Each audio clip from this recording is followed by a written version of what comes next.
my mic on. Yep, we are live. Main Skype feed live. All right, let's see. Do I have this as what it's supposed to be? All right. Skype active speaker. Yes. Okay. All right.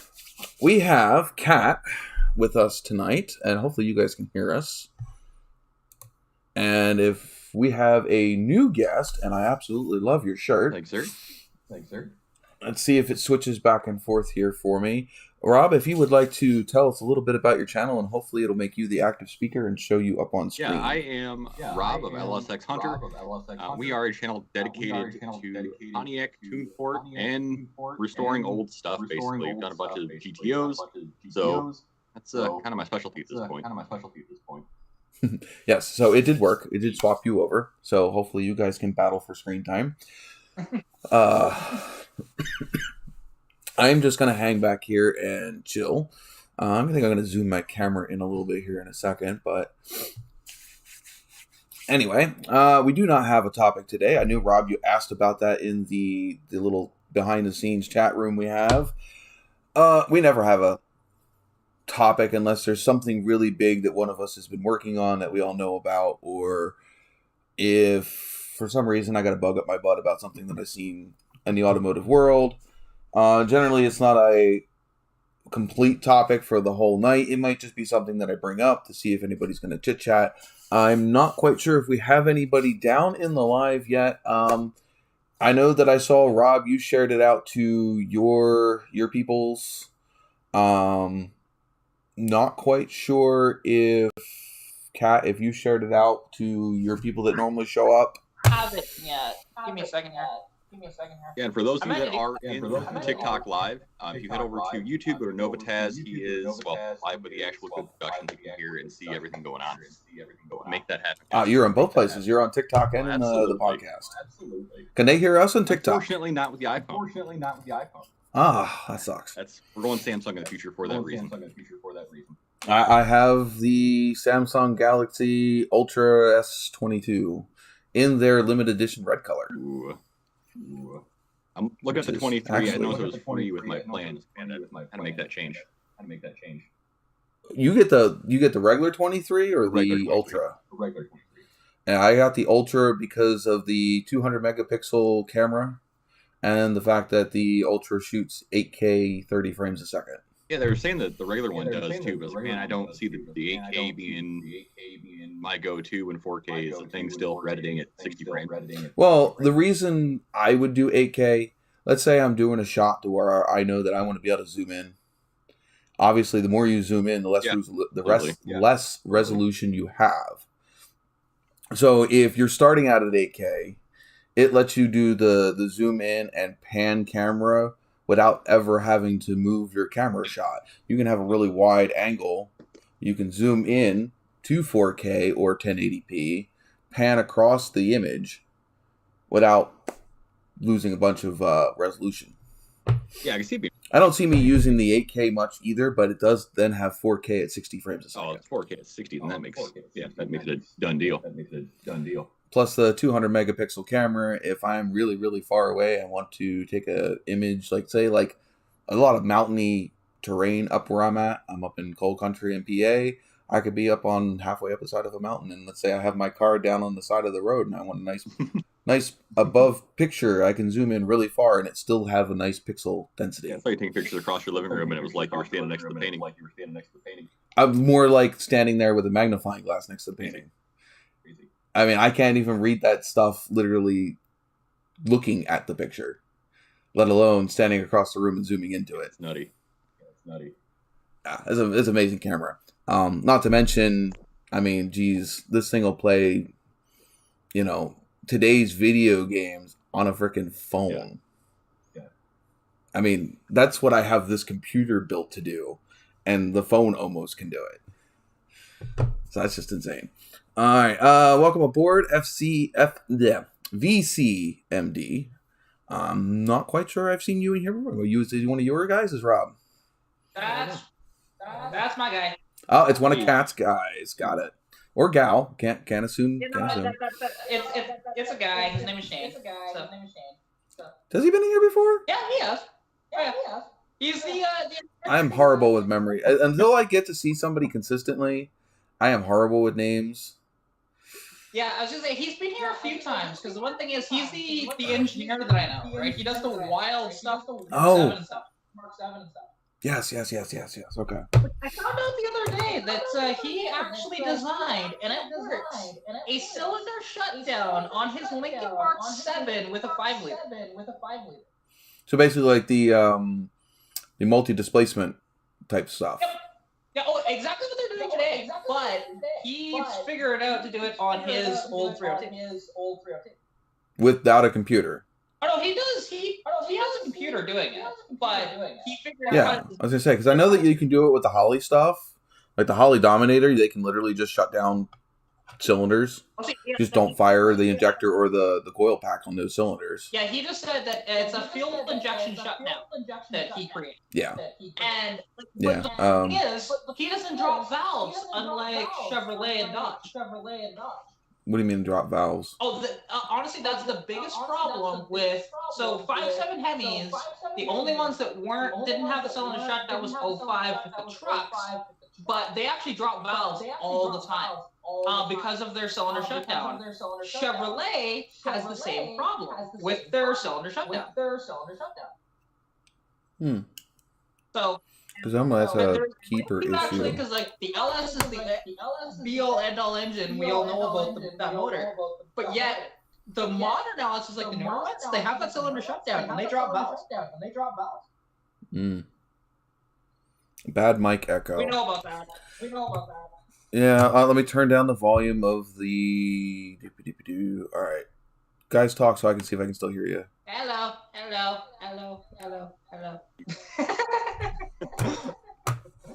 Make all the echoes. All right, make sure I don't have anything else going that's going to pick you up other than me. All right, I want to see what mic is picking up the echo. All right, guys, chit chat. Trina, what are you working on lately? I see you've been posting some things in chat. Yeah. Because for me, I mostly do Fox Body content on my channel. Right now, like, cause my daily driver / the car I always work on is an '81 Mustang Notchback. It's got the 200 inline 6. I just completed about a month and a half ago a full T5 manual swap from a C4 automatic. It's got an 8.8 with 3.5s in it. I did a full 2-barrel carb conversion on that. It's got a dual exhaust. And up next, because actually I just finished, or not quite fully finished yet, it's close, the center console in the car, because on the Fox bodies, they never had cup holders, period. And I wanted to add some. Now, Aero Mustangs, they have the luxury, or when I say Aero, it's the 87 and 93 Fox bodies. They have their handbrake over. So you can actually remove the ashtray that's on the side, and you can actually put cup holders right there. But I don't have that luxury because my handbrake is right down the middle. So I could have potentially moved it over and done that, but I didn't have the money to go get an Aero one, so I said screw it. I had this one under my parts car. I chopped the front of it off because I don't even have the hookups for the computer up front anyways. So I said screw it. Which that computer, all it is tells you, hey, you're low on fluid, or if your lights are working properly. That's it, honestly. And there's a low fuel light on there too, and a little clock. But other than that, there's still a little bit to do because it's not fully mounted in yet, but it's good enough for now. And it's just fun, right? And I like my Fox bodies, but really I'm into a lot of different things. I love, like, even the old Pontiacs and stuff like that. I do like those as well. It's just, that's not where my knowledge is as much. But the one thing is, when you meet me, you'll realize I know a lot about just a lot of little things, period. It blows Sean's mind of the shit I know. Just random stuff about cars. Yeah, I've been picking up a bunch of random stuff lately. I've been wanting more and more to get back into some Mopar stuff for some reason. One of those things where I played with a lot of 360s, but never really played with 318 or anything like that. I think it's about time something like that coming up. We've got the 99 Suburban to play with still, and the 91 Camaro, but there's always something else, on the horizon. But I want something different all the time. Expensive problem to have. Oh, definitely. Like, the thing is with me, because I don't do, so with me, like, I do have my sort of common-ish car, and that's the 86 Mustang with a 302 in it. It's got a C5 automatic. I did the 302 swap myself, even though it had another 302 in it. It was garbage. It was originally a 3.8 car. I seized a 3.8, sold it to a guy that was supposed to, he had a shop, but I thought he was going to do it proper. But no, he did so much crap that we had to undo. And yeah, and Brian, that bug hasn't moved in about 10 years. It's still there. I shared a quick little video on my YouTube channel because he's referencing that. So in this house, this is not my house. It's a friend of mine's house. I've been here for about a week. And the thing is, in his kitchen, you can tell that we're on a farm because in the kitchen, there's a total of 7 or 8 roosters just on cabinets and stuff like that, right? It's required. It just is. Yeah, and then I pan out to the window and just like, yeah, and we're farming cars, because there's a 38 Dodge sedan back there. There is, I think, a 28 Ford, and then a Volkswagen Beetle from about 72, I think. Yeah, I've been blown away with the prices of the pre-60s stuff just dumping off all of a sudden. Now that the 90s cars are starting to pop up and the 80s cars are starting to get a little more popular, seems like those old 40s, 50s, early 60s, sedans and whatnot have just crashed in price, which is attractive to me. That's a platform that people haven't really monkeyed with in the way that I do things. I'm a track guy. I prefer left and right turns. You don't really see those. You're always on a drag strip.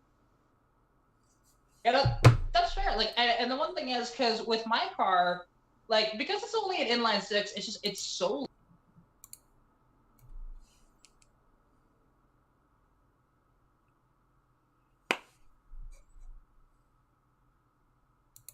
the lightest Mustangs ever produced. My car, before a lot of my modifications to it, which I think is actually lighter after all those. Kind of funny how that works, but welcome to getting rid of an automatic transmission in favor for a manual. Yeah, it was 2,680 pounds. Just really light, and it created a problem, actually, and the reason why I have this whale tail mounted onto the car just to level it out, because on the highway, it was just so bad to try and drive it down the road, because, it was just so damn light, and it didn't have the proper aerodynamics to counteract that. Yeah, So, that's going to be a big change on the 91 going forward, is that's getting completely stripped down all the way down to bare metal.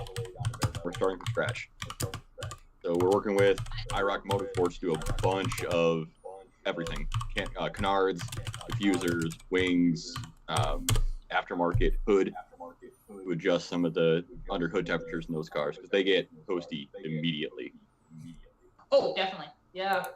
And another actually interesting thing, even because with the Fox bodies as well, it does blow my mind of how many of them don't have super issues with overheating. Some of them do, but not as much as you'd think, because my car, it's understandable why the early ones don't, because they have this giant grill up front that catches all that air.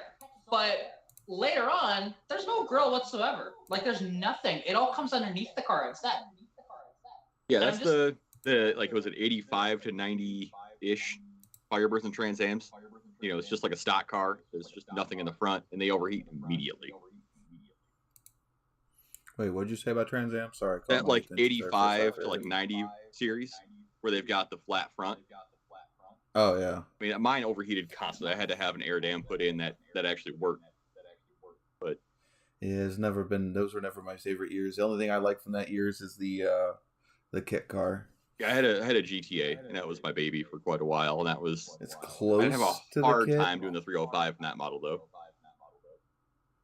Wait, I had a hard time doing I was looking at 305s. I had one in my original 88 Trans Am. We went to that 88 GTA, which has got a little hotter cam. That year had more duration, more lift than all of the other years, even afterwards. And it's incredible. Once you go from that to that 305 TBI or TPI, there's just no point owning those cars if you're going for speed. No, but then again, that's why they make engine swaps. Oh yeah, and the 400 small block fits. The 350 small block fits, so you might as well. Well, they're all the same engine. Might as well drop something it's in. just a different bore and stroke. Well, yeah, like. I mean, that's like me. Go ahead, Kat. Oh, I was just saying, the only thing I don't like about those 90s, like, Camaros and Firebirds as much, like, whenever they change that body style, which I do like that body style on both, like the Catfish Camaro and the Firebird going to, like, 2002 or whenever they stopped. 2002. It was 2002. Okay, that's what I thought. I just couldn't remember for sure. But the thing is, I've heard that they're such a pain in the ass to work on. Like, even... You want to change out the fuel pump? You have to drop the rear axle. Like what? That's just the dumbest crap. It's because the gas. It's because the gas tank sits kind of almost above the rear pumpkin. You don't really. It's more of the rear suspension that gets in the way than the actual axle itself. Because you can't drop it straight down if you have the axle in. If you drop the axle down, well, then the gas tank drops straight down. Well, see, I mean, it's almost, if my car was any shorter, I'd have to do the same thing in mine. Well, I will say, so when Ford actually did, at least with the Fox bodies, when they put the fuel pump into the tanks, which I believe was on the Arrows and 1986s only, is you can actually access it through the trunk. You just take out the spare tire, and it's right there. Yeah, that's sacrilegious in the F-body world. You can make that happen. Yeah, I mean, the thing is, yeah, if I were to buy a 4th gen and it has the tank door mod, forget it. Nope. 3rd gens are the same exact I'll way. walk away. You drop in a 4th gen plastic tank in the spot of your 3rd gen too. Huh? The 3rd gens, if you take the 3rd gen, I think it's 80. I think it started in 84 and on for the standard series. That 4th gen tank also fits in the 3rd gens in the same location. So you can go from a metal tank to a plastic tank from the 4th gen. Interesting. Yeah. I think I figured out what my issue is. I think the reason why my mic is now picking up you guys is because it's playing through the one monitor instead of through the speakers like it's supposed to be. Sorry, I'm just realized that me changing the volume wasn't changing the volume of the... The struggle is real most of the time. Yeah, ain't it? Well, and the one thing you'll notice if you're up here more often is, especially since he swapped from doing this through like StreamYard and stuff like that, it's now through Skype. System. He's been having, but Skype is more convenient. However, there is some stuff about it that he's still working out the bugs over. Oh, yeah. And we've been... Yeah, well, I had a system with the other one. I did that for 3 years, so I had all the bugs worked out of it by the time that, by the time I switched. I've just started... I just started playing it with this one. Now, my speakers are the ones speaking. Normally my mic doesn't pick up things unless it's really close to it, but it's picking them up. And on this, every time we've done this, there's always been an echo. Right. Always. So that's one of these things. And now, because the one thing is, we eliminate the echo if you had headphones, but you've always had a problem trying to do that. So. Well, it worked the first time that I used these, and I have not gotten them to connect and work since. Well, that'd be easy and convenient. You can't have that. Yeah, the first night they worked all the way up until the battery died in them. And then, I mean, they work fine with my head, with my phone and stuff. But I got them to connect the first weekend I had them, connected them to the computer. They worked flawlessly, all the way up until when we gone live for 5 or so hours. And battery life of what are these? The Pro Bud 5s or whatever. Oh yeah. The newest ones. The battery in them still only lasts so long. And 5 hours is quite a long time to ask a pair of battery operated pods to absolutely. last. Yeah. And I don't have a set of headphones. I mean, I have a set of headphones, but again, they're corded, and my cord's all the way over there. They're just, yeah, that's not long enough. And these ones, I'll tell you what, we have all been spoiled for how many years, because I have a set of these. Oh, yeah, those are terrible. Those are torture. They hurt. I had them in for 45 minutes the one night when these ones died. I put those in real quick, and for 45 minutes, all the way up until the end of the live, my ears were killing me. And actually, so to answer Shane's question, because I already know the reason why he doesn't like, that is because he doesn't want that modified in that way. He prefers a pristine body that way. That's why. Well, there's a few things. Number one, 9 out of 10 times the people that do that mod do not do it correctly. Okay, so when the factory does it, they take in consideration of what's going on and the fact that they are sealing that hatch that the factory puts into it. Number two, a lot of the times when they do that, the fuel tank is still in the car. You're greatly risking the fact of that thing going kaboom. When you're doing that. Two, again, fuel vapor can come up through that opening, and in a TA, that is all one big cabin. From the front from the firewall all the way back through to the taillights. There's no bulkheads. So whatever fumes come up into the trunk are going to come up into the car. So I mean, there's a few. And number two, to me, it's just lazy. Well, and typically the guys that I see do it are guys that are not doing the rest of the things the right way either. You exactly. Go the rest of so the if car, they're doing that, most likely 9 out of 10 times, there's something else in that car that might be the least of your concerns. There's probably something else that they cut corners on that are going to be a bigger concern. Yep. Yeah, I mean, it takes no time to drop a tank on those cars. I mean, it's like 4 bolts. Mm-hmm. Not bad. You probably had a harder time, even though my tank in my TA is 10 times more accessible. I probably had more of a harder time getting my tank out than you would have in one of those 3rd gens.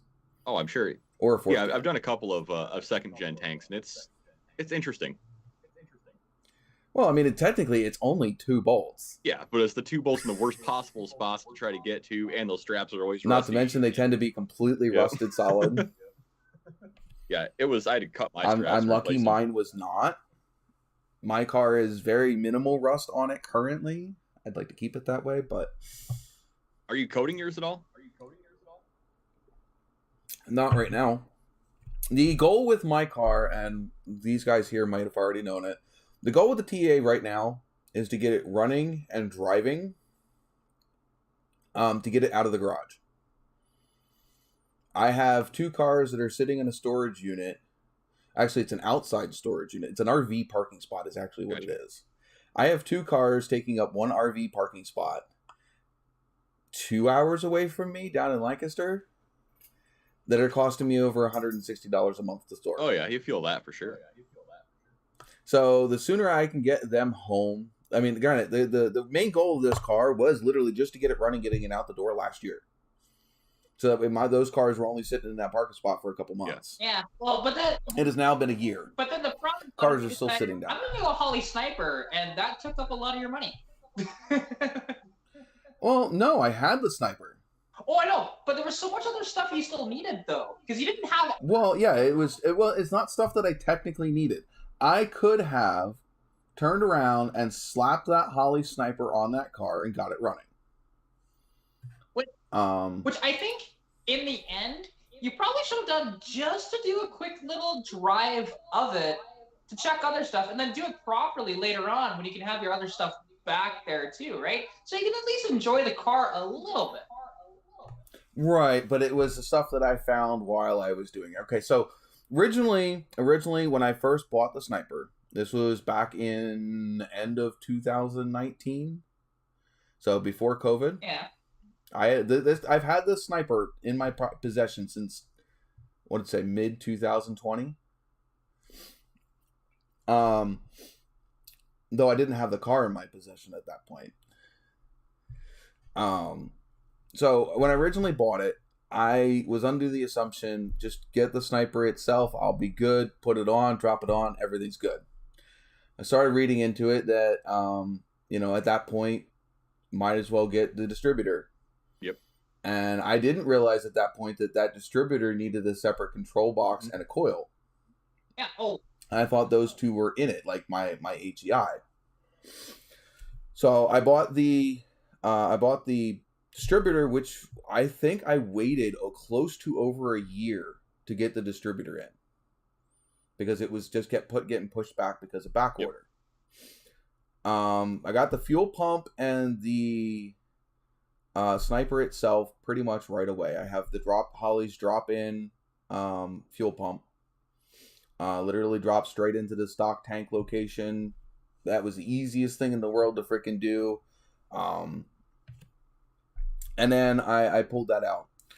All right, so fast forward to I had to emergency pull the car out of a family member's house and store it like immediately without notice. And so it went into storage. By the time I got it, I couldn't take it out of storage until we bought this place and we had the garage. So we ended up pulling it out of storage. It ran horribly, but it ran. I was running the Edelbrock carb off of my Nova, which is for a 350.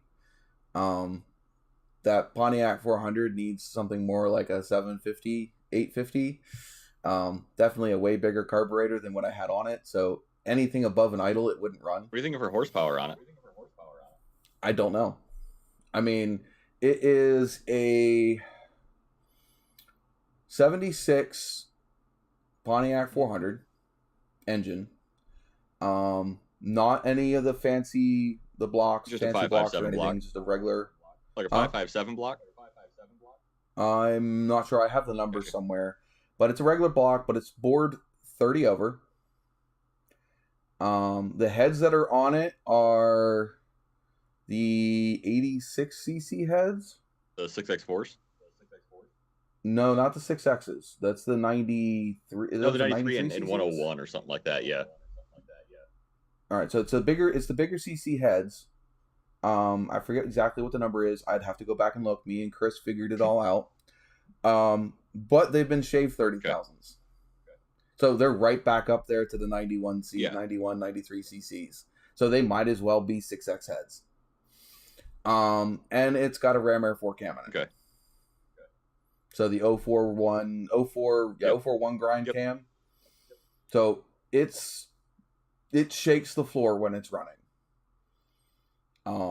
I had my oh shit moment was when we first got it fired up.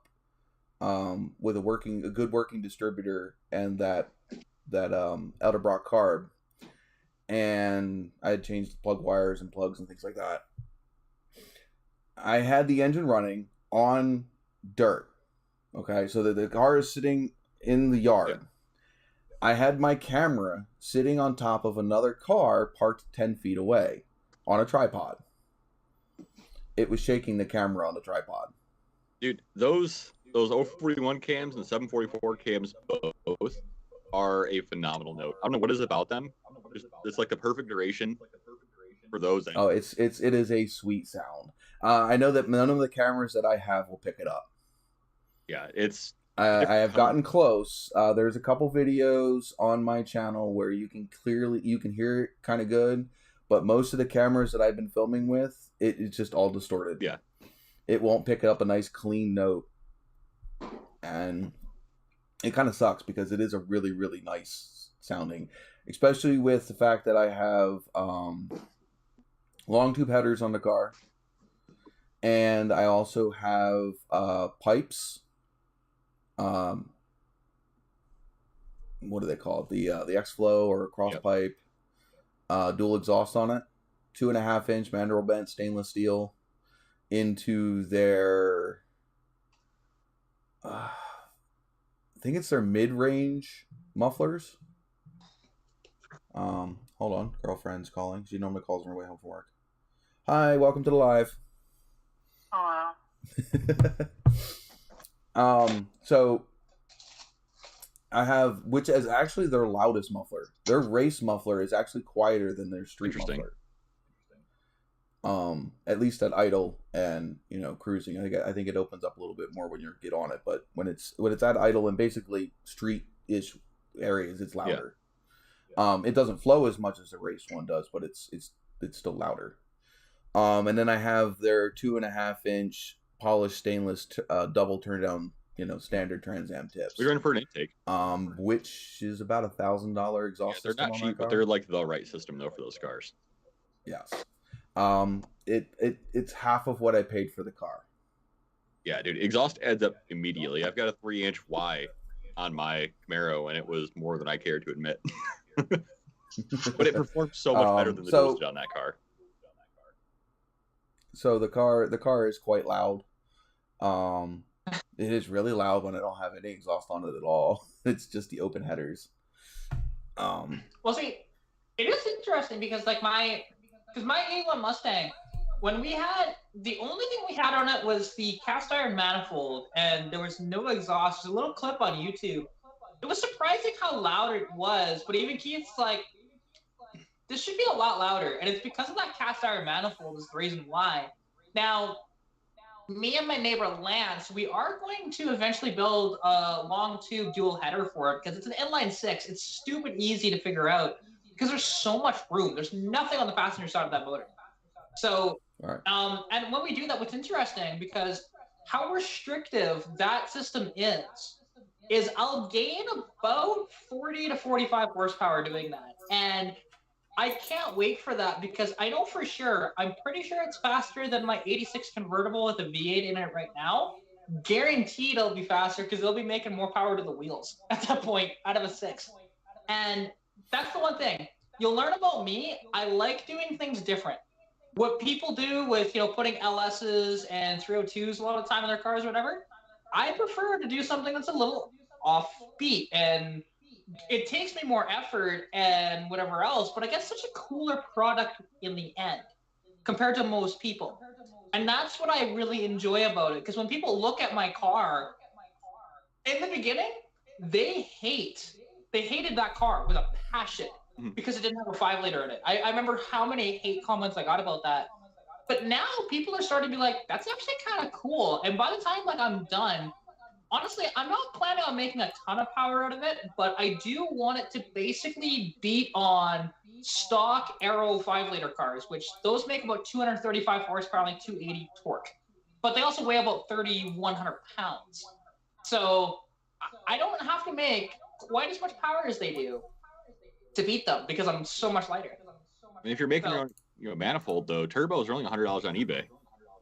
Oh, I have a turbo. It's not ideal, but it was free, so that's what makes it ideal. So this turbo, and basically before I do any internal work to that motor, because it's all stock internals right now, you're capped at 300 horsepower or 10 pounds of boost, whichever comes first, because otherwise you'll blow a hole through your block. So there is something to be considered with that. The one turbo I have, because my buddy gave it to me, he was going to put it on a lawnmower, but he just gave it to me instead. It's an IHI AS12, which they put on like diesel generators, and even some Jettas and stuff like that had them with the diesels. It's only 46 millimeter, which is small, but my engine being so small, actually, it kind of works in its favor. And again, I only want to run about 8 pounds of boost, so it's not too bad. Yeah, I'm hoping to have the small block 400 set up for my car with forged internals. I would like to be at around 650 wheel by the time it's done. Yeah. The first step, we're going to go for just 350 to the crank and just make it work. And then step up from there with new heads and that hopefully other block. Was it you that was posting a comment about somebody saying that the small block 400 is crap and da da da? Yeah, somebody's talking crap, saying the small block 400 can't do anything. It's terrible engine, blah blah. It's like, okay, well, there's a reason why guys are running it on the strip. But yeah, and the other thing is, I mean, you think about it, the 6.0 to 383, it might as well be almost a small block 400. Yeah, yep. Well, I mean, everybody's all talking about the 3.8. Well, it's like, what is it, a 280 289? 283, something like that. But yeah, it's tiny. It's tiny. I mean, because everybody's telling me when I was adamantly refusing to LS swap anything I owned, they were telling me, "Oh, you should go LS swap at 3.8 and all this." Why would I put an engine that was smaller than what was in my car originally in my, because I had an inline 6, it was a 4.0. Yeah. Why would I stick a 3.8 in it, even if it makes more horsepower? I mean, this is a muscle car. I mean, the whole point was big cubic inches, and I just didn't understand it. I think you're thinking 4.8 LS, because the 3.8 is the Buick V6. The 4.8, yeah. It was a van engine. It's that's it. With DRAMs, they had a 4.2, but that was technically an inline 6 engine. That was put in I think Colorados and stuff like that. And some Tahoes. They had the 4.8 LS, which is your base LS. Then there was the 5.3, the 6-liter, the 6.2, that sort of thing. So LSs have never been smaller than 4.8. It's just still not my thing. I mean, I still don't even necessarily like the fact of but we're on YouTube, and I won't drop an LS in the TA, just won't do it. I don't care if they make more horsepower. It's still just the TA is a I'm not saying sentimental, emotional reason I own it. Yeah. Oh yeah, I'm not saying you do that. I was just letting you know of the actual LS size. I'm not saying I was already past. Well, and the big push with the LS is just the heads are better. Yeah. I mean, that can change. Well, and it is interesting about the LS. So, and now Ford with the 7.3 Godzilla engine. So, which is insane what Cletus is doing. Oh yeah, Cletus is nuts. Yeah, well, Chevrolet, to build the LS, initially copied the Windsor design, because if you look at them, they're pretty freaking close. And people have actually adapted LS heads to go on Windsor blocks. It's not efficient, but they've done it. And it does work, but it's way too much work to do. You can just get aftermarket heads to do the same thing. But the one thing is, so you look at them, and they're pretty close. But then all these years that, Ford's been doing overhead cams, and they got away from that. Well, now that they have that 7.3, what they call the Godzilla engine that they have in the trucks, their F-250s, which people have adapted into a few different things now. That is basically just a giant LS, essentially, because if they copied the LS design, it's copied the Windsor design. So it's funny that they've gone back and forth like that. I like that. And that motor, because it's surprising, because the motor out of the box makes 450 horsepower. It's designed for a truck, and it makes about 600 foot-pounds of torque. But yet, that engine, you can boost them to the moon, just like an LS. You can push them to about, you have to swap out the oil pump and a couple of the injectors and whatever else, but you can push them over 1,000 horsepower, just like an LS. It's pretty neat, to be honest. And it's nice that Ford finally has a simple engine that you can do that with again, because they haven't had that for a long time. Well, complicated is not always better. Well, it's definitely not. The Coyote is neat with the overhead cams and everything, and how efficient it is, and all that stuff. And the sound that they make, I really do like the sound that they make. But they're a giant engine. A 5-liter Coyote is bigger than a 426 Hemi. It's insane how big they are, because just quad overhead cam makes your engine huge. All of them are. And I don't know how they shove those things into the smallest cars, and I don't know how they do it, to be honest. It's just wild that they fit into anything. There's a guy named Josh that's got a Coyote in his 69 Firebird.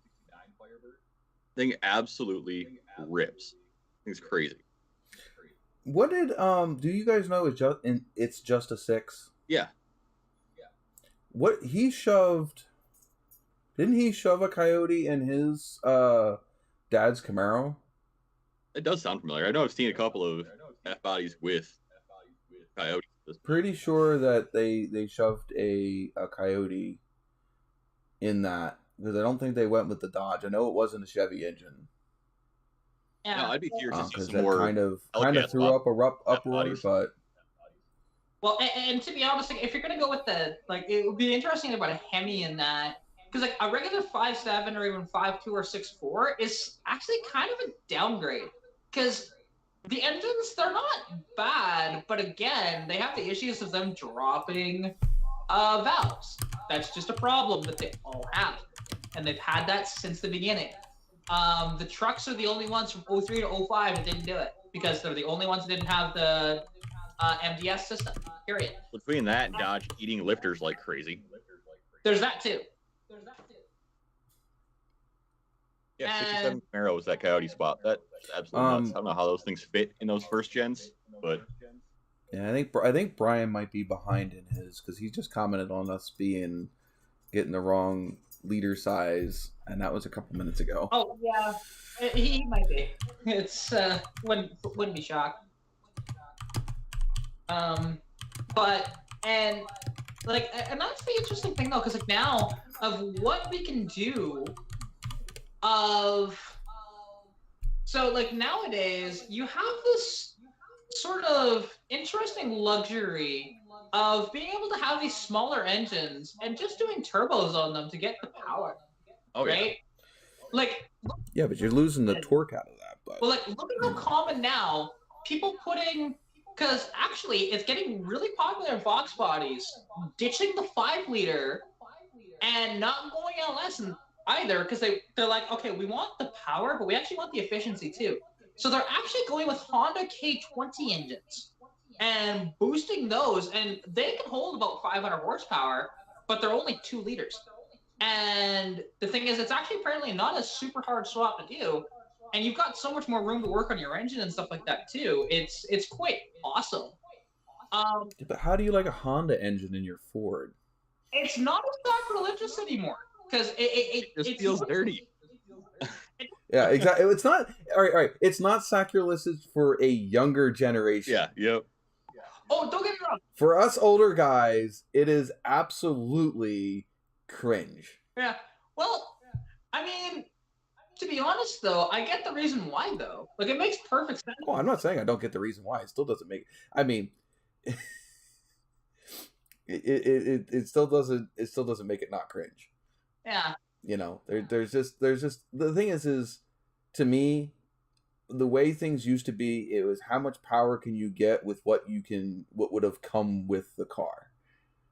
You know, I'm sure I can stuff the biggest quad turboed freaking hell monster inside of it. You know, may not even fit inside the car anymore. But okay, well, you can shove that in anything at that point. The point is making what you have work. Oh yeah. And getting the most power out of what you have. Yeah, and that has always been the kind of the thing with me. It's like, yeah, it's great, but could that car have come with that? Or are you just literally, you know, let's like, I'm trying to figure out a way to say it. It's like, just because you put a bicycle frame and tape it to the side of a car, is it still a bike? Oh yeah, no, I get what what talking about there, to be honest, and obviously I'm kind of in the same boat with that. Although depending on, for me, if you're gonna swap something, you either do it for drivability purposes or you do it to make more power, right? And that's where I'm at too with that. And to be honest, like with the Honda, it fits both of that. You get the drivability. Yeah, but I guess my point is at what point is it no longer what it was? Losing the spirit of what it was originally. Exactly. And okay, so and that's another thing. Think about it this way. To I don't know if it is the same way with younger people or not, but in to us, cars have a personality. Cars have whatever. You know, if I were to keep, let's do this as if we were to compare cars to a human. Okay, if I were to keep your body, swap out your heart, your brain, and all your internal organs, are you still Cat? I understand what you're saying, but the thing is, though, think about it this way, because really, there's lots of this stuff. I mean, it's no different than people that do, like, even though, again, I'm not a fan of this. If you want to do it just for the power, but if you say it's better for the environment, you're stupid. It's the Tesla swaps, right? In anything, to be honest, doesn't matter what it is. That way. Yeah, they make crazy horsepower, but at that point, again, you completely lose the spirit of what the car is. Have you seen the swaps that are those engines that are look like a small block Chevy and bolt to 700R4 or whatever they are. Oh, those things are. They look ridiculous. I haven't seen that. That's kind of interesting. Yeah, they're cool. But it's kind of like the whole vegan thing. This might be touching the sore subject for somebody, but don't know if I have any vegetarians or vegans or whatever. But when they claim that they don't want meat and they don't like meat, but yet here they are eating vegetable chicken nuggets. Yeah. Calling them chicken nuggets, but they're plant-based. At that point, you know, if I absolutely hated eggplants, I don't want my meat to look like an eggplant. Yeah. You know, I want my meat to, it's just stupid, you know, and why would I want a muscle car, you know, considering what a muscle car is, to be electric? Yeah, for me, it's the sound, it's the smell, it's everything that goes with the original thing that made the car either terrible or great. Yeah. Oh, exactly. And I will say, so for me is like, obviously I'm all for gasoline, whatever else. Although I do understand that if you want to do a future thing, like obviously we all know battery electric is not the way of the future. It just isn't. And you know, I've always been on the thing of hydrogen is honestly the best thing, but we just don't have the infrastructure for it yet. But once they actually get that infrastructure into place, honestly, hydrogen is going to be what takes over the industry. I can almost guarantee that. I still don't want a hydrogen conversion in my engine either. Wait, I'm still running. Yeah, man. TPI, New cars, so. Sure. I mean, that's like the thing is, you know, do I drive a little fuel efficient economy car as a daily driver? Yeah. Do I want my '79 Trans Am to be this little fuel efficient economy engine? No. You know, I have a toilet in my house, but it doesn't mean I want my sink to be a toilet. Wait, so you're saying that the Kia that got written off hitting a deer, you weren't going to swap that into your Nova or something? Come on, what's wrong with you? Well, that engine was toast anyway, but that's a different story. It's going to scrap anyways. You may as well just take everything out of it. I sold the whole car, but that's my opinion. Fair enough. But that's my whole big push for the TPI is I could go to Holly Stealth Ram. It bolts right in. It works with the same computer. Everything works, but it's still not an IROC or a GTA at that point. It's got sure. What, swapping out the fuel? Yeah, so if you go to the HSR, you're going to a 3-inch runner instead of a 13-inch runner. You know, so it's a completely different attitude to the car. It's like throwing a single plane versus a dual plane and then some with TPI. I actually, I don't know if you knew how I adapted my Portier. I have a dual plane intake on my TA. I hacked out the whole center of it. Yeah, and I mean for EFI, you pretty much have to get that. Well, because the way that the fuel injection works on that, if I wouldn't have done that, only half of the fuel charge would gone to the cylinder that it was supposed to. So. And now, it is kind of funny because Shane just put in the comments that I think Kat should put a T-Bird supercharged engine in her Stag. What's interesting is that I actually considered that on my convertible when that engine was going out, because before I seized it completely, I thought about doing that. Wow, because it would have been interesting. The only problem is you do have to do a little bit of work for them to actually be reliable, because they go through head gaskets like hell. They're not that great of an engine. Give me a second. I'll be right back. You guys can chit chat. Okay. But you know, it's interesting, and actually, well, because Harvey, the difference with dual plane and single plane is once you reach a certain horsepower, a single plane is just much better. It's gonna flow so much better. If you put a single plane intake on an engine that only makes like 300 or 400 horsepower, it's not going to work quite as well typically. There's some engines that are an exception to that rule, but the reason why that a lot of intakes are dual plane, it's because we don't typically run 500 horsepower, right? Because that's basically where they're sort of capped. It's right around that sort of area for a dual plane. And dual planes are just better for drivability, like daily driver sort of purposes. But you go to a single plane, it's more racy, typically. Well, even at that too, it depends on your cam. What's your cam set up? what's your exhaust, your head flow, because the single plane is going to be typically a shorter runner, so you'd be running probably 3 to 4 inches of runner versus the dual plane, which would be probably 6 to 10 inches. So that port velocity is going to change completely once you start looking at those dual planes for single planes, besides plenum volume and things like that as well. The dual planes, throw a 1-inch spacer on it and kind of get best of both worlds and kind of move on from there, unless you're shooting for 5,000 to 7,000 RPM, for your peak horsepower, not just your shift point. Yeah. Oh, that's true too. You could do that. And because I don't see too many people do that, they usually just go straight to the single plane at that point. But that actually is interesting to think about. But like, because my 302, it's a non-high output, the worst heads that Ford ever put on an engine that one has. Because if you know anything about the small block Fords and their heads, mine has the E6 heads, which they call the turbo spool, and they were dreadful. It's only 7.5 to 1 compression, and if you actually want to put a aftermarket cam in that, you actually have to swap the heads, because the cam that's in it, that's the limit, which is so sad. So that engine actually, it's a little tired of an engine too, but even with the, I have a vintage Shelby aftermarket intake from the 60s on there. I've got a Holley 600 carb, got a MSD 6A box on it with a Blaster 2 coil, and there's dual exhaust with no emissions on it. That's basically for performance mods where it's at. It's only 130 horsepower to the wheels. That's it. Now, it is an automatic, too. So if I swap to a manual, you can bump that an extra about 20 horsepower or so.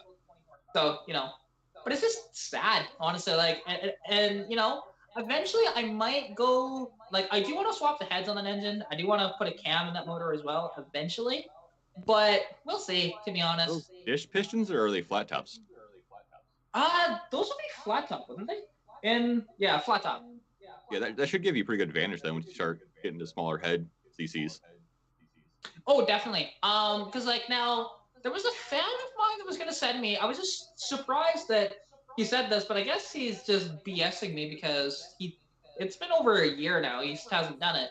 So, or not quite a year, but close. So, because we did the engine swap, me and my buddy Keith, that's actually in the chair next to me, we did the engine swap here. So when I sold it off to this guy that owned a shop, he was going to give it to his girlfriend, but honestly, like, just the work he did was horrible. Like, so you know how if you're looking for constant power for a fuel pump that's key on, honestly, you can steal it from just about anywhere, but not the coil, which is what he did. Oh. So it was causing a bad misfire because of that. I would imagine. And so that just goes to show you the quality of work this guy did. And honestly, it was just like, what are you doing? It was a high output engine though, but it was also this engine was horrible.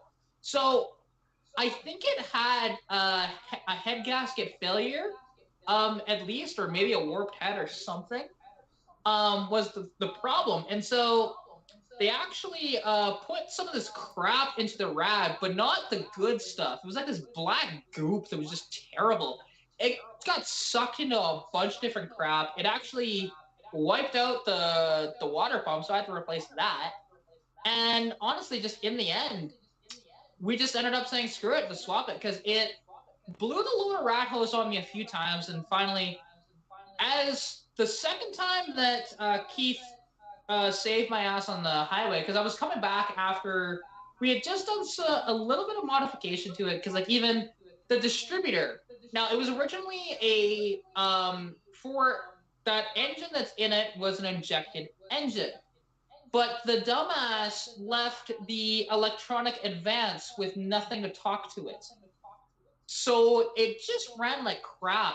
Yep. I did have an HEI. We put that in there, and it worked really well off that HEI, but the motor was still not great. The second time it broke down on the highway, we decided I'd only driven about an hour, and I had not even quite an hour, to be honest. And out the side of the road, once we towed it back here, I mainly pulled a dipstick and went, oh, this thing burned a liter of oil, which is about a quart of oil, within an hour of driving. It's like, yeah, no, this motor's done. So we swapped it for. He had this engine sitting in his C-can, and it's out of an 88 T-Bird. And again, it's just a decent engine, a little tired, but it works really well. So, and and the reason why we went with that instead of pulling one out of one of his other cars is I kind of wanted to retain the AC because it wasn't originally an AC car, and the guy did not grab. So he deleted the AC itself, but he still kept all the stuff in there for the most part. It's mostly just the lines and the compressor that was missing. Other than that, everything else is still there.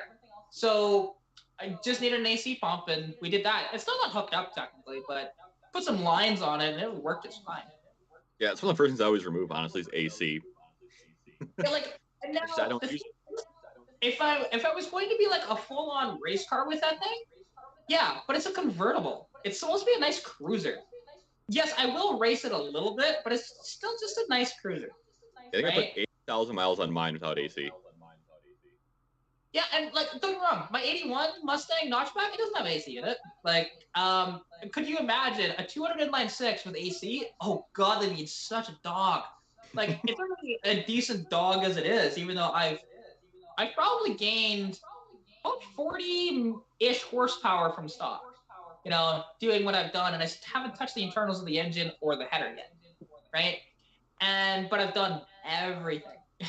So, and it's just a fun little car, and it's just light, and it handles really well, even though it's stock suspension. But it's because how light it is. It's got the body roll, but it really, was just well. And when it broke down both times, no. And when it did break down, it was just a lower ride hose blowing off both times.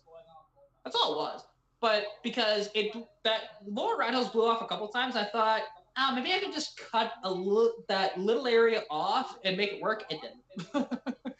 So, just better to replace at that point. We did, and then replace the entire engine. So. Yeah, the radiator sealant stuff always causes more issues than it tries to fix. I've never had luck with buying a car that's had that done, or even trying to use it. Well, see, actually, now. The thing is, there is, like, good quality stuff that you could put in there. I only recommend anybody do it if you're just in a bit of a bind and you don't have the money to take apart your engine or anything like that, right? But, because even, I can't remember the stuff that Keith bought for his engine, because he's got a notchback 86, 3.8 V6, identical engine to what was in my convertible, with the awful injection system that Ford used called the CFI. Honestly, think of like a TBI, but doesn't actually work. That's what it was. Because it acted exactly like a carburetor. I had to pump the gas in that thing to actually get it to start. It's like, it's injection. I shouldn't have to do that. But, and what actually caused that thing to die was the fuel pressure regulator went. And then I already had not great piston rings in it. So it went straight into the oil pan and just wiped out the bearings. And there was just no point in trying to salvage that engine. I had an idea, though, because I knew the engine was on its way out. And I did buy this parts car off of my buddy that was and Shane, no, trust me, I had to do that. Otherwise, it would never start, period. It would never start that CFI system. I promise you. It was terrible. But pumping it doesn't actually work. When you have a fuel injection, you just need to keep the throttle cracked so that way it knows it wants to give it throttle. The whole reason you used to pump an engine was to have the accelerator pump squirt fuel into the intake. It actually didn't do anything other than that. I do know that. However, this one, even if you just had it cracked open slightly, because I tried that, it wouldn't go. You had to actually pump it just like a carburetor. It's the only. I have no idea why it would do that, though. Yeah, it's just. That one was a complete pile of crap because his 86 notchback is actually not too bad. You can start that thing just fine without cracking the throttle at all, typically. So it's just one of the things that with that engine, I didn't really play with it too much. And to be honest, like their injection system, because it really did not have much for sensors. It was just kind of a dumb system. It wasn't until they went to the multi-points with the 3.8s. In what year was that? I think it was 84 was the first year, because they got rid of the 3.8 in the Fox bodies in 87, and they just had the 2.3 in the 5-liter only. But then they brought back the 3.8 in the SN95, and they vastly improved the engine. It was actually a very good engine at that point. With the sequential fuel injection in it, they put about 205 horsepower out of it. It was pretty good for that. Was it even the same engine or just the same displacement? Same block, to be honest, but they made a bunch of improvements to it. So, because I had the plans was because I bought this car off my buddy, which it was a 99, I think. And I was gonna put that engine in Lilo and just convert it to carburetor because I didn't want to deal with the injection. But I didn't end up doing that. I ended up just saying screw it, and I sold the entire car for scrap and still made money on it, but and then moved on.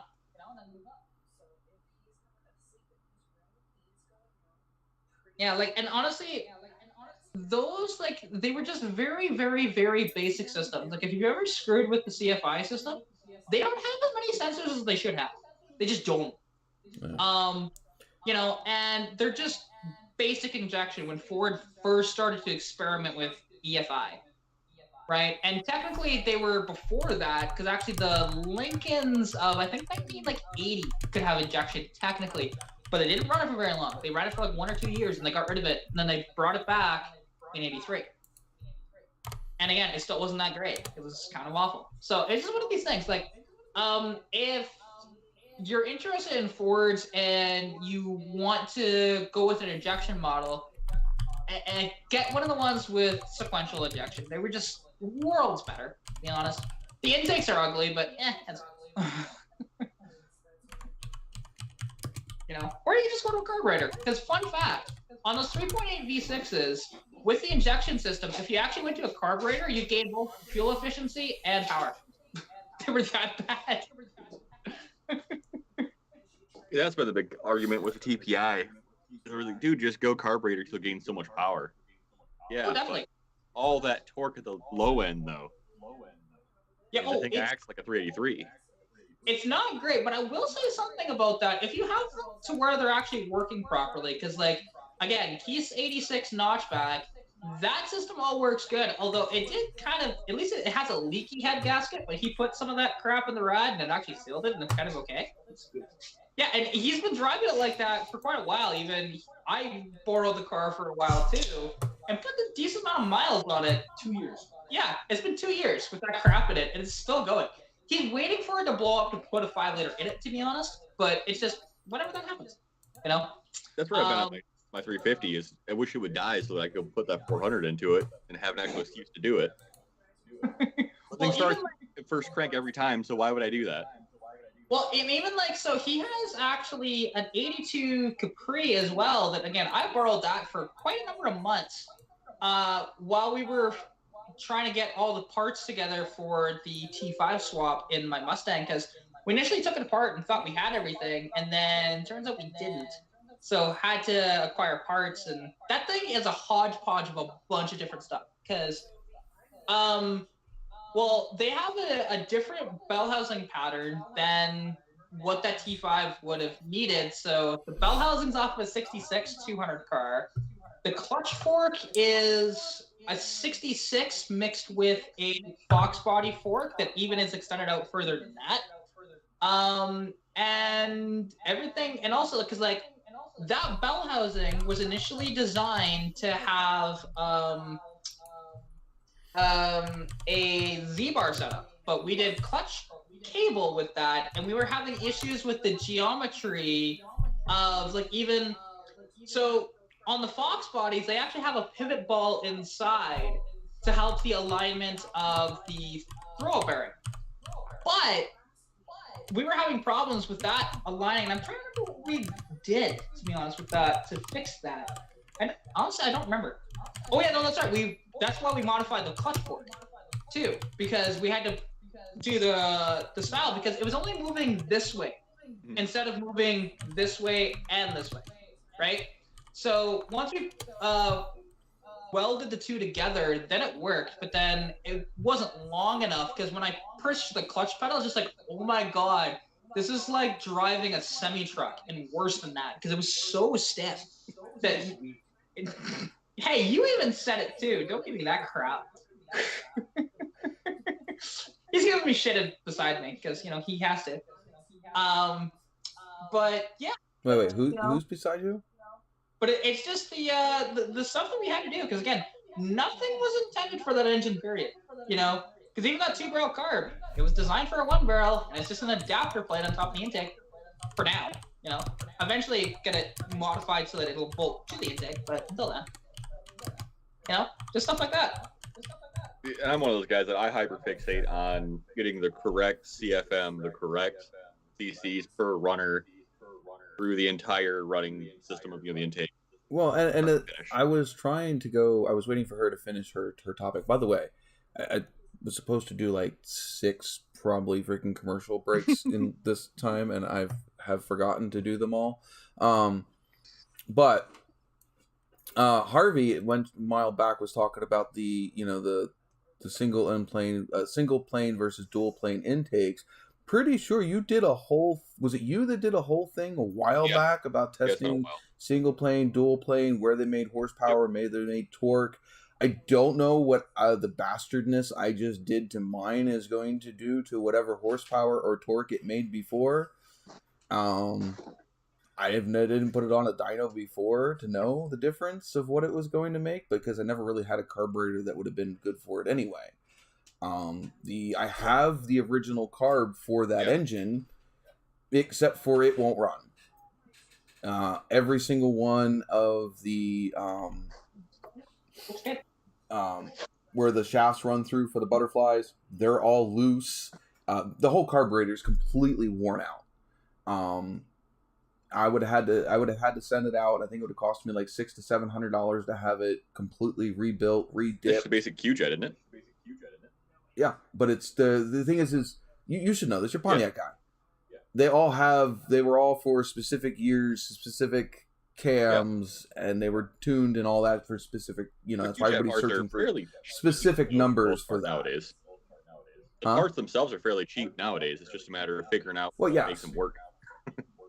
But for me, I wouldn't have been able to precision drill out all the bosses to put in new brass sleeves.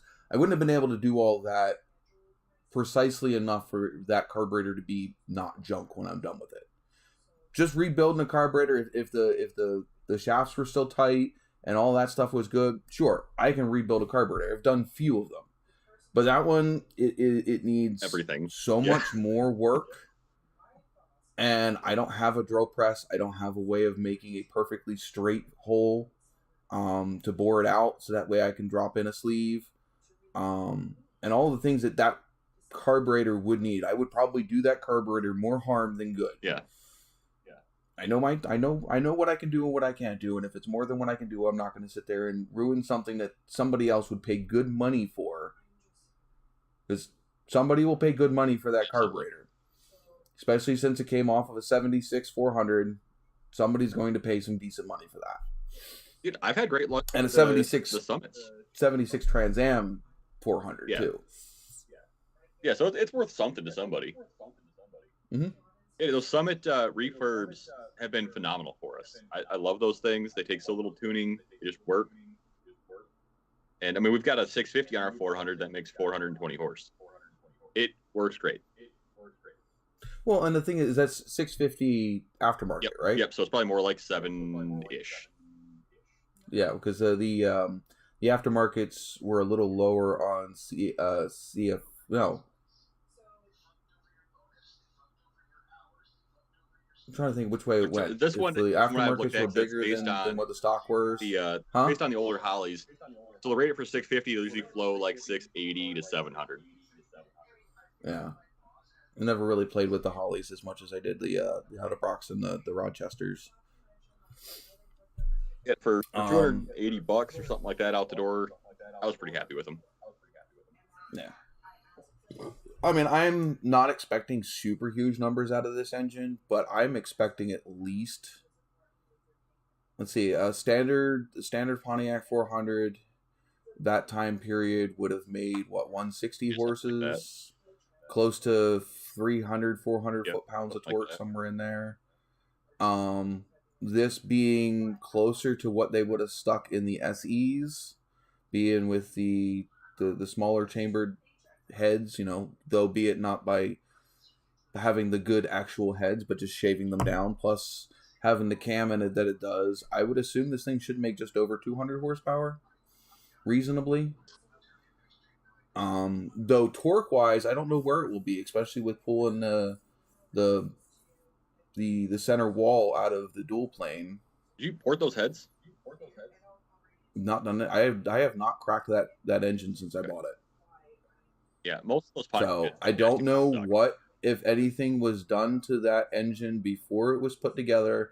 I know from the guy that I bought it from, which if you're in the Pontiac community, you might know who he is. I did buy it by one of the bigger names that are in all the Trans Am groups. Went all the way down to Tennessee to go get it. Yeah. In fact, I got the shaker hood off of Kraft. He's one of the bigger guys that have all of the warehouse full of parts. So literally, I bought that straight. I bought it from him, but it was sent to the guy that I picked the engine up from, which is something Russell. I bought a lot of parts from random people Russell, at this maybe? point. Huh? I bought a lot of parts from random people at this point. Oh yeah, but this is one of the it's obviously one of the bigger guys. He had it in a 4-speed car. Could not keep the rear end underneath the car in whatever gear he stuck it in. So he ended up putting an automatic behind it. Still could not keep the rear end underneath the car through first and second. So I think he ended up going a different way because he's not necessarily he didn't want the horsepower. He just wanted something that's more cruisable. Something that, like anybody could get in and just cruise with it. Well, and that's been a big thing too with the single dual planes is if you're having trouble getting off the line, throw a single plane on it, launch a little lower RPM, you'll have less torque to start out with, but potential up high is a little better. Yeah. But well, I mean, and that's like I said, I don't know what hacking that, because it's a pretty neat looking chunk. I was expecting when I went to go hack it out that it was just going to be a solid, like the Elderbrox do, where it's just a solid bar running between the two different sides. No, it's this whole the top of the intake is literally matched to the bore size of the bottom of the Elderbrox. I think Engine Masters did a video where they cut out a chunk in the middle of one of their dual planes. And they ended up saying that it helped out quite a bit, even out all the pulses and everything. Yeah, well, as I said, I shaved it all the way down to where the upper plane, the bottom of the upper plane. Yeah, I'd be curious to see with some sensors to see what the airflow, the differences are between those. It should be all more. Maybe I'd have to go out to Michigan for you to be able to see that, because I have no way to do it out here. That's one of the things where you got to throw special exhaust on, and that's not fun. Oh, but yeah, so like I ended up pulled the intake. I ground that out. I had a one of those little oscillating power tools, just a little blade that goes back and forth, and a Dremel. But that's what I had to work with to get that out of there, and that's cast iron, and that was not fun. Oh no, dude, working cast iron is a giant pain, dude. Anybody that does that, I went make sure you're wearing a through freaking respirator, because that will get in your lungs pretty quickly. Yeah. We'll just say I was wearing a respirator. Yeah. Just say we did. For YouTube purposes, I was wearing a respirator. Why you never see my face on camera, right?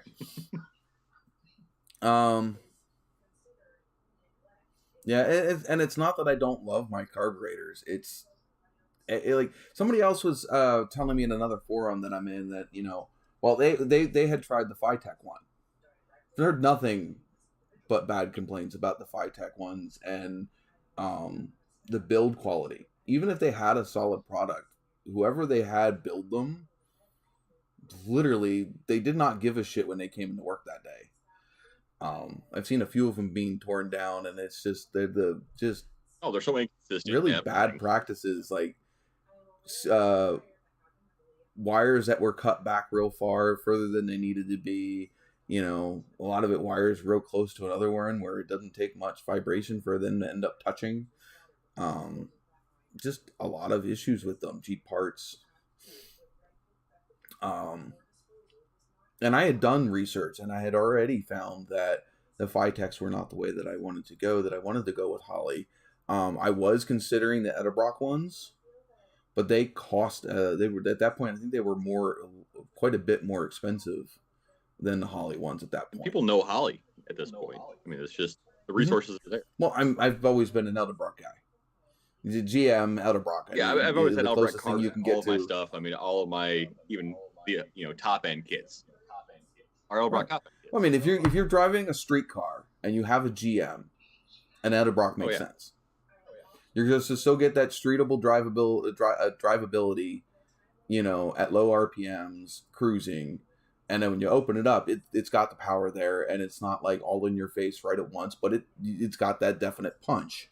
Where a Holley with a square bore, it's not as streetable down low.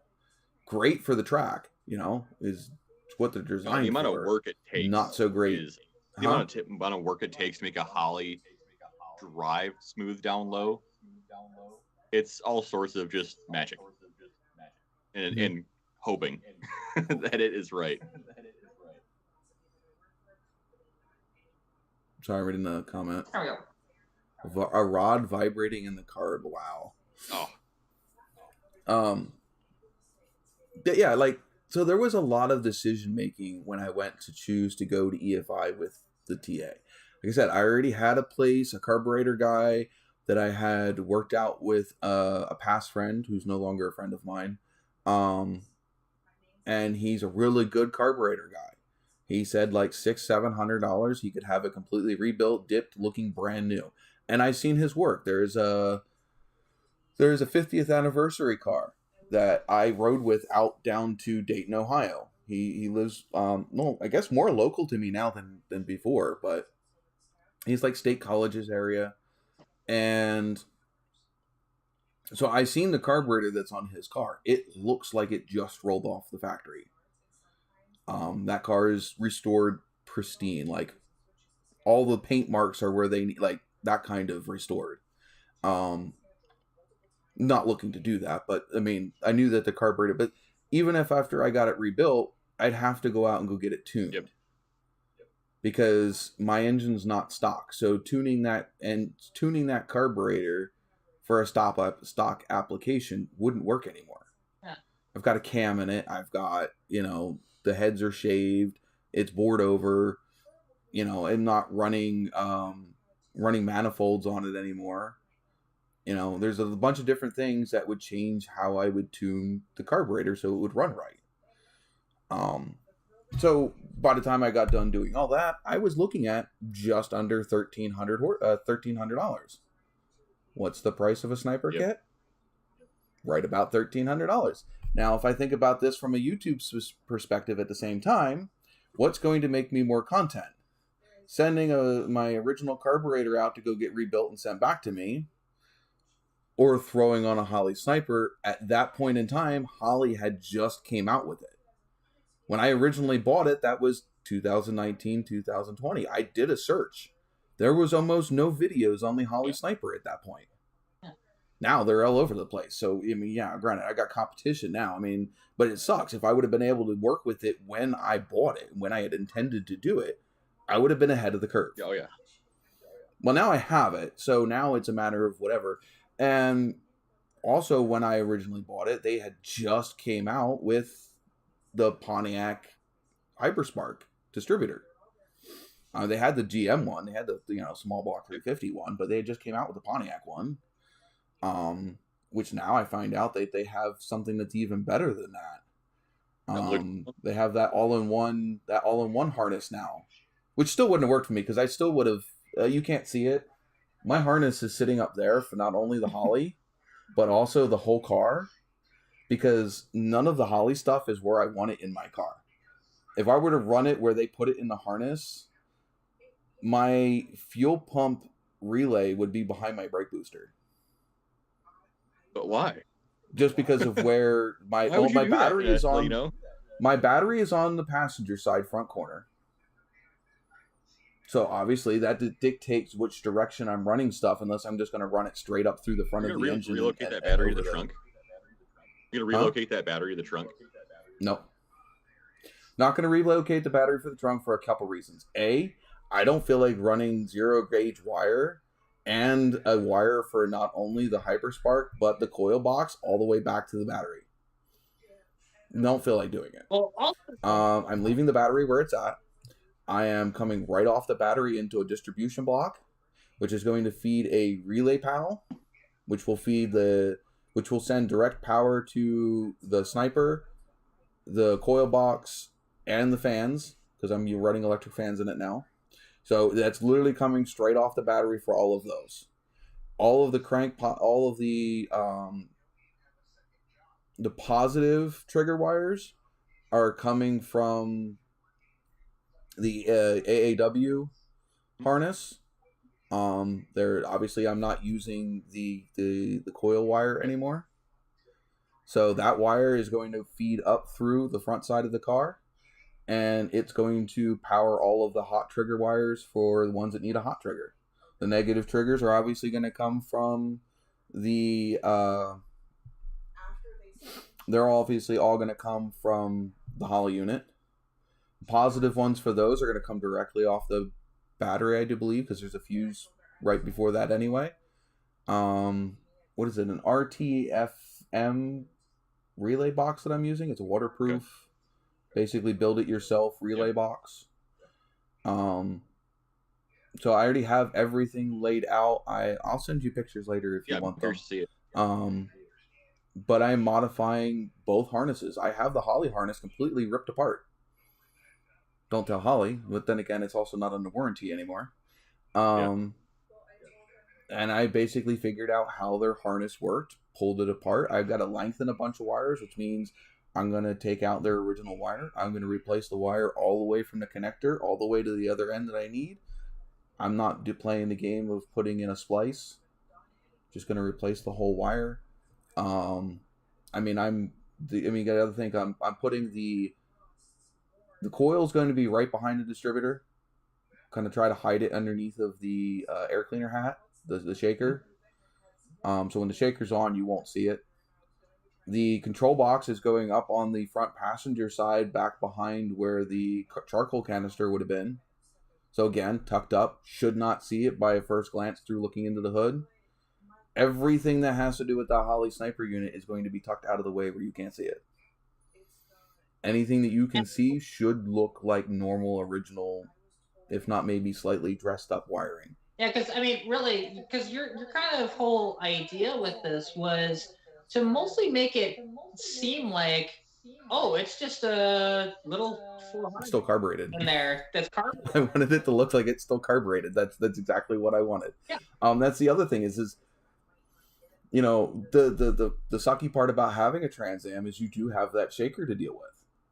And either you bolt the shaker to the underside of the hood, like I see so many people do, which if they don't put spacers in it, looks absolutely ridiculous because it sticks up way too high. 2, it doesn't shake with the engine, so at that point, you might as well just swap out the hood for something different. I had the formula hood out of mind to get away from that. The thing is that's part of the sentimental part of why I wanted this particular car. When I was born, the first car ride I was ever in coming home from the hospital was a 79 gold 400 4-speed T-top car. So basically a gold special edition in 79.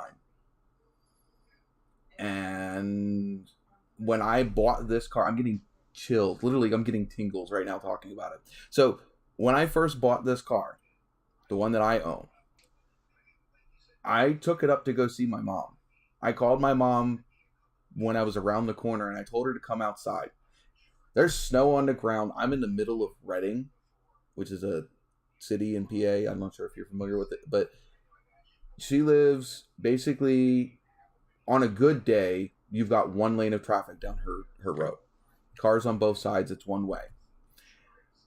On a completely just snowed like 2 days for the last 2 days before that, there's almost no room. because the snow piles up on both sides. So I called her. I drove this car in the middle of winter to go, like, the day, 2 days after I got it. Drove it out to her, and I called her right before I pulled onto her road, and I told her to come outside. She's like, "Why? No. I said, just come out to the porch." And she goes, "Why?" I said, "You'll see in a second." She could hear the car before I came around the corner. And I pulled around the corner, and she lost it. I pulled up to her, and she goes, No, you didn't." I said, "Yes, I did. I've been hunting for this car for 3 years. Literally, I knew of this car's existence 3 years before I bought it. It took me 3 years to get the guy to sell it. And I still stole it." I paid $2,500 for that. Oh, nice. Yeah, I think I paid $1,200 for mine, but it needed everything. Well, this car, it had the 403 Olds. Yeah, mine had a 403 Olds in it, automatic, obviously. It was all in black primer. But I mean, the exhaust on that car alone was half the value of what I paid for the car. You know, not to mention, up here in PA, where are you getting a Trans Am for that price? Especially now today. Oh yeah. Today that car is worth close to freaking $6,000 to $7,000. Yeah, I should have held on to mine. I got it pretty much right, and then traded it off for a truck. That, I mean, it's an OBS Suburban. Well, if you got it in a square body, you might have gotten a better deal. It's an OBS Suburban. So it's one of those things where it's like the Suburbans. It's worth a ton done, but now I got to start the whole thing over again with Suburban. Oh yeah, and that's kind of where I'm at, guys. I mean, like, so we were talking earlier about, you know, why didn't I just slap up the sniper and be done with it? So by the time I didn't have the car, so I'm just racking up parts. Bought the distributor. I mean, I bought the sniper first. Realized, okay, well, I think I bought the fuel system next. Because, like, I don't want to run a loud, clicky-clacky fuel pump outside, you know, whatever. What's the quietest way I can do it? Well, putting it in the tank is the quietest way to do it. And they made, it's a little bit different. I had to run some lines a little different because it's made for a Chevy tank, which goes on the opposite side. The fuel lines run up the opposite side of the car. So I had to tweak some things, but it should work. Obviously, I haven't fired it up yet, so, you know, who knows, maybe it doesn't work.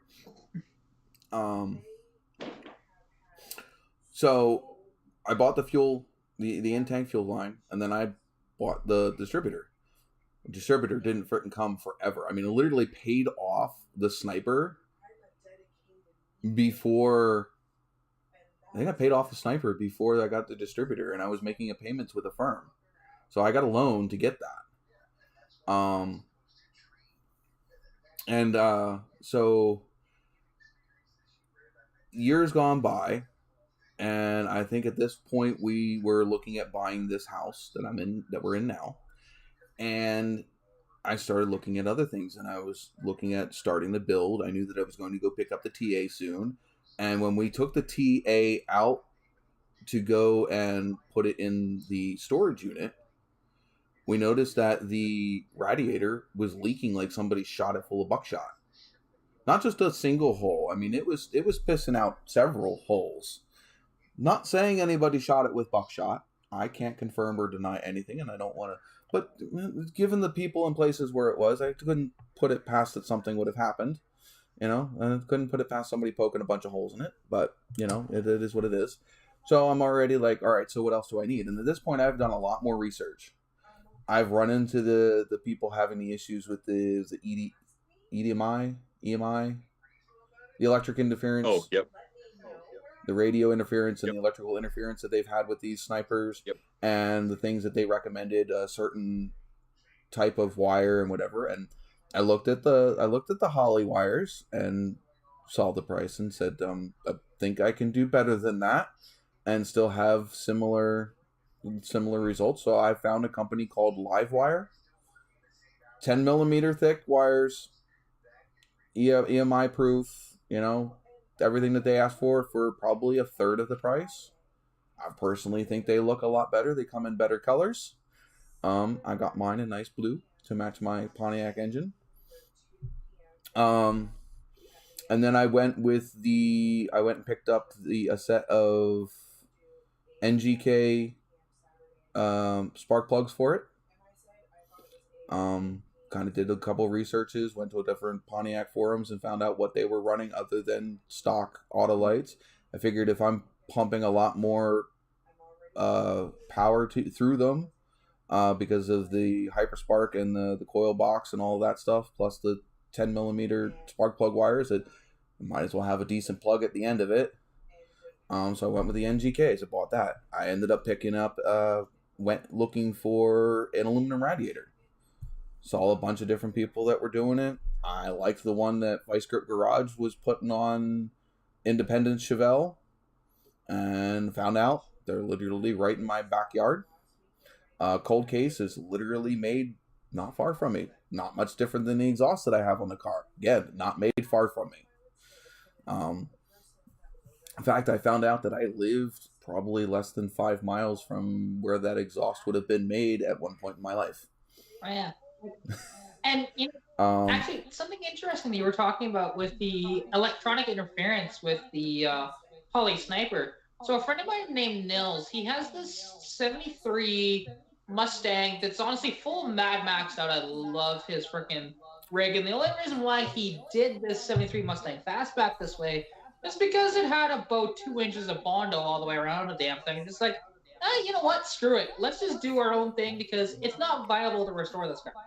So the original 302 that he had, it piled up. I think he's on his 3rd engine now.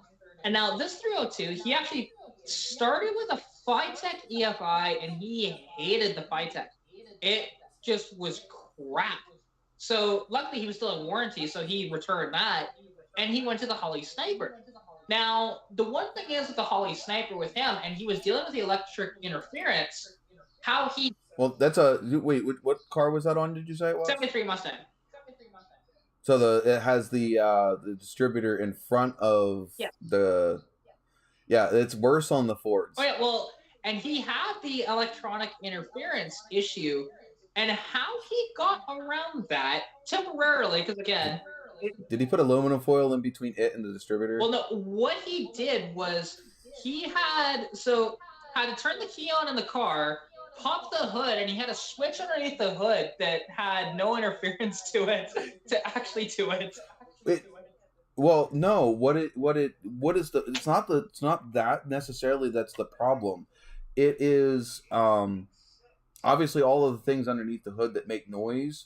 The wires that lead to the computer pick up that noise and carry it along the wires straight to the computer, and it messes up the sensors in the computer, and the computer has no idea what any of its sensors are saying because too much other garbage I know, but is flowing through the wires with it. Yeah, I know. Well, that's why he did just a simple... Now, and I'm not sure what he did to properly fix this, but again, he made it work like this for a little while until he fully figured it out after reading on forums and stuff like that.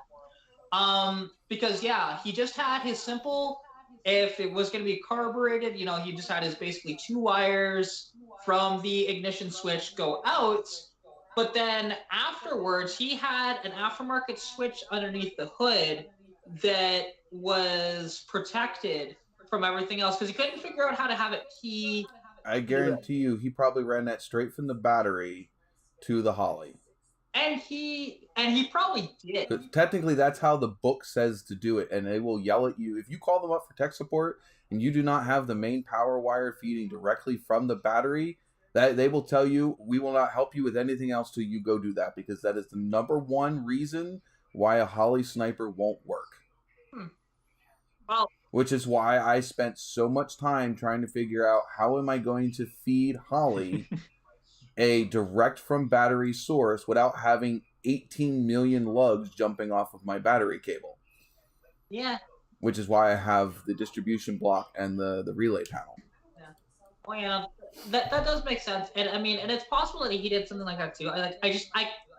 It's been a minute since I've seen this car underneath the hood to figure out exactly what it did. But I know, again, it was just a temporary solution that he did throughout the summer to drive the car, right? Because he didn't want it down. Because He loves that. He probably was still having other issues with it as far as drivability with getting the fuel maps and the whatever. I don't know if he had a Holley distributor on it as well, but if he was just running the simple basic Holley sniper without any of the peripherals, he was probably having air fuel ratio issues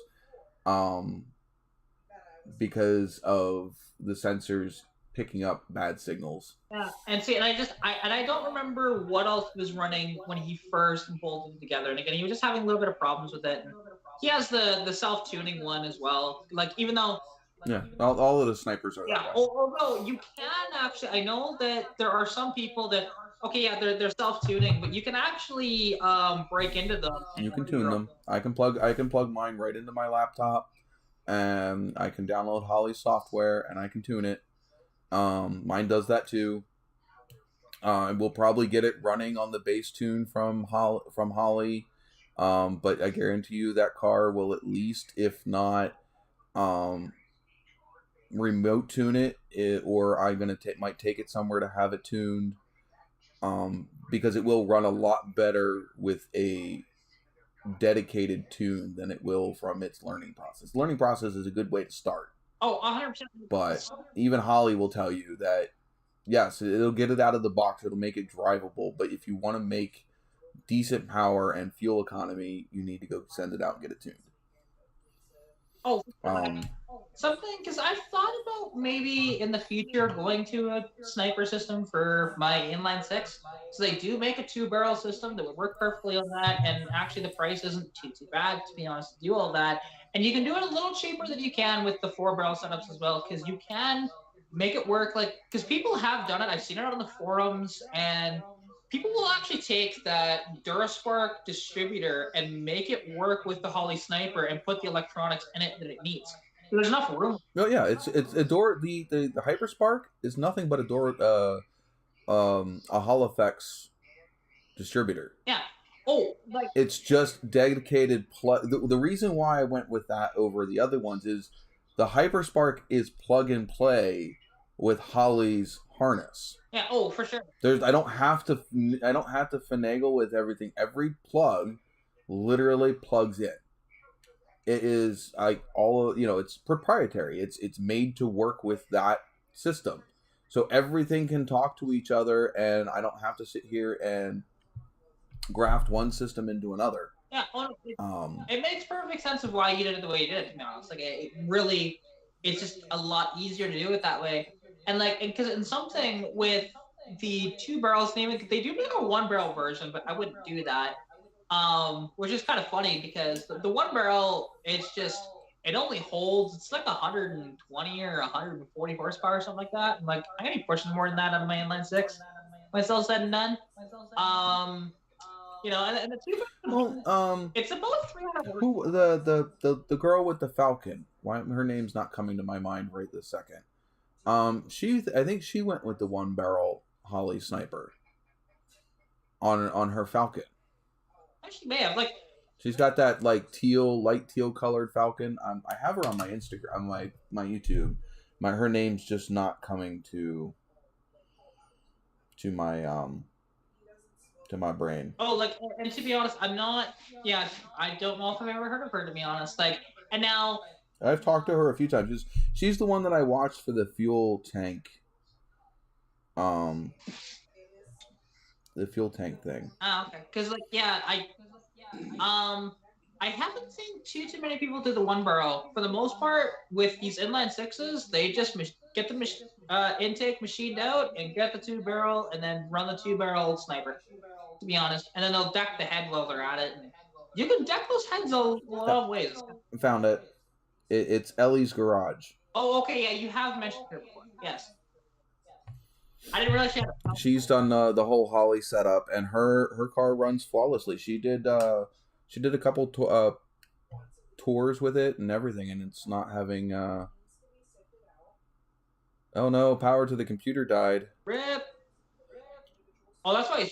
Yeah, I guess he is. He's up there frozen. He's not moving. Yeah, I was gonna say why that makes sense why he's frozen. At least he stopped he froze in a good position. Yeah. Not that you guys can see, because he's just Yeah, I have to dip out for everybody to see that. Yeah, you would. But yeah, no, that's kind of funny actually. And now, like, oh, there we go. Well, now he's gone. Yeah, like the one barrels, they're just convenient if you're not doing much for modification whatsoever, and you just want EFI. That's what the one barrels for. I think hers. That's what she did. She just needed something dependable. I do believe the carburetor that was on the car wasn't working right. They were having all kind of issues, so I think somebody reached out to them, and which is great. She's a bigger. Oh, well, look at that. And we have Rob dipped out and Chris pop in. And there you go. And Brad's in here too. New surprises I think he said he would be in by 10. I don't know what time it is. Hi, Chris. New surprises on the horizon. We can Hello, we got a trippy show going on. Yeah, it's like a strip club. I can barely hear you though, Chris. I can't help that. I'm in a half-shitty area for service. Yeah, I can hear him just fine. That's you. Yeah, it's probably me because I have the volume turned down low so that way the echo's not so bad. Wow,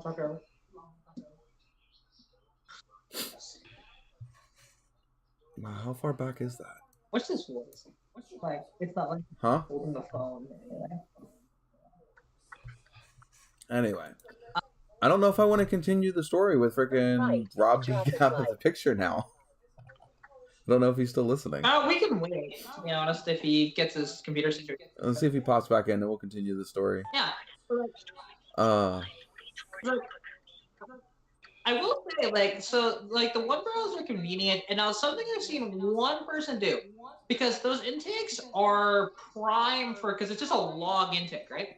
So they are prime for putting multiple either carburetors or even those on it for individual. And I have seen somebody go with a triple single. Yeah, I've seen people run 3 of those one barrel snipers on their engine, and it's just so wild to see it. I'm like, that's. Yeah, I don't know how they would talk to each other because they would act as 3 separate individual I'm units. They have a very, very custom tune for it themselves to make it work, is my guess. Yeah. Because I know that Holly was looking into getting like the tri-2 barrel carburetors to work. Well, it wouldn't be a carburetor, but throttle bodies. So that way the guys that have like the 6-pack 440s and stuff could get something to work. Or say you had like a supercharger with the double quads on top. So that way you can get that to work. Yeah. They were working on being able to get them to sync up, but the problem, like I said, the thing is you'd have to find a way to get the computers to talk to each other. Yeah, and because they each have their own separate individual computers. Whereas if you would have went with like the Dominator series, where the computer is external, and so you can hook up multiple throttle bodies to that single computer. Yeah. Oh yeah, no, and and it's just like that. That's the interesting thing is with engineers to just know this stuff. Like, for example, Shane, like the guy that's always in the chat here, I'm sure he might be one of those guys that might be able to figure that one out, because it's just what goes on in his head blows my mind, because of what he can design and actually have work and it be reliable as well. As one thing if he can make it work, but it's unreliable. There's lots of people that can figure that out. But he has actually, like, the fact that he has cylinder deactivation on his 302 blows my mind. That he can do that, and it doesn't break down, and he's running over 400 horsepower doing that too in his little 302. In that Lincoln Mark 7, which is a tank and a half, and he's added even more weight to that freaking thing. Like he's got the bumpers actually like concreted in, and he said, "Yeah, that adds about 400 extra pounds to the car." He was telling me that the other night.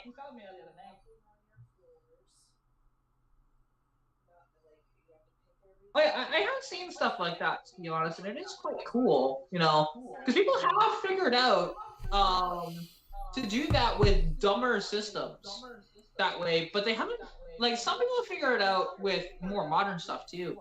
But it is really neat, to be honest, when people do multiple injection systems like that, have individual throttle bodies, and because something that would be really neat, and something I've even thought about too, it's like, people have actually done on the inline sixes, I have seen it, individual side draft Webers for every cylinder, right? And it looks so cool.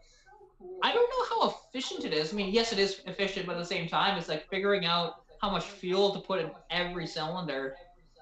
Yeah. I do wonder about that, of how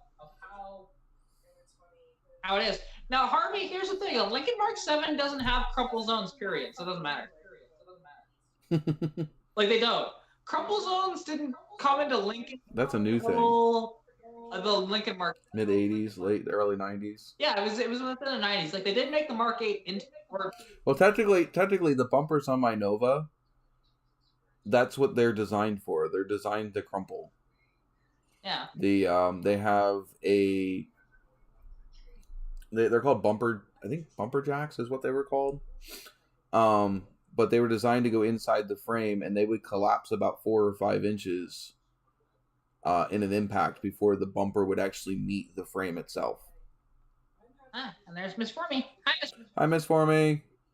And that's one of the things, because, like, Fords really didn't have crumple zones until I think it was when the Crown Vic stopped being boxy, and the Lincoln Mark 8, because Lincoln Mark 7 didn't have crumbles. I know that. Other than, like, maybe potentially a little bit of the bumpers. But with his, he just doesn't care, to be honest. He just wants that ultimate, Mad Max sort of feel to it. And he has that perfectly. You see that thing, and it's like, yeah, it's got meaty freaking tires on it, and he took a Sawzall to the, wheel openings and all that shit. It's cool now. It's not quite what I would do, but I do like it.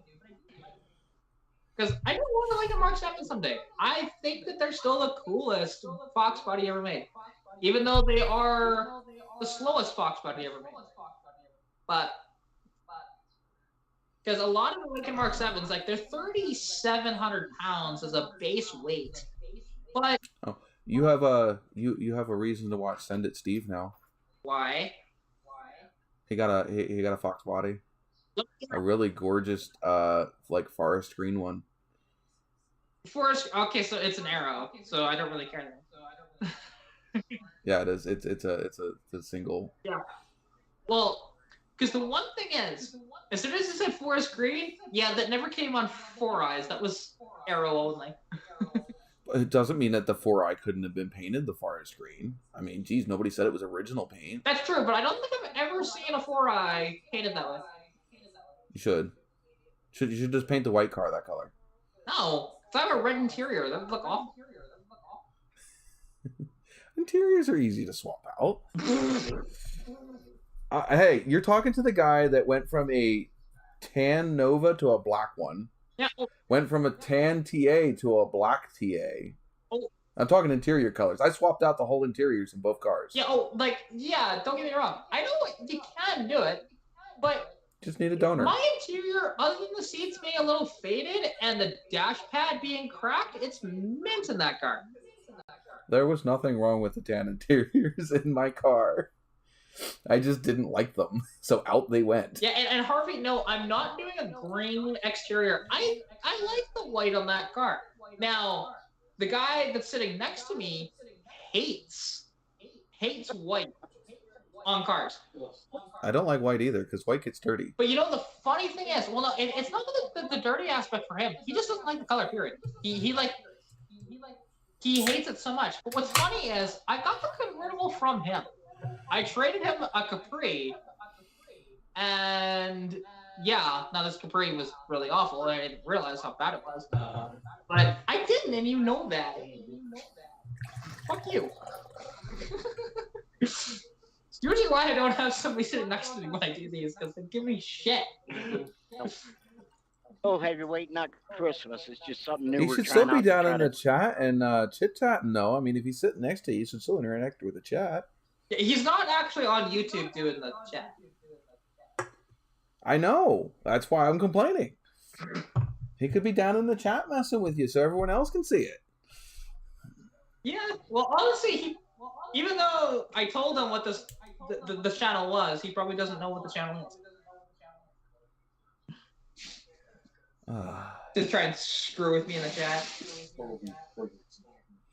It's NOVAtazz on YouTube. NOVATAZZ. Yeah, damn. Besides, if you haven't subscribed yet, I'd love to see you subscribe because I think I fixed my alert box. Hey, be easy with them Z's, damn it. It's going to make people want to go to sleep. It's only if you put 3 of them together. I only have 2. 2 is supercharged. 3 is makes you fall asleep. Why, are you back there trying to fall asleep? You shouldn't be. You're driving. I was earlier. Either that or your cabs are rocking like nobody's business. Yeah, well, no, it's either that or his transmission and motor mounts are completely gone and he's just idling right now. There you go. Bouncing around the parking lot. Okay, so we're gonna do what's in the cup. I got a nice full glass of beer. Somebody, if they were paying attention, will be able to get the answer to this because I did flash it on the screen before I poured it. Yes, you did, and I couldn't read it. So Wait. Proper pre-in for this question is, what size is the cup? Or cups thereof? What, that I have or you have? Whoever has it could be very important about what's contained within them. It's 8 ounces. No, it's 12 ounces. Pretty sure it's 12 ounces. Yes, it's 12 ounces. Mm.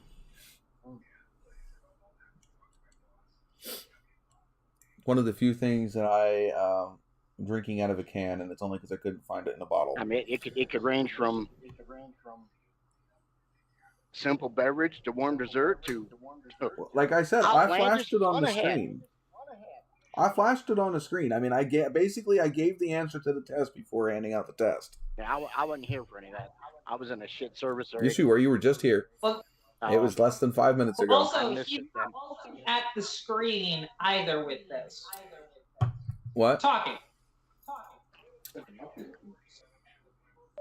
I know. Nobody was paying attention. Yeah, and it's fine. Somebody who was paying attention is going to get all the points. Yeah, and also, Because otherwise, nobody's getting the points. Because nobody's guessing this. yeah, and it's fine. Here, I'll hold up. Here's the glass. It is not what's on the glass because that's just a pint glass that I have. It is an alcoholic beverage. I'll give you a hint. It's not a beer. Yeah, there you go. Harvey blames the video being, I think. That's for me. What the hell was that one we had the other day at the barbecue joint? I like that. It is There's from a something. brand that I drank before, but it is not a flavor that I have drank before. Yeah, so you know when my brain works really hard and it hurts, so I don't even try this anymore. Don't stress yourself out. Considering I've been... Maybe Keith can give a guess. She's safe. She doesn't have those cartoon smoke clouds rolling out the side of her head yet. Well, we're trying not to totally antagonize Kat today. Yeah, well, honestly, it wasn't... The only thing was, it was just how much I was being interrupted. That's the reason why I just said, no, I'm out. And some of it wasn't technically your fault, but his damn GPS kept going off and interrupting me, so I'm just like, yeah, no. That's not... Nobody can control that. I know. He needs It that doesn't for matter, work. though. It was every single time we tried to talk, that GPS or any of YouTube would go in, and that's why I left. Chris, you need to start making wrong turns. No, because then she wouldn't shut up, period. I'm gonna see if I She can really get a won't custom- shut up if she I'm gonna starts see if going I the get wrong a way. custom programmer somehow. Next time we're in here like this, I'll have the son of a bitch play a direct message to Cap. Kat, please make your next left-hand turn. Yeah. Cat, you're going the wrong way down a one-way street. I've never done that. I have. Get lost in a city enough times. You'll end up finding you go down a fucking a way that you think is the right way until you start realizing, oh wait, none of the cars are pointing my direction or the other direction. Do it the right way. Do it in a semi and then blindside back into a dock because it was the only way to get to the delivery. Watch everybody freak the fuck out. Well, I don't know if anybody's talking out in the chat, but I guess we're just going to start going through the chat. Chat, what is in the cup tonight for you guys? Again, does not need to be alcoholic. I am not condoning drinking. Just what is your beverage of choice? What are you enjoying to quench your thirst tonight? Kind sir, that's a half lie. Brad's got some Crown Royal and Sprite. Wow, nice. Crown Royal and Sprite. That's an interesting combination. Yeah. Florida's treating him sweet. Yeah, I mean, your camera shy, please. You've been in quite a few of my YouTube videos. Harvey's got an orange crush. My man, orange soda. Can never go wrong with orange soda. He said Crown Royal peach and Sprite. Ugh. He literally just recoiled and almost puked. Oh. All right. What is Keith having to drink tonight? Since we're gonna. He's basically might as well be on camera at this point. We know he's there. He can't hide. Yeah. What is Keith drinking? He moved his chair about 2 feet away, so that it's hard. I don't care. I still know he's there. It's like your dad trying to hide off camera. That doesn't work either. It's not hiding off the camera because he's been on camera many times when I've been doing it live. To be honest, it's just he's not talking to the camera. That's really different. All right. So what is Keith having to drink tonight? You can. What? Diet Coke in a can. Got a Diet Coke can, huh? All right. So, Kat, what you got? If you can tell. We got Powerade, or is that just straight water? What? Powerade is clear. I don't know. I made a guess. I can't really tell. I mean, it could have been light blue. You're on crack. Maybe plumber's crack. There are some energies that, yes, are clear, but not Powerade. You should know this. I've had enough of them in your shop. Okay, anyway. Mr. Chris, what you got? I remembered what we had last week. It was called well, I didn't ask you what you had last week. Yeah, I asked you what you had today. It was called Moose Drool. Moose Drool. Moose Drool. It was a local... That sounds like something Kat would be drinking. Some Canadians up there. Hey, where I live in Sundre, actually, we do have a bar called the Swamp Donkey Pub. There you go. There you go. Well, also, you want to convince the shit out of people? Tell them, holy cow, look at that swamp donkey. What the hell are you talking about? It's a moose. Yeah. A lot of people don't know that. Well, also, one of the clinics in town, which is actually where I go for my doctor's appointments, is called the Moose and Scroll Medical Clinic, which... Oh, good. They'll take me, too. Well, if you know the reference to that, it's a reference to Rocky and Bullwinkle. Jeez, Jesse, you are late. Jesse, what's in your cup? We're doing what's in the cup. All right, so, Chris, what do you have in your cup currently? Okay, we got... Jeez, Jess is being really loud. Bottle of pure, clear moonshine. Because every time I hold it up, take a drink, the moon shines through it. Okay. Is that core? And you better not be drinking moonshine while freaking going down the freaking... I mean, we're going to have to start singing Eastbound and Down. You keep that up. Yeah. Is that a Trans Am logo, like smack dab in the back of your cab? Is that what I'm seeing swinging behind your headphones or your CB? Right here? No, behind you, in the bunk, direct dead center. No, there's a ladder. No, I could have sworn it looks like I have to look at it. You know, I can see what you're talking. He said to quit. Yeah, it is literally dead center of your. What the hell? Crawl up freaking down. Kind of white. Yeah. Like Your blanket. There. All right, good. Go ahead. Goodbye. Right there. I did. I sent it. All right. that what you're talking about? They deserve it for everything they've put you through. They deserve Like, Good. right there? Wait, what? I can't see because you got all small. What'd you make it small for? First thing I do is get the damn mic out of the way. Because Kat probably started talking. Hang on a minute. I am not getting you in an accident. You ain't gonna get me in an accident. You're talking about that. There is a shiny there. thing. Right there. There is a shiny right there. Right there. I see what you mean now. You want what the ironic thing is? What? Yeah, it does look like a Trans Am logo, but that's actually the drawstring on my laundry bag. It's white. And the way that it lays when I throw it up there, it's making it look that way. It does. It looks like a Trans Am logo. It's all blurry, so to me it's all pixelated and blurry, and it looked like the wings of a Firebird. Hooray! I earned the most points for the dumbass award tonight. How dumb is that? But see, the thing is the Trans Am logo in your truck would not have been out of place. I do have a sign that Miss Formie got me, but I ain't figured out how to put lights around the outline of it yet. Anyway, so you have water to drink? Water and coffee. Water and coffee? Okay, so I guess I'll come clean as to what I'm drinking. I really wanted to nobody's ever going to guess it. Back in that corner, way over there in the back, is a 2-liter bottle of Fanta Orange. Oh, okay. You got some Fanta? Well, somebody out in the chat is drinking Orange Crush. Yeah, they got the better orange. But anyway, so I am drinking Angry Orchard's Hardcore Cherry Apple. See, now I said Angry Orchard. Yeah, it's the brand. It's the brand that I've had before. Because it's darker than the regular.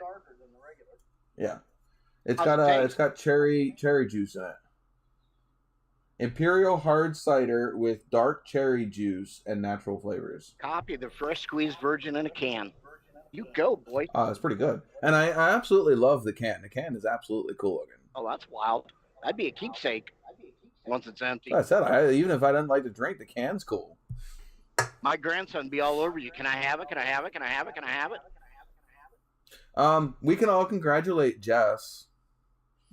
The reason I dipped out earlier is because Jess had a really bad night, and I went to go check on her because, yes, she popped into the live for like 5 seconds and then hung up, which kind of is an immediate giveaway that she's not feeling the greatest, and I went to go talk to her, and we had actually talked about earlier, but she did the rock and roll thing, and though she has another job already. She just told her old job that she was going to try to, work with and do 2 jobs at once. She just told them to take this job and shove it. Nice. Party! So she they pushed her too far, and she just said, nope, screw it, I'm done. And yeah, like she said, this is the first job she did not give them 2 weeks notice. She just quit.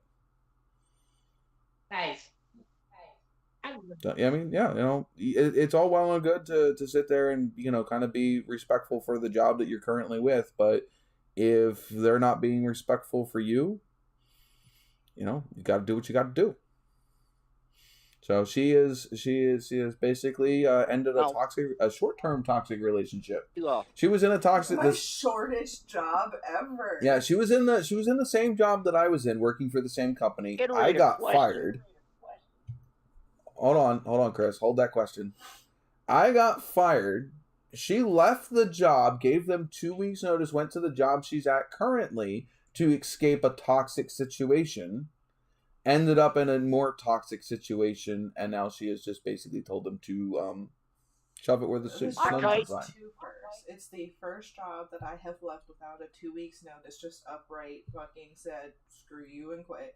And it's also my shortest job. Yeah, that's how you got to think about it. This is not normal for Jess to do that to a job, and so if she, if she felt she needed to, then that says something. For what, 3.5 years? 3.5 years of their bullshit. Well, the other thing you find is the older you get, the less willing the less you're willing to put up with somebody else's bullshit. Your bullshit meter only gets 6 shorter. months. I thought you were there longer than 6 months. It's only 6 months. 6 months. It took them 6 months to completely drive her away from the company. And just knowing her personality and just what I know of her, and with talking as minimal as I have to her, I'm surprised she lasted that long. I am very tolerant of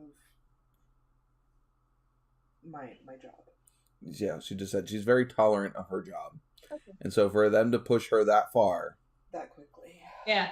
Like she said, that far, that quickly, it was bad. That's okay. So, quick question. Not just for me and my mental health sakes, but also because I needed to keep my integrity as an employee working with an IDD community.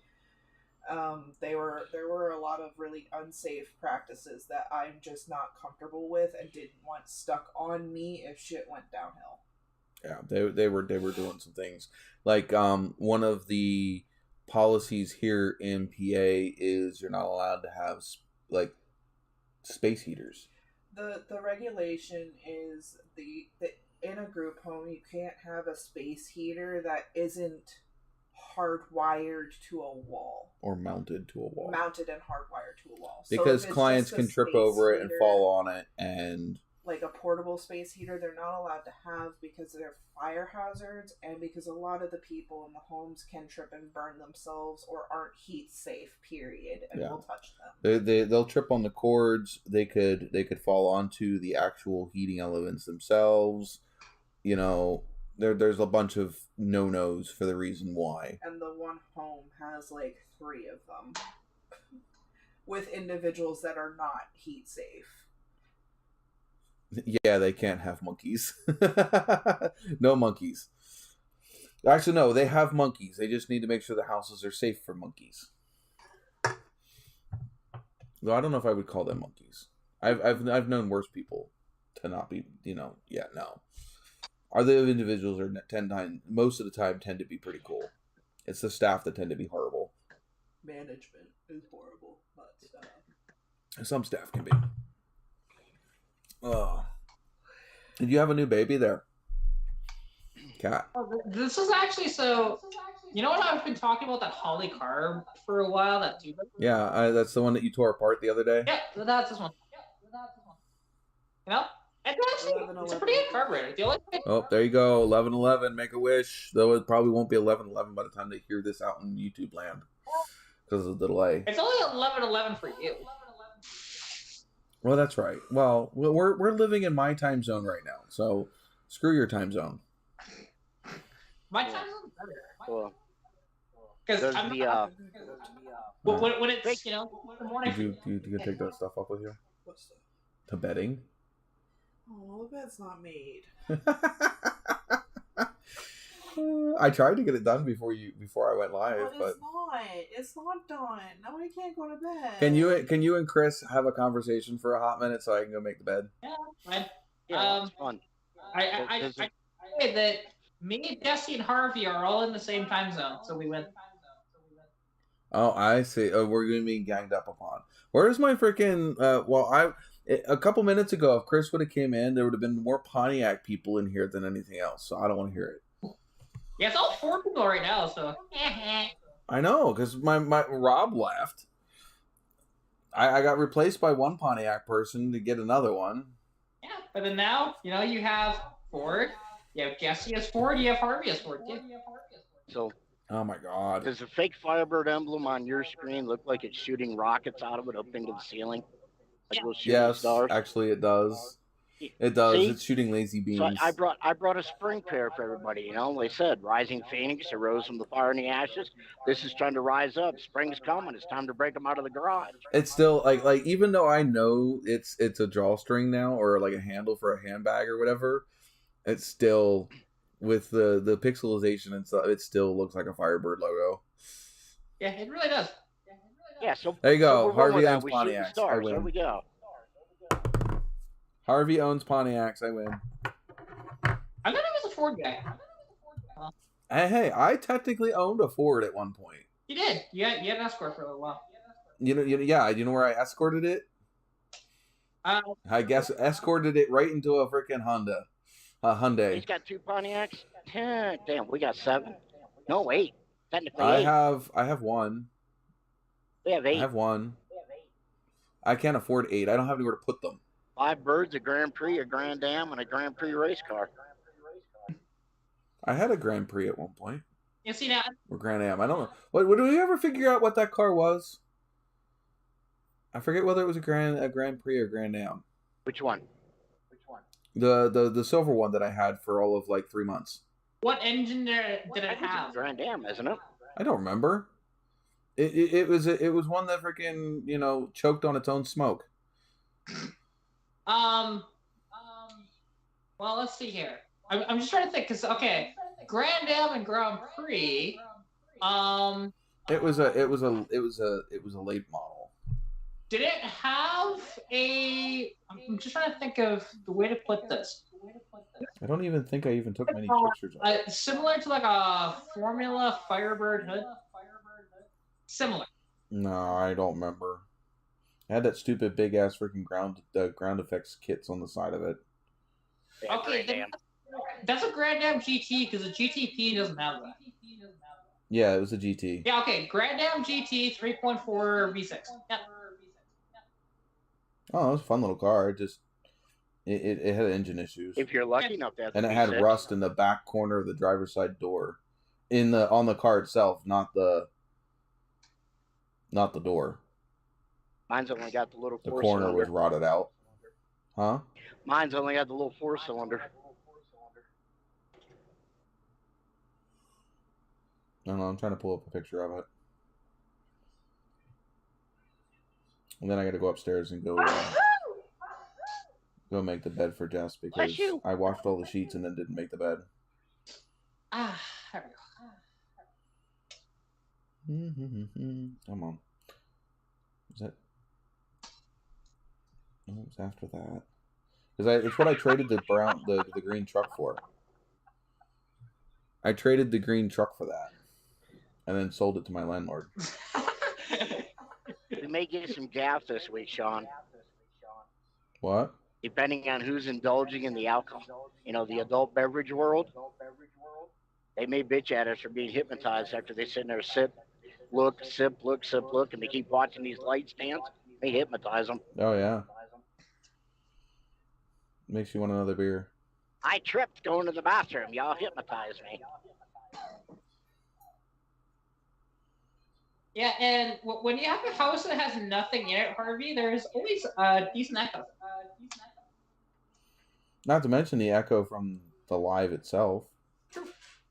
But I mean, honestly, like, there is almost nothing in this house. There's like 2 chairs, there is a small table, there is 1 bed, there's no floor. It's just here. Why are you in an empty house, by the way? Because there was a bunch of work that was being done to this house. So, like, it's been recently painted in here. That was a few weeks back. And then flooring guy is coming out next week to do the floor. Jess is threatening to eat my cookies. And you know what, Shane? Yes, I don't care.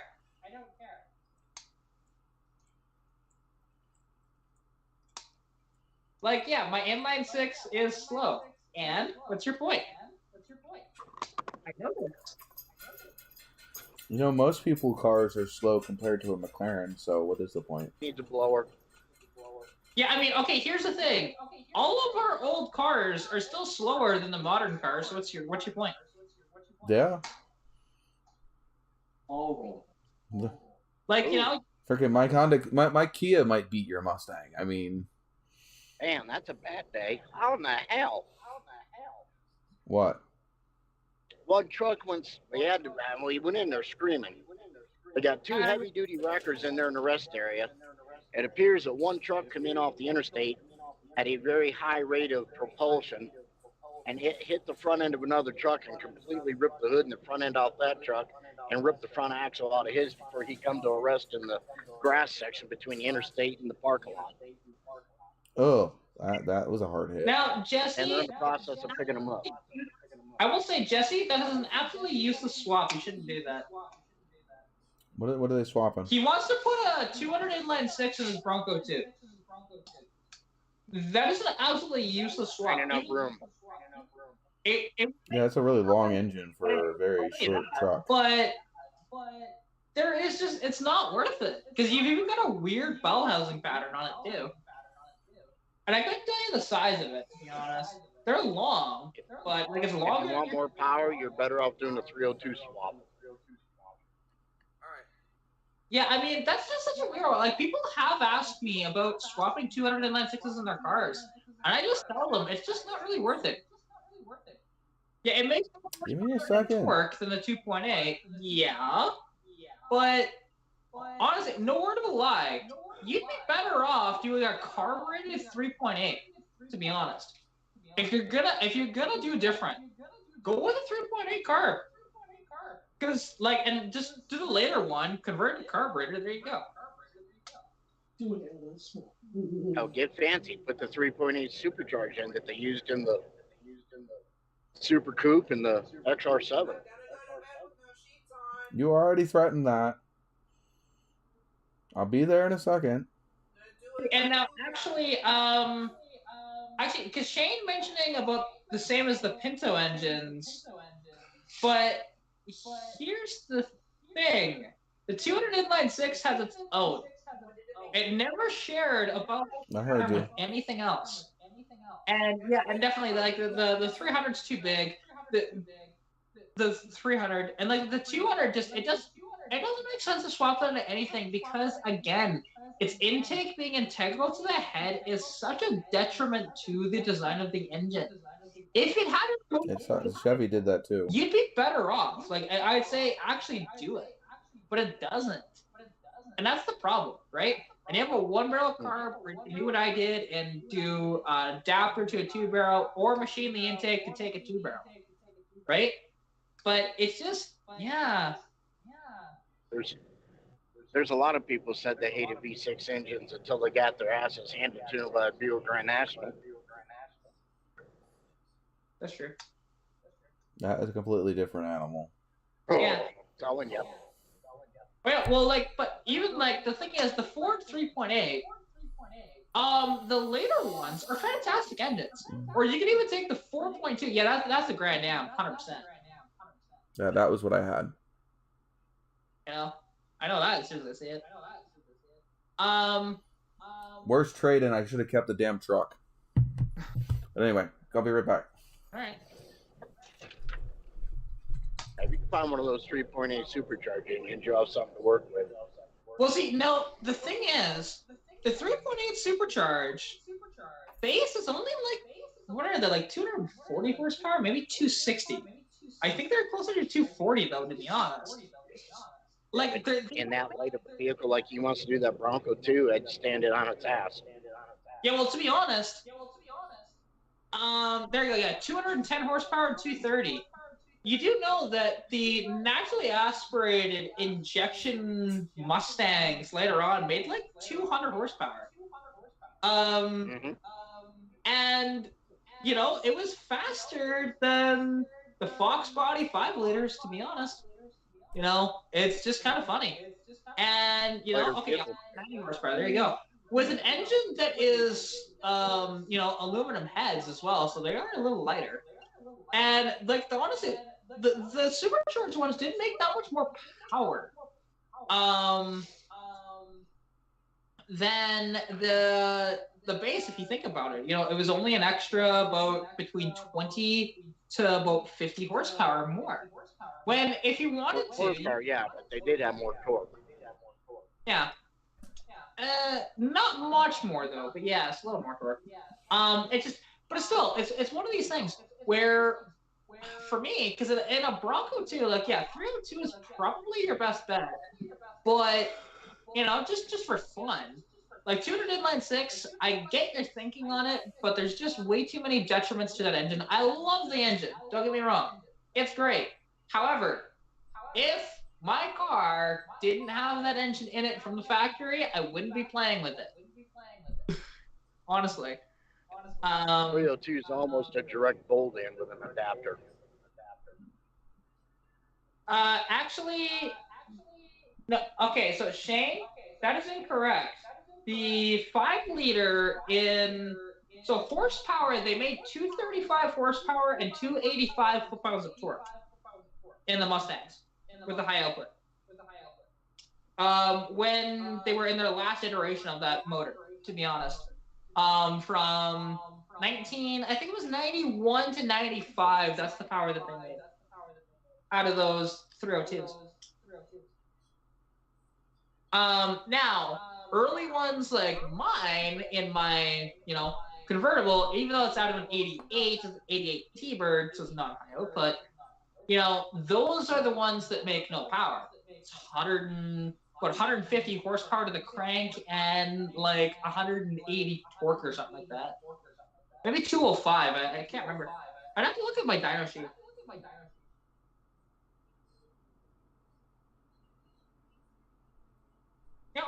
And that's the one thing. Okay, you want reliability. Okay, yeah, 5-liter would be good, to be honest, for that. They're really good engines. And if you were somehow set on that 200 inline 6, it's just reliable to hell. Yeah, but you have to swap out that carburetor.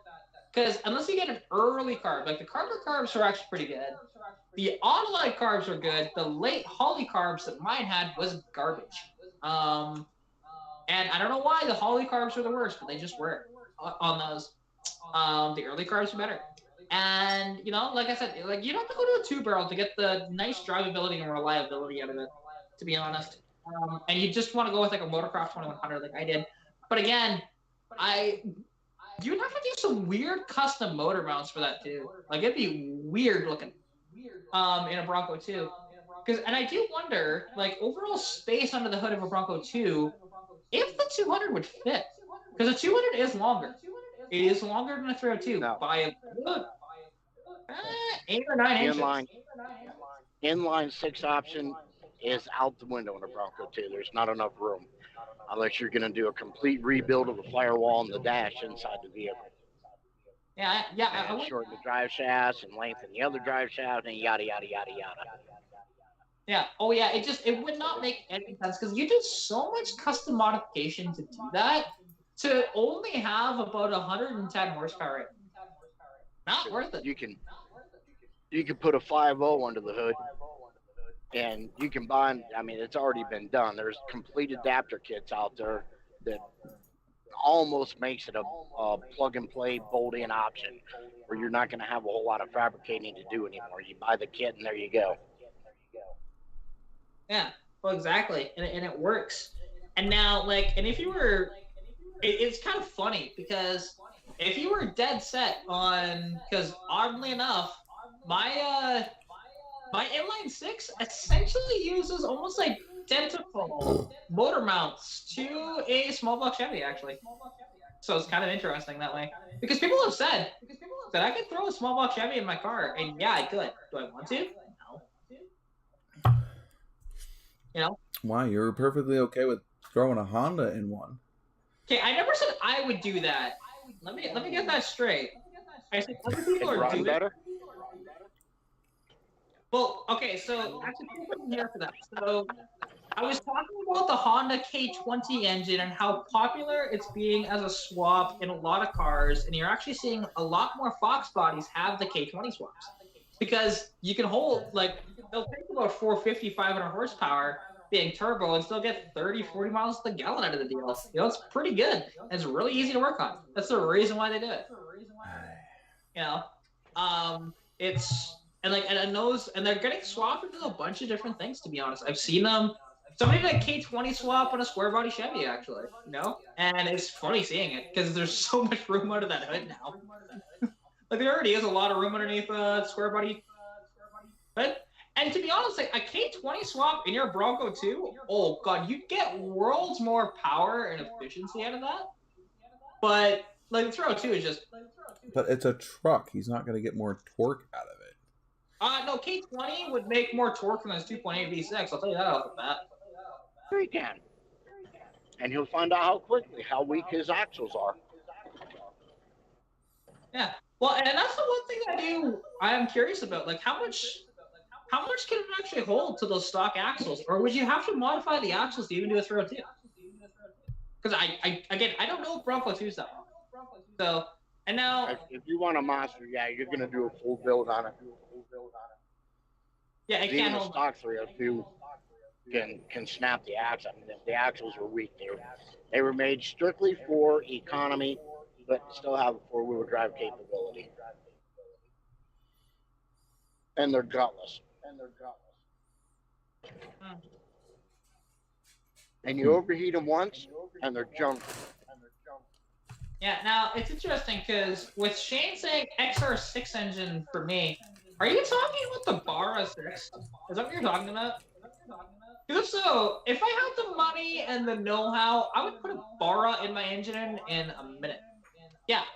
Okay, that's what he's talking about. So, and then for everybody that's wondering, what is a Barra? So the Barra is the Ford inline 6 for the Falcons. That it's a evolution of my little 200 thrift power, to be honest. Because the Australians kept going with it. It's overhead cam, and it's essentially Ford's version of a 2JZ. Those things will take a ton of power, to be honest, and they are insane little motors. It's an inline 6, and you can push those things to about 800 horsepower before you have to deal with any internal issues. Like, obviously, you swap out injectors and oil pump and stuff like that. But beyond that, actual internals will take it. And they are 4 liters, too, so they're bigger. Had a Ranger with a 2.9 in it. They're not a good... Yeah, 2.9 Rangers, not a good engine. Like, they did have their problems. They can go. I don't know. You guys are way outside my expertise. Well, like, my friend Nat has a 2.9 Ranger, actually, and with a 5-speed in it. And it's the only car that I have, we were cruising one day, and I pinned it in my Mustang, and this was before the T5 swap, before the rear end swap. So I still had 273s. I still had the C4 automatic in the car. And I was leaving her in the dust. I'm like, really? Your truck is that slow? Blew my mind, because she had a manual in her truck too, so I figured she would have kept up. Nope. No, what year is her car? 91. 91, and yours was an 80. 81. Yeah, 10 years. I mean, you're thinking about it. It wasn't until like the mid to late 90s that modern cars really made a crap ton more power than the older cars. Well, the thing is, if she had the better, because she actually no, I think that was the best engine you can get. I mean, she's in a truck, and you're in what's considered a sports car. Yeah, well, the thing is, because I'm trying to think actually, because actually Keith's beside me, he might know. So the square body Rangers, because they went up to like 92 or something like that, 93, somewhere in that range. You couldn't get any better than 2.9 for engine size, could you? In those, because I don't think they put the Mazda engines in those, or at least the bigger Mazda engines, like the 4-liter and stuff like that. Yeah, I thought so. Yeah, so the single in-block 4-liter was first. I don't remember what year that was. Probably. Right. You going to work? 90s, maybe. Yeah, no. Jesse, I fucking quit. Yeah, Jesse, no, I've been under the hood of her truck. She has the 2.9. It's a gutless wonder of an engine.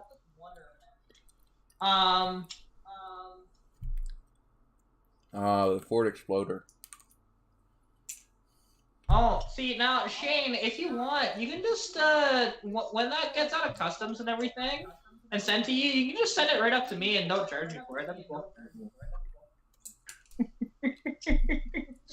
I would take a... Speaking of exploders, my stepfather's Exploder is going to the scrapyard. The one with the ex-Ranger Ford Explorer with the Mazda transmission and all-wheel drive. So he got tired of putting clutches in it. So that's either a 4-liter or a 5-liter in that, to be honest. And what it was a six-cylinder. Okay, so it's 4-liter then. Yeah, which the 4-liter, the problem with those, they have dual timing chains, one in the front of the motor, one in the back, and when one of them snaps, it gives problems. Well, they actually have 3. It's the transmission issues they were having with the truck. That's the reason why it's going. He's getting too old. He can't keep freaking pulling the transmission out and shit in that thing. Hey, Shane, I have driven cars with a decent amount of power. I can handle it. Screw you. You know, Lance's fucking truck pulls over 600 horsepower. Right? Now, I'd probably only, honestly, if I had a bar, I'd probably only push it to like 500 horsepower, to be honest. I don't need 800, 1,000 horsepower. I don't need that. The thing is they're not getting away from another exploder. My mom has an Eddie Bauer edition automatic Explorer. I don't know what engine's in it. Yeah. Oh, like, don't get me wrong. 500 horsepower is a lot for my Fox body, and I know that. I absolutely know that. But the one thing is, what I do with cars, even when I've driven faster cars, because I've driven S550 Mustangs with all the traction control turned off and everything. I've driven that 2021 Supra. I've driven Lance's freaking truck. You know, I've driven quite a few cars that have 500 plus horsepower. And I don't know, man. well, the thing is, when I drive cars with more power, I probe it a little bit. I don't go, hey, mat the gas immediately. No, you tend to drive it, and you just lightly do stuff, and you figure out what it's going to do when you press the pedal, to be honest. 2017, what is it? Is LT1 ZR1? The hell was it that I drove that I was in? Oh, you were in, so that was the Camaro, wasn't it? Yeah, the Camaro. Yeah, so you were in, I think you were in a Z28, from what? Not a Z28. It was their freaking track car. Oh yeah, no, it was. That's right. It was a ZL1 that you drove. Camaro, and yeah, they have about 650 horsepower. 700. Is it 700? I couldn't remember. To be honest. Mm-hmm. Depending on what. 700 horsepower with a different suspension and aero, and the fucking thing went 0 to 160 faster than I wanted it to. Well, Jesse, on the street with traffic. Technically, in not Mexico. wrong, but you do need to, like, if you're going to push about 500 horsepower out of a Fox body, you do actually need to do a little bit of strengthening underneath. You have to. Because wait. A Fox body can handle power better than a Firebird. Define what Firebird generation you're talking about here. I'm gonna assume he means 80s is my guess. Which I'm gonna assume he means 80s. Now the one thing is the 80s was the dark ages. Yeah, well the one thing is the front suspension of the design of the Fox body is not great. There are guys that, like, one of my friends, he did this, to be honest. So when Fox bodies were cheap as hell, he would actually take the front suspension and engines out of Firebirds and Camaros and drop them into it. To be honest. First idea. Wait. Sean, time out. Whoa, stop. Have her repeat that. Repeat what? Repeat what part? What? That the Fox bodies that, like, a friend of mine, he would chop off the front K-member completely and take a Camaro K-member from the 90s with that engine and put it in. Uh-huh. At that point, is it still a Mustang? These were fucking, like, demo derby cars. He didn't give a shit. Essentially, like, these were, okay, I shouldn't say that. They were more like, not necessarily demo derby, but they were taken through, like, your figure eight racing, and he also used them for, like, field cars and stuff like that. Back when Fox bodies were, yeah, and no, and Shane, I will always say Zed. I don't care. I'm Canadian. That's how we say it. Screw you. Where's he from? Where's he from? He's in, actually, where is he? I can't remember. It's like, I know where he is, I just can't remember. 9999999. That's German. I know. I'm allowed to. I have German in me. And Irish and Scottish. Oh, he's from California. Okay. Shit. California's I feel wrong on sorry every for level you. you talk about. Trying to be a car guy in California, that's got to be like trying to pull teeth. Oh, yeah, Shit. that's I drive a truck in California. well, a friend of What? mine, like, and it's so funny that he was building this 3000 GT that was about 600 horsepower to the motor, and he dynoed it, and it was about 480 to the wheels or something like that. Because again, it's all-wheel drive, right? So it robs a lot more power doing that. But the thing, You guys couldn't even get decent Pontiacs in California. You couldn't get a Pontiac 400 4-speed in Cali. The only thing you could get was the 403 olds. yeah, With the automatic. But the one thing is, because when he moved, so he moved from, I think it was like Georgia, and then he moved to there, and he. Oh, he moved from Pontiac country to like fuck muscle car country? Well, yeah, and the thing is, if you'll let me fucking finish without interrupting me, because you keep doing that. Because again, he was building this 3000 GT at the time, badass freaking car. The one thing is, he moved from Georgia to California for there was like this solar sort of project that he was working on. That's the reason why he did it. But he lasted about 4 months, and he said, "Screw this. I'm not dealing with their BS with the emissions crap." So he moved to Texas. That'll work. Thank you, Carb. He needs to go hook up a demolition mat then. Yeah, well, and now it's funny. So he had the 3000 GT, and then he actually traded it off on a C5 Corvette that's built, making about 700 horsepower. It's about average for those. Not really. For a built one? Well, it depends if it has. Now, I don't know if it still has the original aluminum block or not. If it's original aluminum, If it's an LS C5, about 700 is a decently built one. I mean, you're not pushing it much past that. yeah. Well, and I don't know because again, I don't know. It does have boosty on it, but I don't know if it's a truck engine or if they kept the original aluminum block. I don't know. Well, the 6.0 truck engine is what I'm looking for the Nova.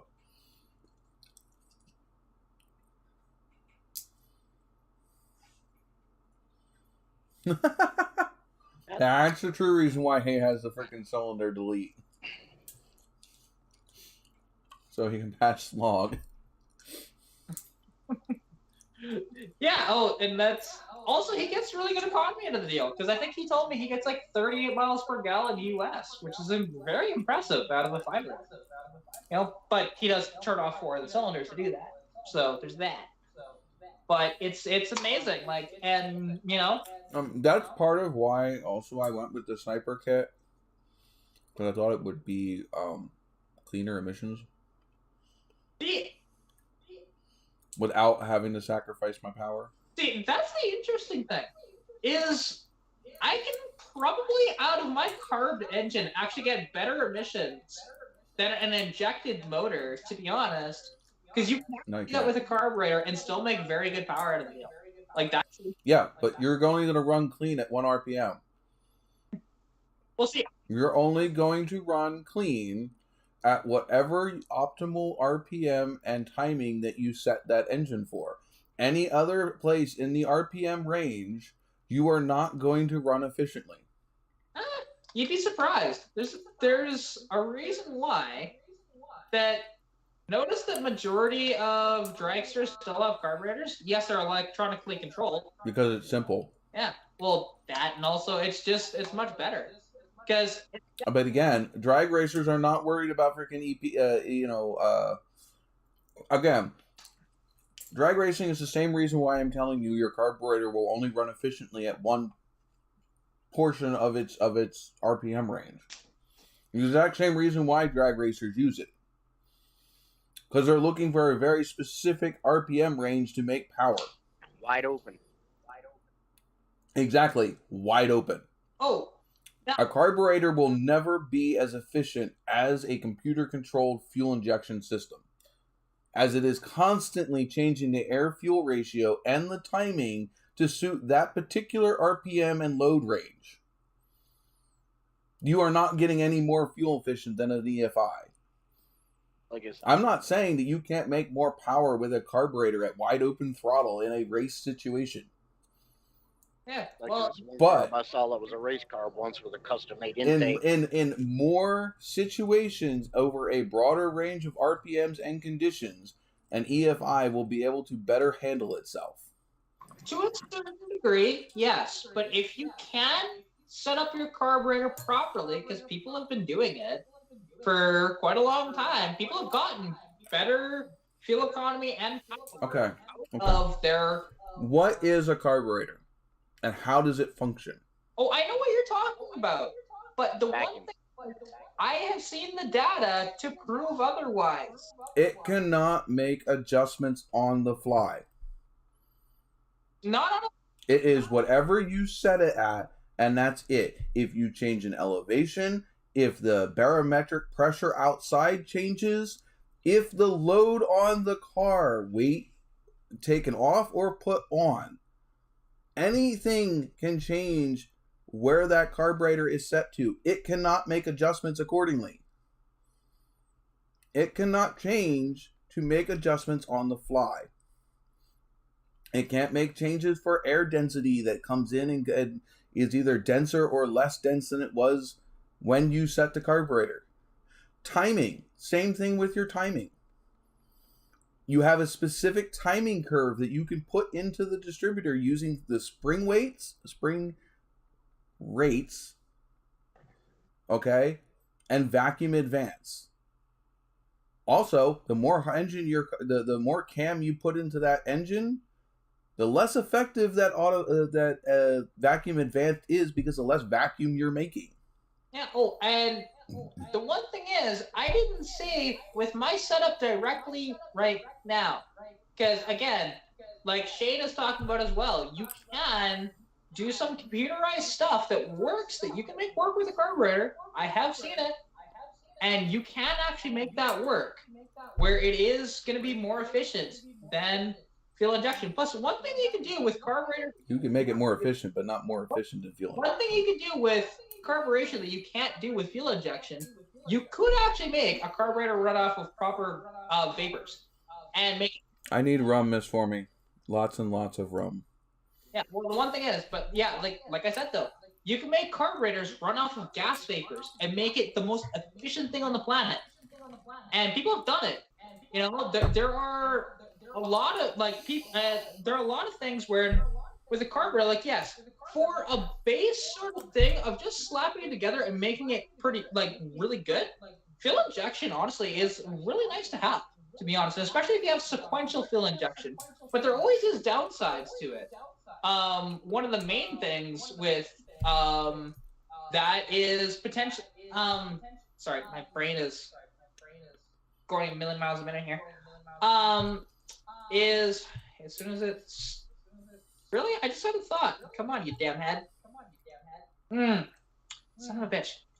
Like, I do like. Actually, there you go. That's one of the guys too. Smokey Eunuch.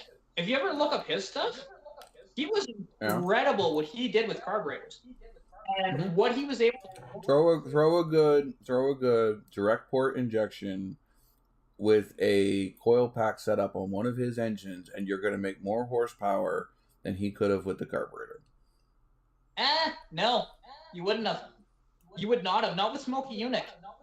Go look up his stuff, because what he was able to do, like he was able to Cat. superheat. What is my background?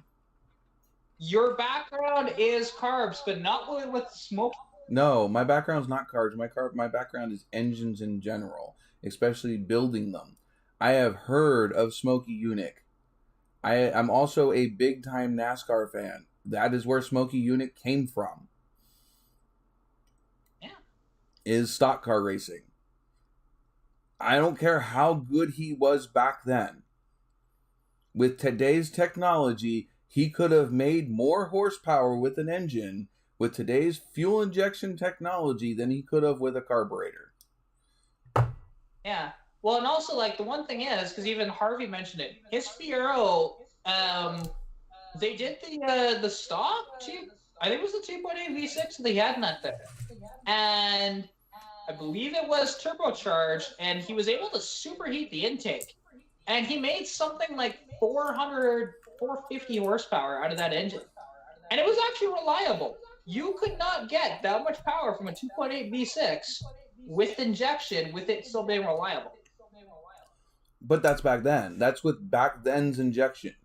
Yeah, well, no. Even nowadays, a 2.8 V6 Fiero would not hold up to that kind of power without the modifications that he did. It was absolutely incredible.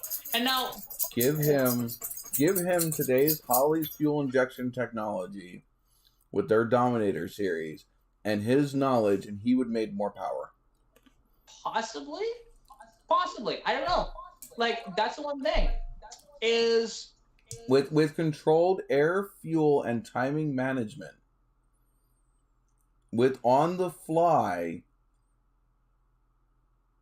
tech tables for that, he could have made more horsepower. Yeah. See, Just because he was good with a carburetor doesn't mean that it couldn't have squeezed more power out of that engine. yeah, I'm not sure on that. Because injection does have its limit. Like, it actually does. We've seen that in a lot of the bigger horsepower vehicles, and that's why almost all of them are carbureted. For that reason alone, because the carburetors can hold more. Now, yes, that is a more extreme case, 100%. But my neighbor, like Lance, because he's a big Smokey Unique fan, and he's figured out of how he could actually do it on my engine. Now, I'm just scared because of how lean you actually have to run it. It's almost dead lean, but not quite. It's close, though. And when you have turbo, you think he'd run fat, but no, he ran them lean. And and that's how you actually make the power technically, by running leaner as opposed to fatter. But Well, yeah, most things run best right before they explode. yeah, there you go. Superheated, yeah. So the 2.5, that was 250 horsepower. I thought it was a 2.8 that he was dealing with, and I thought there was a little more than that. But honestly, it was really amazing. And it's people like that I'd be curious, and now unfortunately he's not around anymore. And I wish that, he still was, because it'd be really cool if he was still doing stuff and what he would do. And he came from NASCAR. I heard you took a lot of the secrets to his grave. Yeah, and he took a ton of the secrets to his grave. There's only a very small amount of people that actually know, but they won't release it. And it's sad, because it would be interesting if those were released to the public of what we'd actually see, and so much more efficient. And because the one thing is, and now if you just want absolutely super emissions and just really good fuel economy, convert your carburetor to a gas vapor, and it's apparently you just got to figure out the ratio. Once you have that, it is amazing. I could make my car, if I did this, to be honest, I'd go from my 31 miles per gallon Imperial to close to 60 or 70 if I actually did that.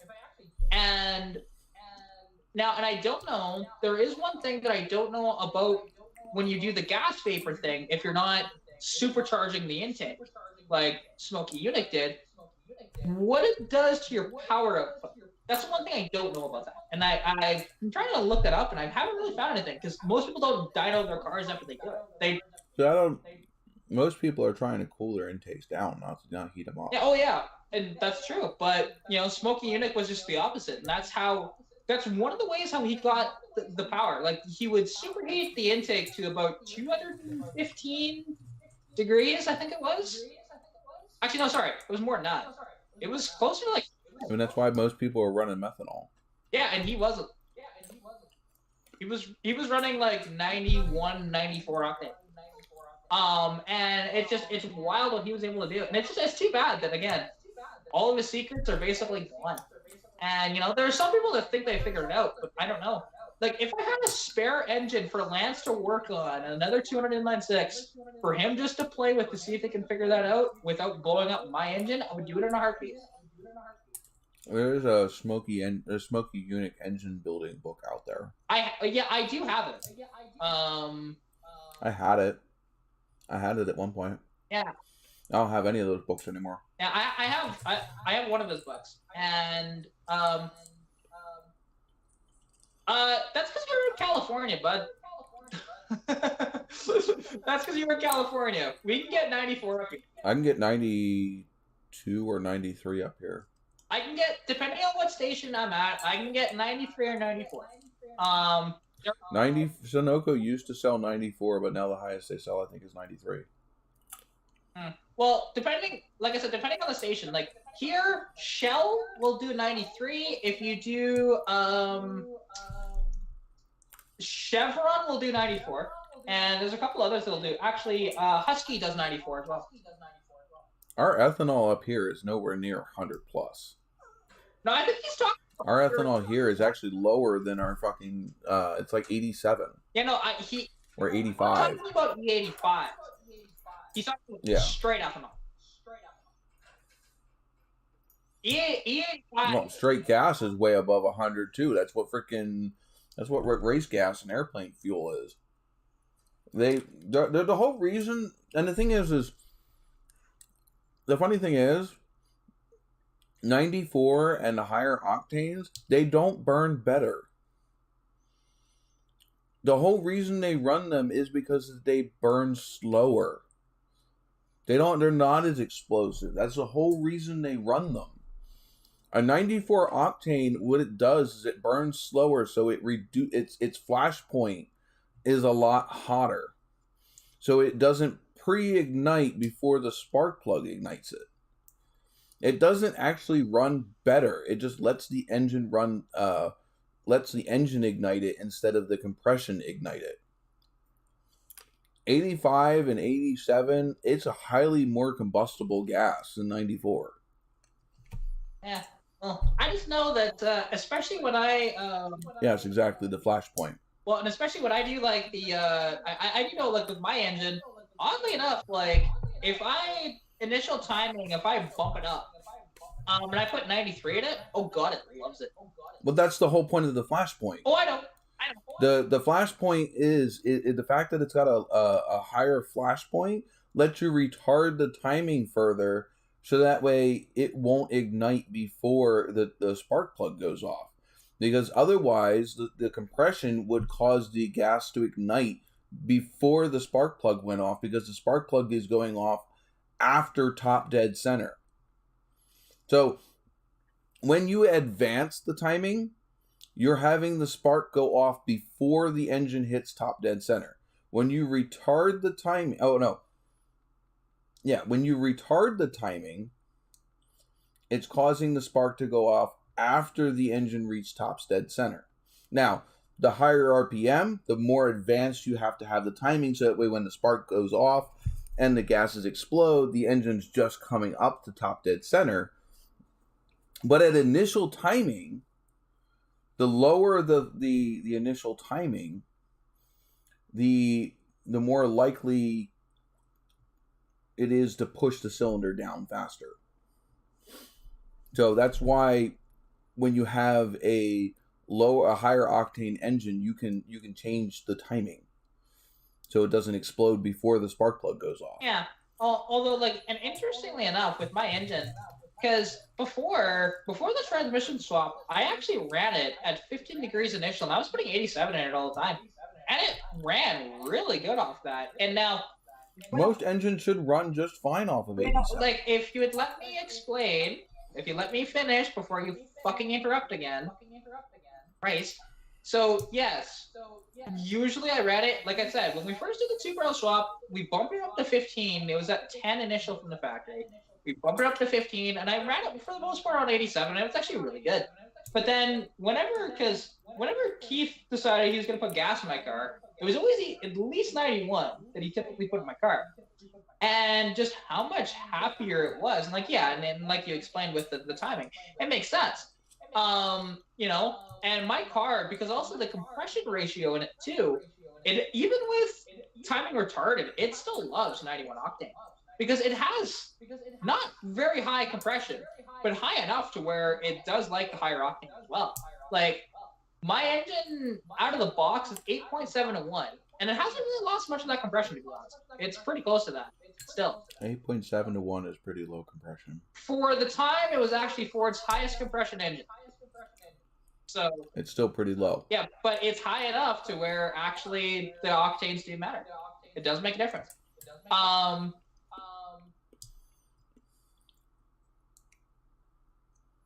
Interesting. A 2.8 S10. I wonder what compression those things were running then. If it would ping with 87 in it with a 2.8. The thing is that it may not be beacon pinging because of compression. 2.8 S10. If he was not the original owner, if that engine had a lot of buildup inside of it, carbon or whatever, especially on the backside of the valves, it can cause it to ping or pre-ignite because the carbon buildup actually holding heat. And so that heat is actually like a glowing ember. So as soon as the fuel comes in, it explodes.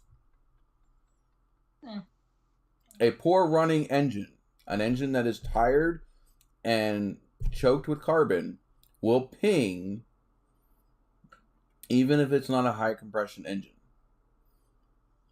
Because the dirt inside the engine will cause it to pre-ignite. That does make sense, actually. It just sounds kind of funny, though. That's all. It's what I went to school for.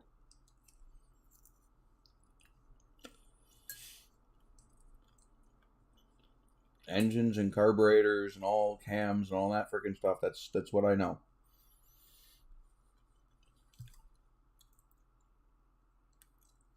He rebuilt it after he bought it. Would go 3,000 miles before using a quart. It shouldn't use any quart of oil at 3,000 miles. No, to be honest. If it's burning oil at all, then there's still something wrong with it. Yeah, unless we didn't have a proper PCV setup for that thing. Could be that. Well, then he's got blow by past the rings.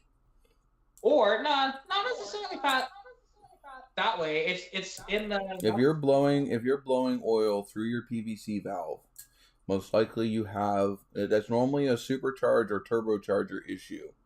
A naturally aspirated engine should not be building that much positive crankcase pressure to blow past a PVC valve. Well, like I said, I said if he wasn't running a PCV, if you heard me, because he may not have. My engine right now technically doesn't have a PCV on it, so yes, it does actually have oil that comes out of the back of the valve cover, 100% through the breather.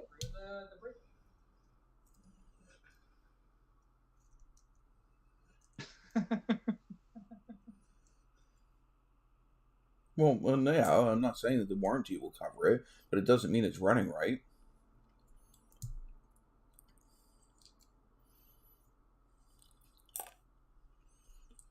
$98. There's a difference between what a freaking company's willing to cover, again, money, financial liability, versus what is actually running correctly. Yeah, well, also, GM 2.8 V6 was a pile of shit anyways. One of the worst engines ever made, to be honest. Honestly, I would take an Iron Duke over a 2.8, and that's saying something. An Iron Duke is damn near fucking indestructible. I wouldn't say that. They were damn near indestructible. I'm going to say it. I will put that out on the record. I've seen a lot of blown up Iron. It may not be the biggest horsepower engine, but it will outlive most freaking engines out there. I've seen a lot of them blown up. More so than I see them on the road now. You've seen a lot of them blown up because of people taking care of them improperly. Well, not because they were bad. When I talk about engines that are almost indestructible, is when you can neglect the maintenance of them and they keep up. So your LA Block 318s, your Magnum Block 318s and 360s, your hell, even those small block Chevy back in the day, they were all damn near indestructible because you could beat on them and not care, and they would still take it. An Iron Duke can't do that.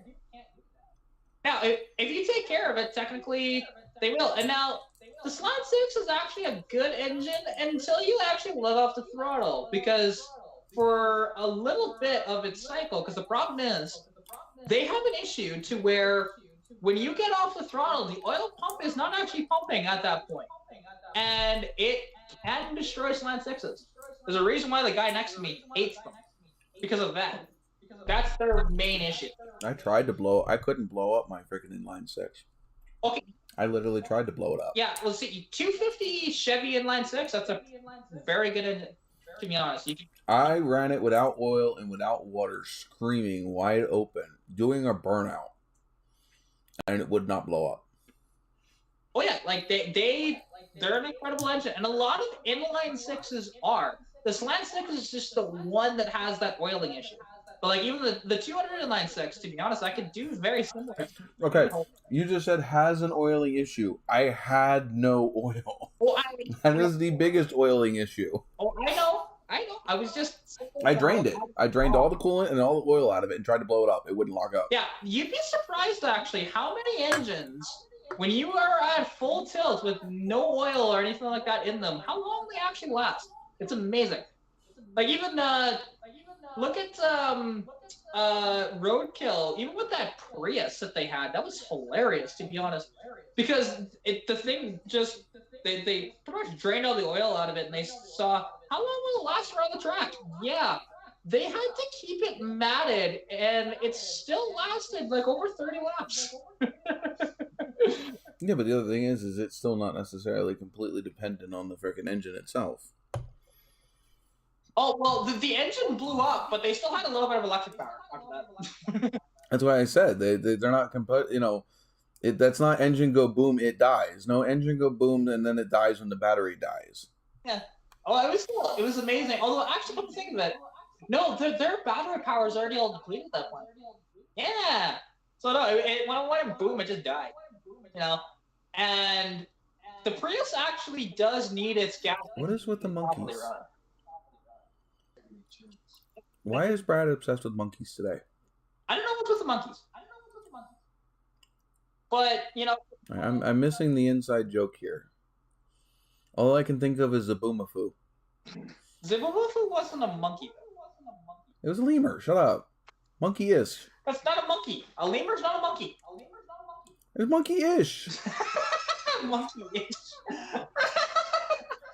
Close enough. Wrong family. Just say it. I don't care. I need another beer. I'll be right back. And it's going on... Well, it's midnight here. Yeah, it's 10 o'clock here. Yeah, time for another beer. Be right back.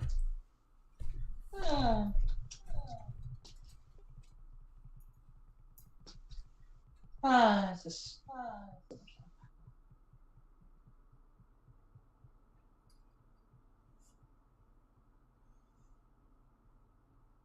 So how you doing over there?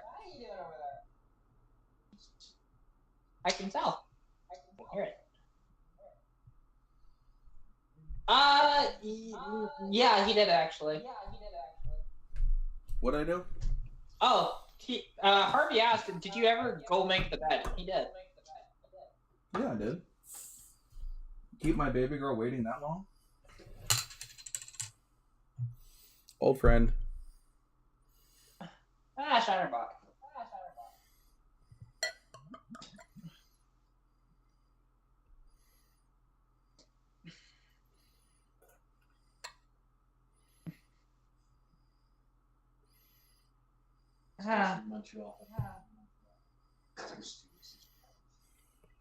Which is weird because I get more. See, and I can still pour a nice beer even if I'm slightly buzzed. Yeah, well, to be honest, the only time you shouldn't be able to pour yourself a drink is if you're completely smashed. No, I was referring to the amount of head on the top of the beer. Yeah, but again, you would still have to be very, very hammered to not get that problem. Sure, go ahead. Most people cannot pour a beer out of out of a tap is a little harder, but I can still pour it out of a tap without freaking getting a bunch of head on it either. See, that's the one thing I will never forget to eat, because if I go period like long periods without eating, my body will just shut down. Straight up. Yeah, I have ADHD. I can go all day without eating or drinking until I stop doing whatever I'm doing, and then I realize that I was hungry and I have to pee, and that my head hurts, and that I'm just really feeling crappy. Oh, here's the difference with me. So even though I have ADHD, although mine's in much better control than yours is, but and different people have different levels of it too.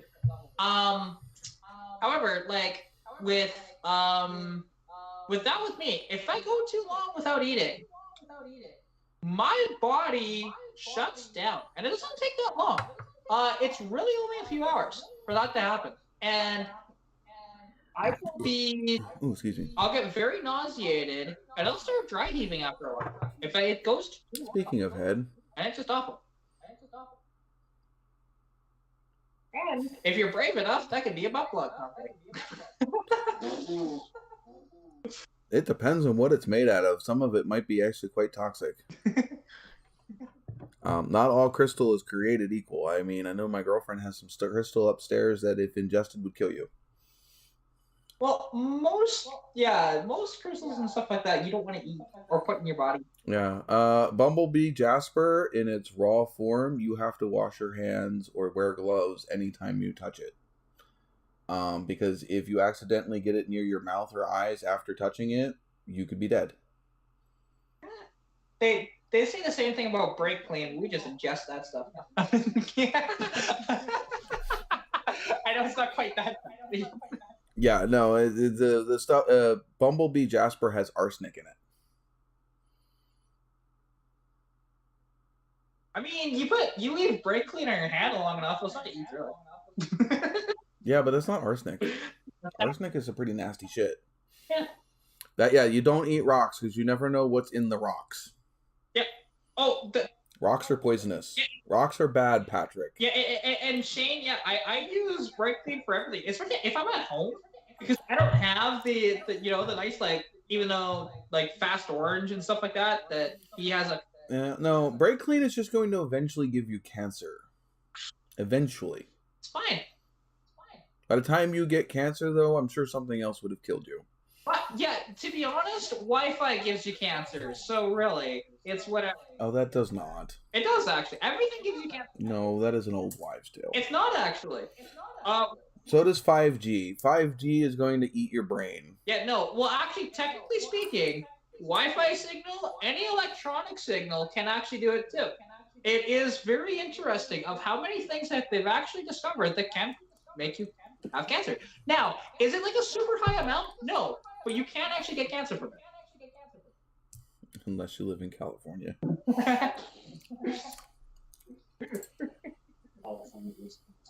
Yeah, there you go. California is cancer.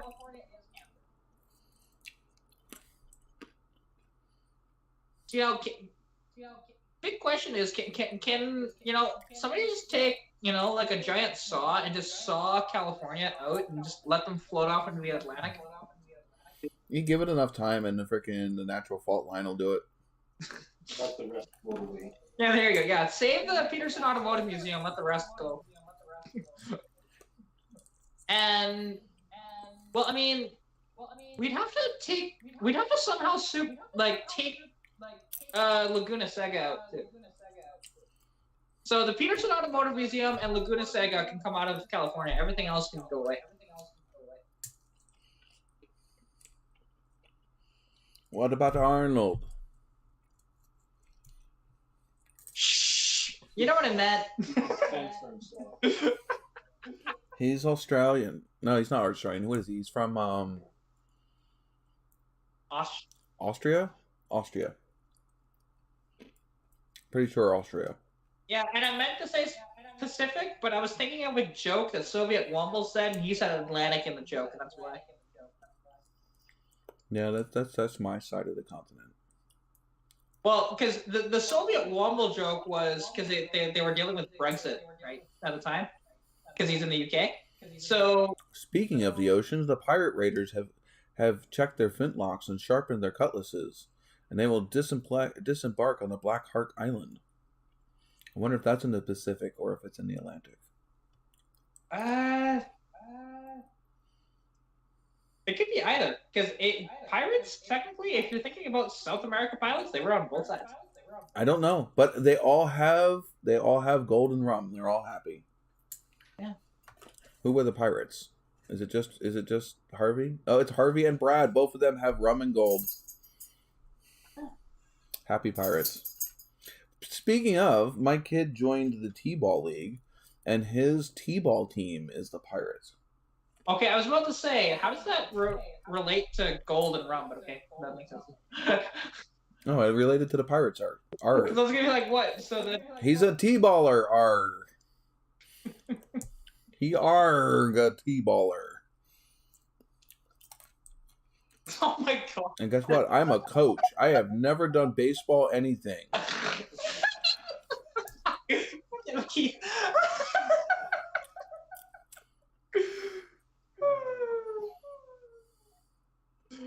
God. That was awful. What did Keith say? Oh, he said that he was an ass pirate. Plunder. I plunder the booty. It depends on the ass. I will plunder a certain type of ass, but there's other ones that you just don't touch.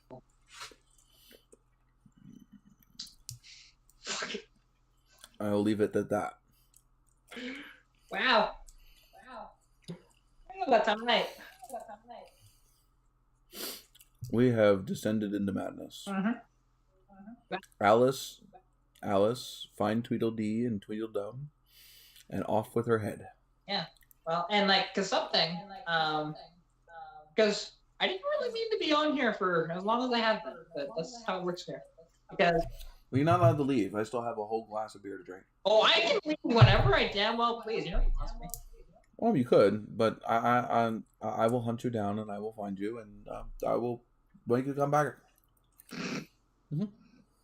Yeah, right? Yeah, good luck with that. It's too far to go. I don't have enough gas. Yeah, I'm even further away from you than what I normally would be. Yeah? And actually, and I'm also using a hell of a lot more gas than I normally would be using. Technically, it's only like an extra about 230 kilometers. Yeah, but I'm using more gas. It's still more gas, but not a hell of a lot more gas. No, I am using more gas than I normally would be because I only have the truck. That's true, yeah. It uses about twice as much gas as the Kia. Yeah, and bear in mind, so his truck is a second-gen Ram. It's the off-road edition. It's got, off-roady tires on it. 411 gears. It's got the 5.9 liter. Though, technically, it's more efficient than you want to get this shit? Okay, so, I have the off-road edition Ram with the 5.9 liter and the 411 gears, right? Yeah. It's more fuel efficient than my 318 was. I don't believe you. I'm not kidding. I got more miles to the gallon in my freaking brown car than I ever did, a brown truck, than I ever did with the green one. The only way that I could see that happening is the fact that I barely have to get on the throttle to go anywhere. They don't. 360 does not make that much more power than the 380 does. I do not need. I'm also running a 411 rear gear. I barely have to get on the throttle to go anywhere. Yeah, but most of those trucks had 355s in them minimum. So, that's why I'm like, the only way I could see it is because your off-road edition has a lot taller tires on it than the. It does. Is the only way. It has 33s on it versus the 31s that I was running on the green truck. Otherwise, they're the same tire. Yeah, so that's a considerable difference. I'm running. Yes, it does have overdrive. They both have overdrive. They both have the same transmission. It doesn't make. But I'm also with the green truck. I had to get on the throttle going up hills. The brown truck, until the hill is pretty steep, I can generally maintain the same throttle position going up the hill until the very end of the hill, without ever having to go necessarily much above idle before it kicks it down and I have to accelerate. There's still I can stay in overdrive through most of the way up the hill. but it still just doesn't sound right. Like, because even your RPMs through your gears going through town is still gonna be higher because you got the 411. That's just, and also your aerodynamics are worse because you're higher off the ground too. Like you have everything. The truck runs better. The truck is. I can run it. I'm actually running at a lower RPM than I did in the green truck. Again, the green truck, I had to push it harder to get it to be able to maintain speed limit. Yeah, I'm listening. Yes, it was a Magnum. The other one was technically both the 318 and the 360 are both Magnums. Yeah, Go figure. Because the Magnum is just The original 318 that was in the truck was original. The second engine that I threw in it because I blew up the first one came out of a Dodge Durango, which all I had to do was swap the intake over from the one to the other because the intakes are different from the Durango to the Ram. Bottom ends are the same. yeah. See, there had to have been something wrong with it, like something that wasn't running 100% with it, like. Even if it was like the mass airflow or something, because that doesn't make any sense. Mm-hmm. The 318 had to I have. don't know. Overall, the brown truck runs better and more efficiently than the green truck did. Huh, well, there you go. Like, because otherwise, everything you said, your brown truck should get a hell of a lot worse fuel economy. More horsepower. Yeah, more horsepower. The 318 is like it's not that much more. You have the 318s made, I think it was 230, 225 horsepower. The 360s was only like a 20 horsepower bump. But you also. What about torque? Actually, no, question. Was your green truck a 4x4 or no? Mm-hmm. Okay, what was the 4x4? Okay. It's the same truck. The only difference was the fact that it was an off-road edition and it had a 318 in it. Do you know what gearing was in that truck? Nope. Because, yeah, it's just... Didn't have it long enough. Well, to be fair, actually, on those... I had it for about a year. Well, those trucks, I will let you know something about them, which you probably know this, to be honest. But to figure out, as long as it hasn't been swapped, your gear ratio is actually in your glove box. Every second-gen Ram has that. Well, I don't have access to that glove box anymore. Oh, I know you don't, but I'm just letting you know that. In case you didn't know that. I didn't know that, especially not back then. I mean, I bought the truck to be able... The whole reason I bought the green truck was to go pick up the engine for Gene Gray. Yeah. The only reason I bought it. Actually, you know what? Part of me, like, he's joking there, but he actually just sparked something I just thought of. So, there is actually a thing where that truck, even though it would have been mostly automated in its assembly, it's possible it was made on like a Friday or a Monday, which everybody knows a vehicle that's made that isn't like Wednesday are going to be a little worse in some way or another. Because there are vehicles that will be... You mean I have to go back and go check to see what date the brown truck was made? I'm curious about that, actually. If you can figure out the exact date. I don't know where to figure that out at, but... Yeah, because the one... But would it be the whole vehicle or just the engine? Or... Because I'm sure the engine was not assembled on the same date that it was put in the truck. No, it wouldn't have been. It would have been probably a week prior. Or it could be even longer, because I know the Trans Am engine sat for almost a whole year in a storage facility before they got thrown in a vehicle. See, and Otherwise, there would be no 79 400 4-speeds. The only reason there were 79 400 4-speeds is because they didn't make it into production cars in 1978. Because there was not supposed to be 400 4-speeds in 1979. And Jesse, I couldn't tell you when either of my cars were exactly built. I only have... There are date codes you can find. I mean, they do put them in. You can even tell what shift it was built on.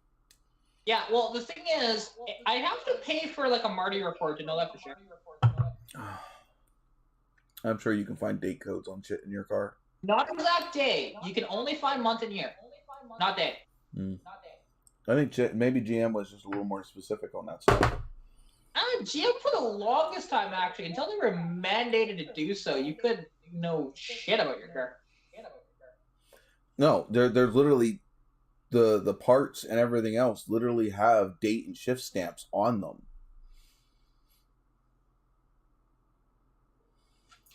GM cars, there's a lot of freaking, manufacturer dates and times stamped into the individual parts. But what I was talking about, though, in relation to that, so prior to 1970, at least in the States, because in Canada, we actually required it by law, to where you actually had to have in the VIN of what actually it has, what it was born as. But U.S. cars, there's a reason why there are more SS cars than were ever actually built. There are more 427 Corvettes in existence that were ever built. Apparently, we're frustrating Shane. He's gonna go pee in the snow on himself. Yeah. Yellow snowman, anyone? Or the yellow snow angels? See, the problem is, depending on where he is in California, he could just freeze himself to the ground. Oh wait, in California, no, they had snow. They might have had snow last week. There was a big storm that came through, and they had snow in Southern California and Texas. Yeah, I didn't see the snow in Texas. Yes, they had snow in Southern California. Dude, that's so weird for Southern California. Northern California makes sense.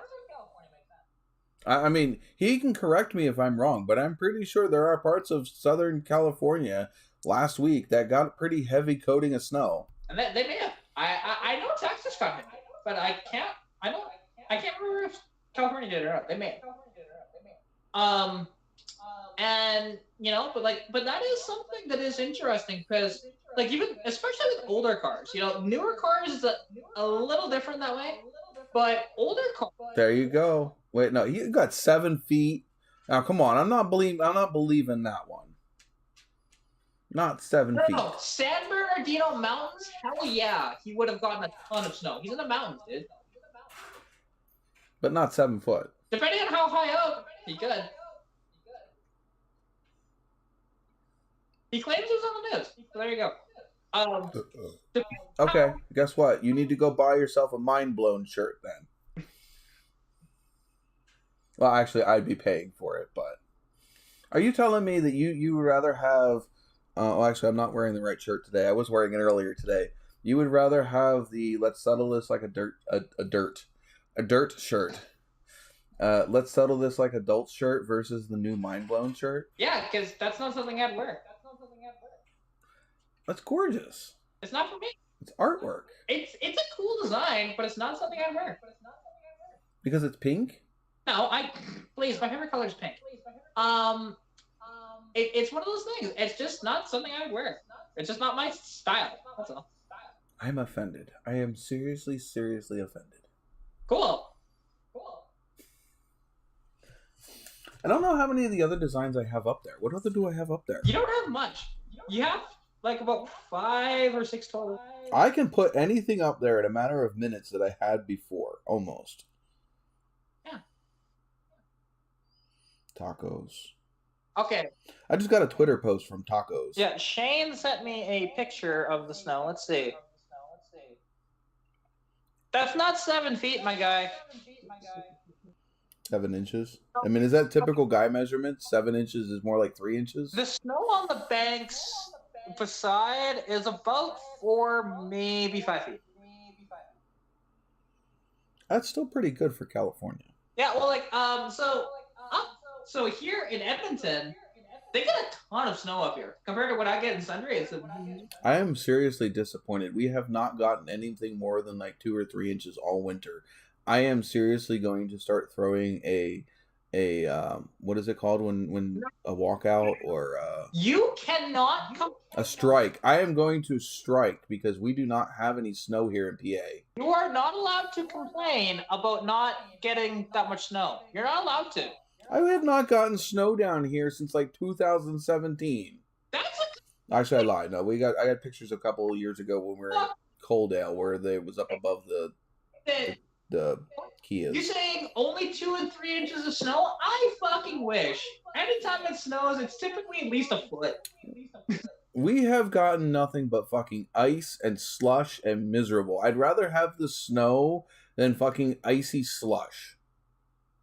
Icy slush is miserable to walk through. It doesn't look pretty. It sticks in all kinds of gross areas on your car. And it's miserable and heavy to shovel. I would rather have straight snow that I can pick up and throw than freaking slush that literally feels like you're trying to slug fire brigade buckets of water just to get 1 foot. Oh yeah, see now the thing is, so we still get the slush and the ice, absolutely, because we get temperatures that go down far enough to get ice all the time.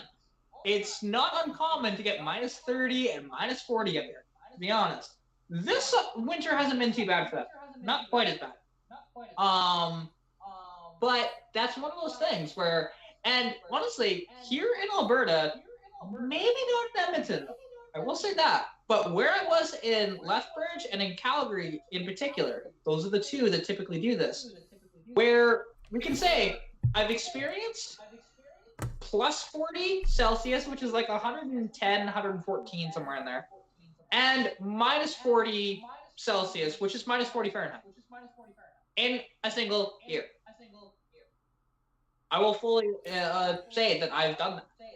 The first pick was 2 days after. The second one is 6 foot a day after.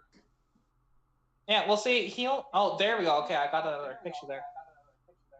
Yeah, that's about 6 foot there. So that's like an extra, but that's only an extra foot on that 5 foot that you had, which looks more like it was an accumulation of snow though. Okay, so I still have the podcast shirt still up. No, that's got to come down. That's last year's podcast. I still haven't made a new one for this year. I have the flag with the TA in black and white. I have the Error 404 10mm socket in front and back logo. I have the standard Trans Am logo, the standard Nova logo. I have the Let's Settle This Like Adults. I have the Mind Blown in color and just a sketch. Well, the sketch one is Where's Your Head At? Which one were you looking for that I had that I don't have up? That's actually a good trade, but God, why does it have to be such a horrible car? Sorry. What? I just got a trade offer on my Vruck, right? Which rusty as hell, it sees. A vacuum cleaner would be a good trade for that. No. Value-wise, it doesn't work. This guy has all. I don't know. You get yourself one of those. The hell was that brand from way back from the 80s and 90s? Was it Rainbow? Oh no, I know what you're thinking of. The door-to-door sales vacuum cleaner company. Kirby, that's it. Yeah. Though, I mean, if it was a Kirby vacuum cleaner, I would consider that actually. Those are badass vacuum cleaners. But I'm sure it makes more power than that Vruck. Technically, anything makes more power than that. It's the only thing that sucks worse than the Vruck, but is actually cooler. Well, okay, but anyways, this trade offer, and I hear him giggling over there. He is cracking the fuck up. Yeah, well, I will probably actually accept this trade. I just Wait, we missed Harvey's comment. Don't like. Saw a picture on KTLA. He speaks the truth. But this trade offer, anyways, that I just got from a guy, and I just really wish it was a cooler car.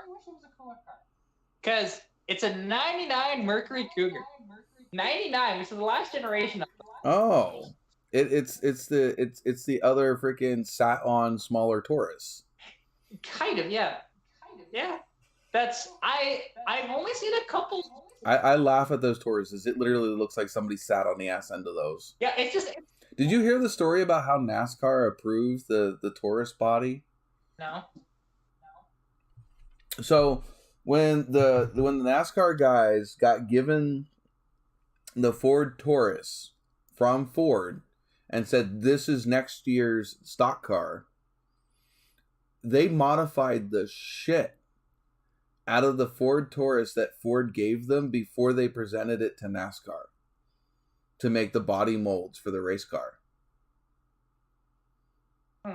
Otherwise, the Ford Taurus would have been dog shit in NASCAR. They raised the rear deck lid 4 inches.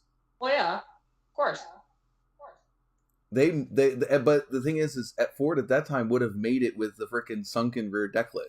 Yeah, oh, a lot of those cars, to be honest, were just like that. Stock bodies, but heavily modified stock bodies. But that wasn't NASCAR's doing. That was the team's doing. Yeah, of course. The teams got a hold of the car first. It wasn't. And modified it and then presented it to NASCAR. Of course, it wasn't just the Taurus team doing that. There would have been almost every team would have done that.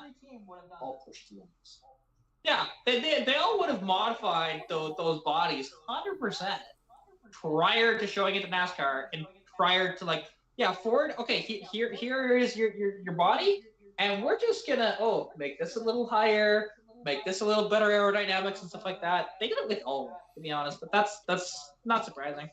I don't know, man. You look at the Monte Carlo or the Buick of that time period. They were pretty much. It was the Ford that was literally like when you saw an actual Ford Taurus versus the car that NASCAR produced. You're like, how do you get this into that? Well, and depending on what years, because now question. The Ford Thunderbird was, yes, you're right. It's been a while since. Out of those ones, out of that generation. Yeah, well, okay. What years are we talking here? Just sort of. When the Ford Thunderbird was first introduced into NASCAR in the late '80s, early '90s. Okay, that body, yeah, I could see that. See, told you, '89 to '97. It was definitely the one of the car to beat at that time period. Well, I think he's talking about the T-Bird there. I don't think he's talking about the Thunderbird. That's what I said. Yeah, and to be honest, those cars, yeah. Now, and that's the one thing with that generation of T-Bird, it was probably the most aerodynamic T-Bird they ever made. The last. And then they went to the Taurus. No. The big body bird in '88. That one, because the bird after that was just horrible. The 87 to the 89 to 97 is the one that we're talking about. The 83 to 88 was more squared off.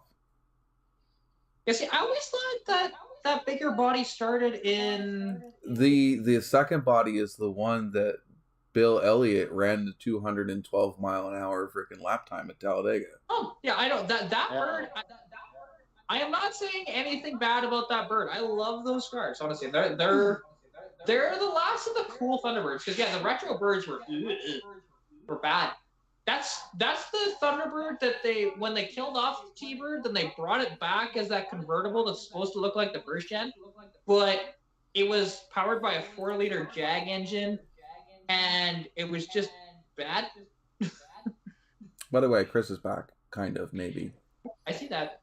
We interrupt this program to bring you an emergency broadcast from the Smoky Unit for the Hearing Impaired Express. Okay. You're like an hour behind there, Chris. Yeah. I was gonna say, we stopped talking about Smoky Unit like an hour ago. Yeah, well, it took me He's that been long through to the service time that. warp. I've done the quantum leap. VCMD? See, it's only been 10 seconds in his time, but an hour in ours. The only problem with that is that a homeless person couldn't afford that T-Bird. They were expensive as hell. I think their base price was like $50,000, which is insane. No, but they could have found a Ford on the side of the road at that point. Yeah, those T-Birds, no. I don't mind their styling, but the rest of it, ew. Even in the desert, a Ford won't rust out. You'd be surprised. Depending on the Ford, you'd be surprised even in a desert. Because there are some really bad Fords for rust out there that they made throughout the years. So I almost made a purchase the other day. Okay. I was running through some of the other stuff that I enjoy. And I found I guess you guys don't know, like, we're going to go back to scale models here for a hot second. So, y'all know I'm into car scale models. Yeah. I'm also into not action figures, but figurines. Yeah. Scale figurines. So scale, whether it's anime or movie characters or whatnot. Somebody is reproducing the 1998 American Godzilla in scale. Well, so the iguana looking Godzilla. I will say, at least it's not any of the Japanese Godzillas, because that was just a dude in a suit. I don't care. I still like the Japanese Godzillas, but I really like the way that the American Godzilla looked. And somebody is recreating a... Okay, no, I wasn't... 12, I think it's 12 inches long by 6 inches high in movie accurate detail. It's a resin pieced together kit. So in other words, it comes in parts and you gotta assemble it and then paint it. And I almost went and purchased it because I wanted to build it on the channel, but it's like $150. But there's only going to be like less than a couple hundred produced. That seems overly expensive for no reason other than... It's a matter of the fact that it's quantity. Yeah, but it's not. It's a matter at that point. It's a collector's item. Do you realize I paid well over $200 for some of the die casts that I used to have because they were one of like 1,400? Only 1,400 of them produced. This is going to be less than a couple hundred produced. Yeah, it still... For me, that's not worth it. I don't care how rare it is. The other thing is how many of the 98 Godzilla figurines were produced originally as toys? Not very many. There's may have been more than you think, but how many of them actually survived? Who's that? I'm not even necessarily. I'm not talking about like the cheapy toys. I guess. Talking collector quality toys. So the collector figurines. Well, also 9 times out of 10, when they try and make something collectible, it's actually worth it. I guess. Depends on how many there are and how many people enjoy it. So I contacted the guy. He's actually the guy who sculpted a lot of the monster movie monsters that we see today. He's also doing the Cloverfield monster. He's going to be reproducing a scale version of that as well. Yeah, it's his name on YouTube. I mean on Instagram. You can see the model that I'm talking about. His name on Instagram is Dope Pope. Believe it or not. Guess I need to change these up before I get in trouble. What? The red flashing your lights. lights? I've already made enough cars hit the brakes and slow down, freaking out, coming up behind them. So there's the model. Oh wait, did it? Okay, watch again. There's the model. Holy effing shit! How the hell did you get a fucking picture of my sister's senior picture? I know, right?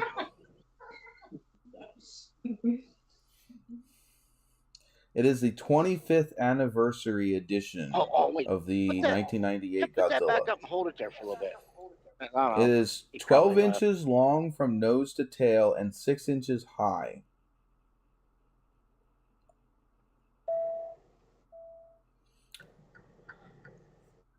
See, that's just like some of these, I guess Bradley bailed. Yeah. Yeah, I say, hey kid, look, it's your Aunt Cheryl back before she learned how to wear clothes. And then, like I said, he's doing the Cloverfield monster too. See, I mean, it's kind of cool, but for me, it's just like, God, the price. No, that immediately just makes me go no.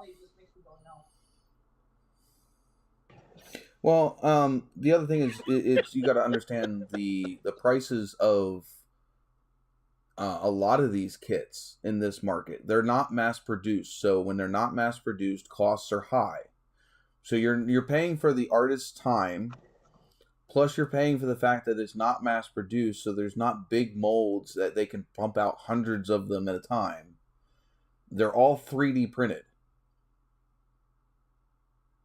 So, I mean, I'm not sure if you've ever seen how long a 3D print takes to print per model. You're talking like maybe a day and a half just to print one per machine. Yeah, I do get some of that stuff, but it's still just, oh God. Like, because it's just something that size that, you know, it's 6 inches tall, like 12 inches small. What the It's pretty hell? big for a scale model. Yeah, and just for me, that's just way too much money. Like, I understand the reasoning for it, but it's way too much money. It's like $200 for a little figurine that you kind of like paint yourself. That is 6. That's the whole point. I mean, that's what makes it. If you bought it already painted, you're talking a lot more money. You know, and I get that. There's a reason why I'm not into models. It's way too fucking expensive. Cars are cheaper. Well, it's because it's art. It's literally artwork. Not even before you even paint it, the artwork going involved to make the 3D model to begin with. Yeah. Oh, Harvey, I know. There's some model cars out there that are god awful expensive. I know. Yeah. I can't get to it.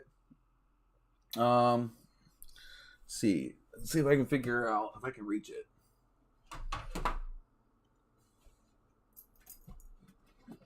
I can't reach it. Well, the Ford GT, the Ford GT4 that I got, the Mustang GT4, that was, I want to say over $50, and it's just a curbside kit. No engine detail, no drivetrain detail. It's just interior and body. Like, it is insane of really like how expensive models are in general. Like, some of them I can understand a little bit. Because it's hard to produce them. Yeah, but like, you know, how intricate they can be and whatever else. I can kind of understand that. But your general ones, like, but even like going to, I wonder how much that Stuart Haas one that I have is worth.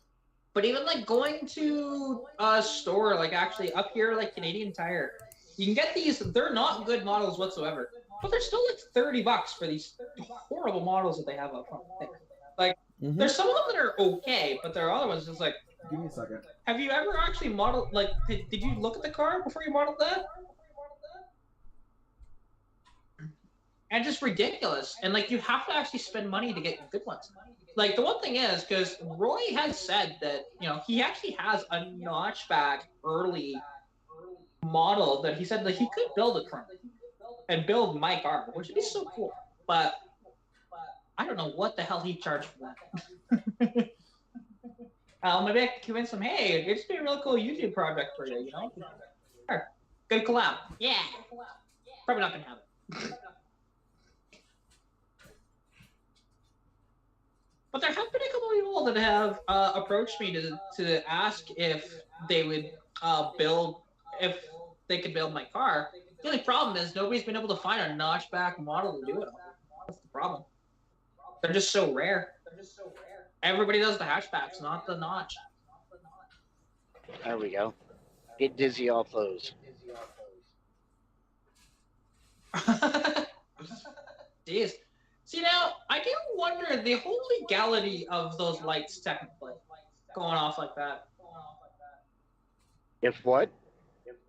The legality of those lights. Like, I do understand that red and blue you're not allowed, and there's other colors too. Like, up here, green you're not allowed to have as a color, period.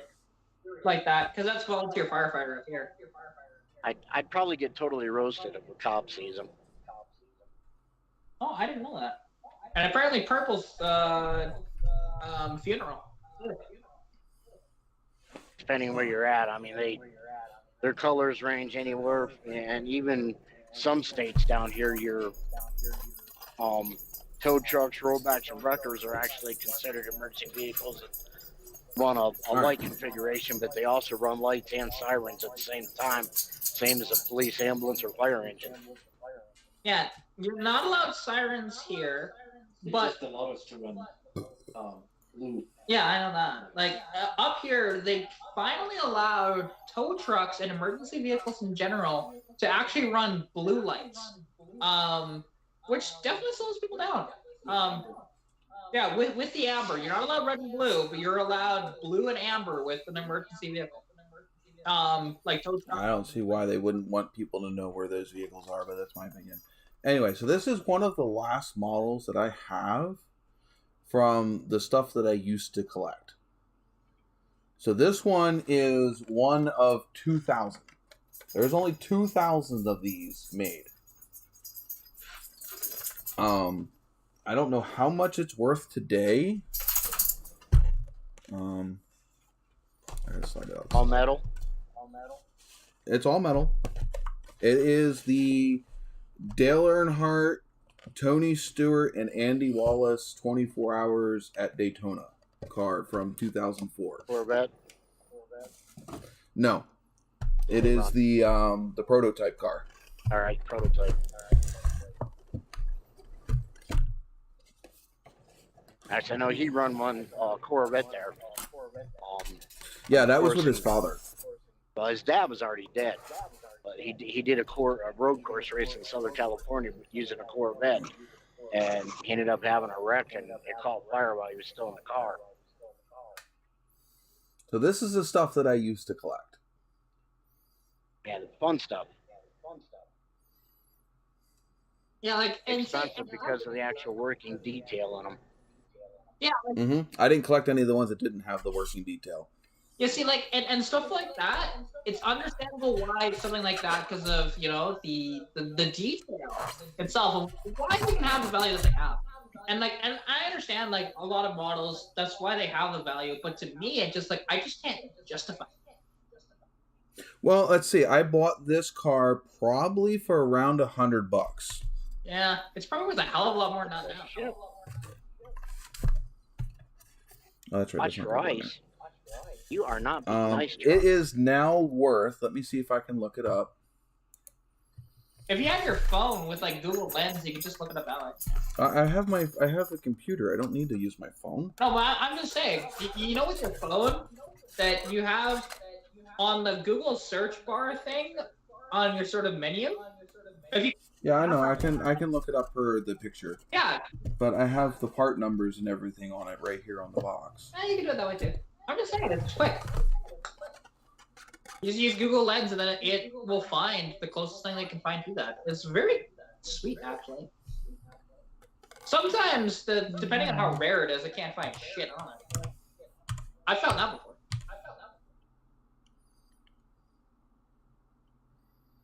If I could read it.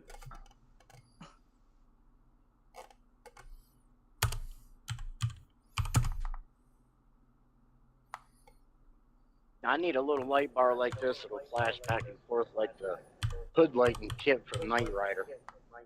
Well, now, Harvey, the only problem with that, 7993, a lot of those are completely different. Unless it comes with all the grills, all the door panels, all the doors themselves.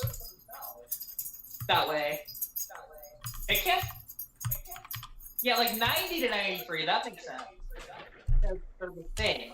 Even 88 or 87 to 93 is the same. Other than some years could have cheese grater taillights. Other than that, it's the same. All right, so the first one that I found is $140. It just depends on which one this is. It depends on who sold it. I need to find this picture of the box. They don't have a picture of the box.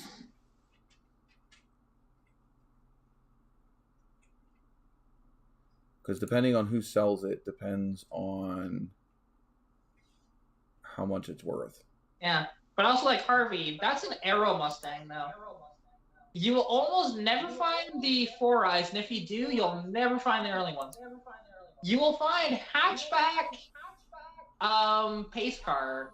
Why would they not take a picture of that part? Sorry. Yeah, that's fine. But you won't ever find like the 4Eyes typically. Now, like I said, Roy Marco has. It's I think it's a 79 model. So the only thing different on those is the doors, really. Other than that, it's the same. Because, and one thing is 179. like, and something that, because I might actually make this video before I leave tomorrow. Because there's a video I actually want to put out of how unique and actually how the 79 to, depending on which 82, but 82 Mustangs are technically 1 year only models for every year. And people don't realize that, but technically they are. And yes, Harvey, 79 pace car is usually the model you can find. Because, and they're all hatchbacks. They never made a notchback for the pace cars. And, you know, because it was the Indy pace car. You know, that's usually what you can find for any of the early 4Eyes. Very rare. And even like, because 82 GTs, they have a very unique grill in them, too. You know, and 1980 was the only year with the lock and door handle up top with the option for the armrest that I have. Yeah, see, my car doesn't have T-tops either, so there's that. Hey, okay, to a certain degree I wish, but at the same time, no. But I wish for T-tops. Hey, hey, I wouldn't need a convertible if I had T-tops. Oh, that's the raced version. Just saying. So there's a raced version, one of 6,000 that's going for over 200. I don't have that one. I just have the regular one.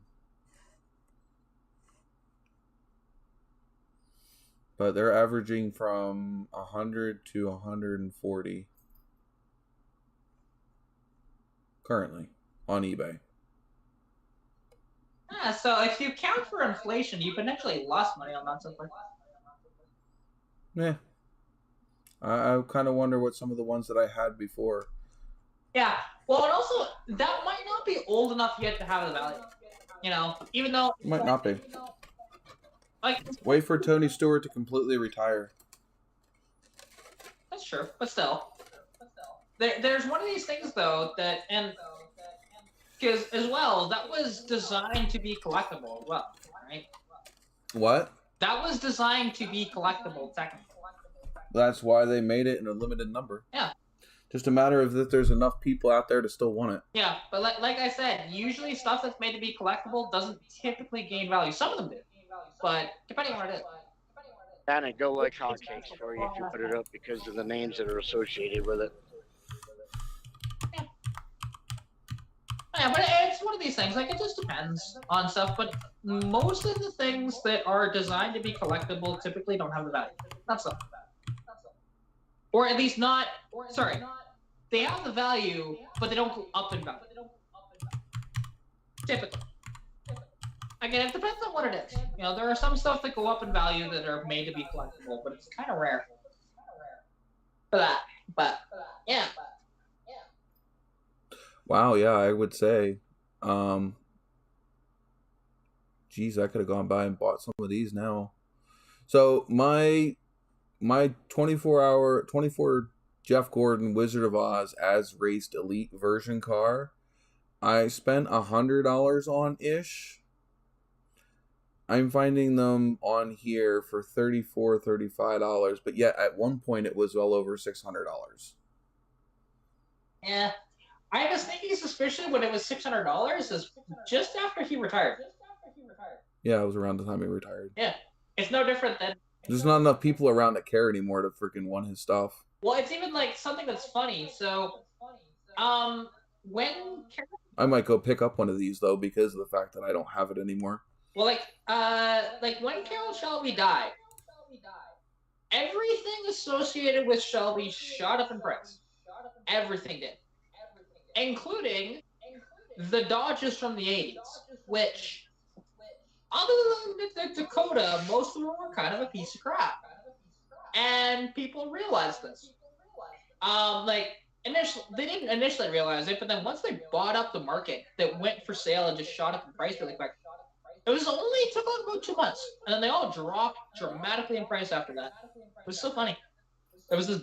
Well, the other thing is NASCAR stuff in general right now has dropped dramatically because NASCAR itself is not the same entity it was 10 years ago. See, I'd be curious to see actually values for F1 stuff because they've gotten a huge resurgence lately.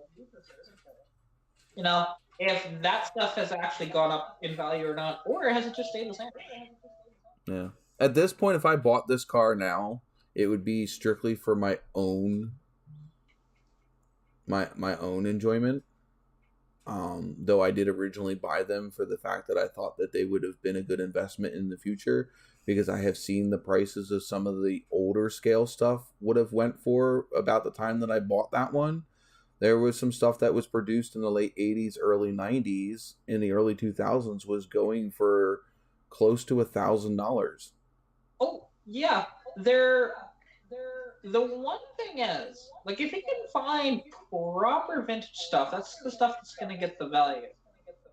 Now, well, it's the same, literally the same stuff that was buying then, just 10 to 15 years older.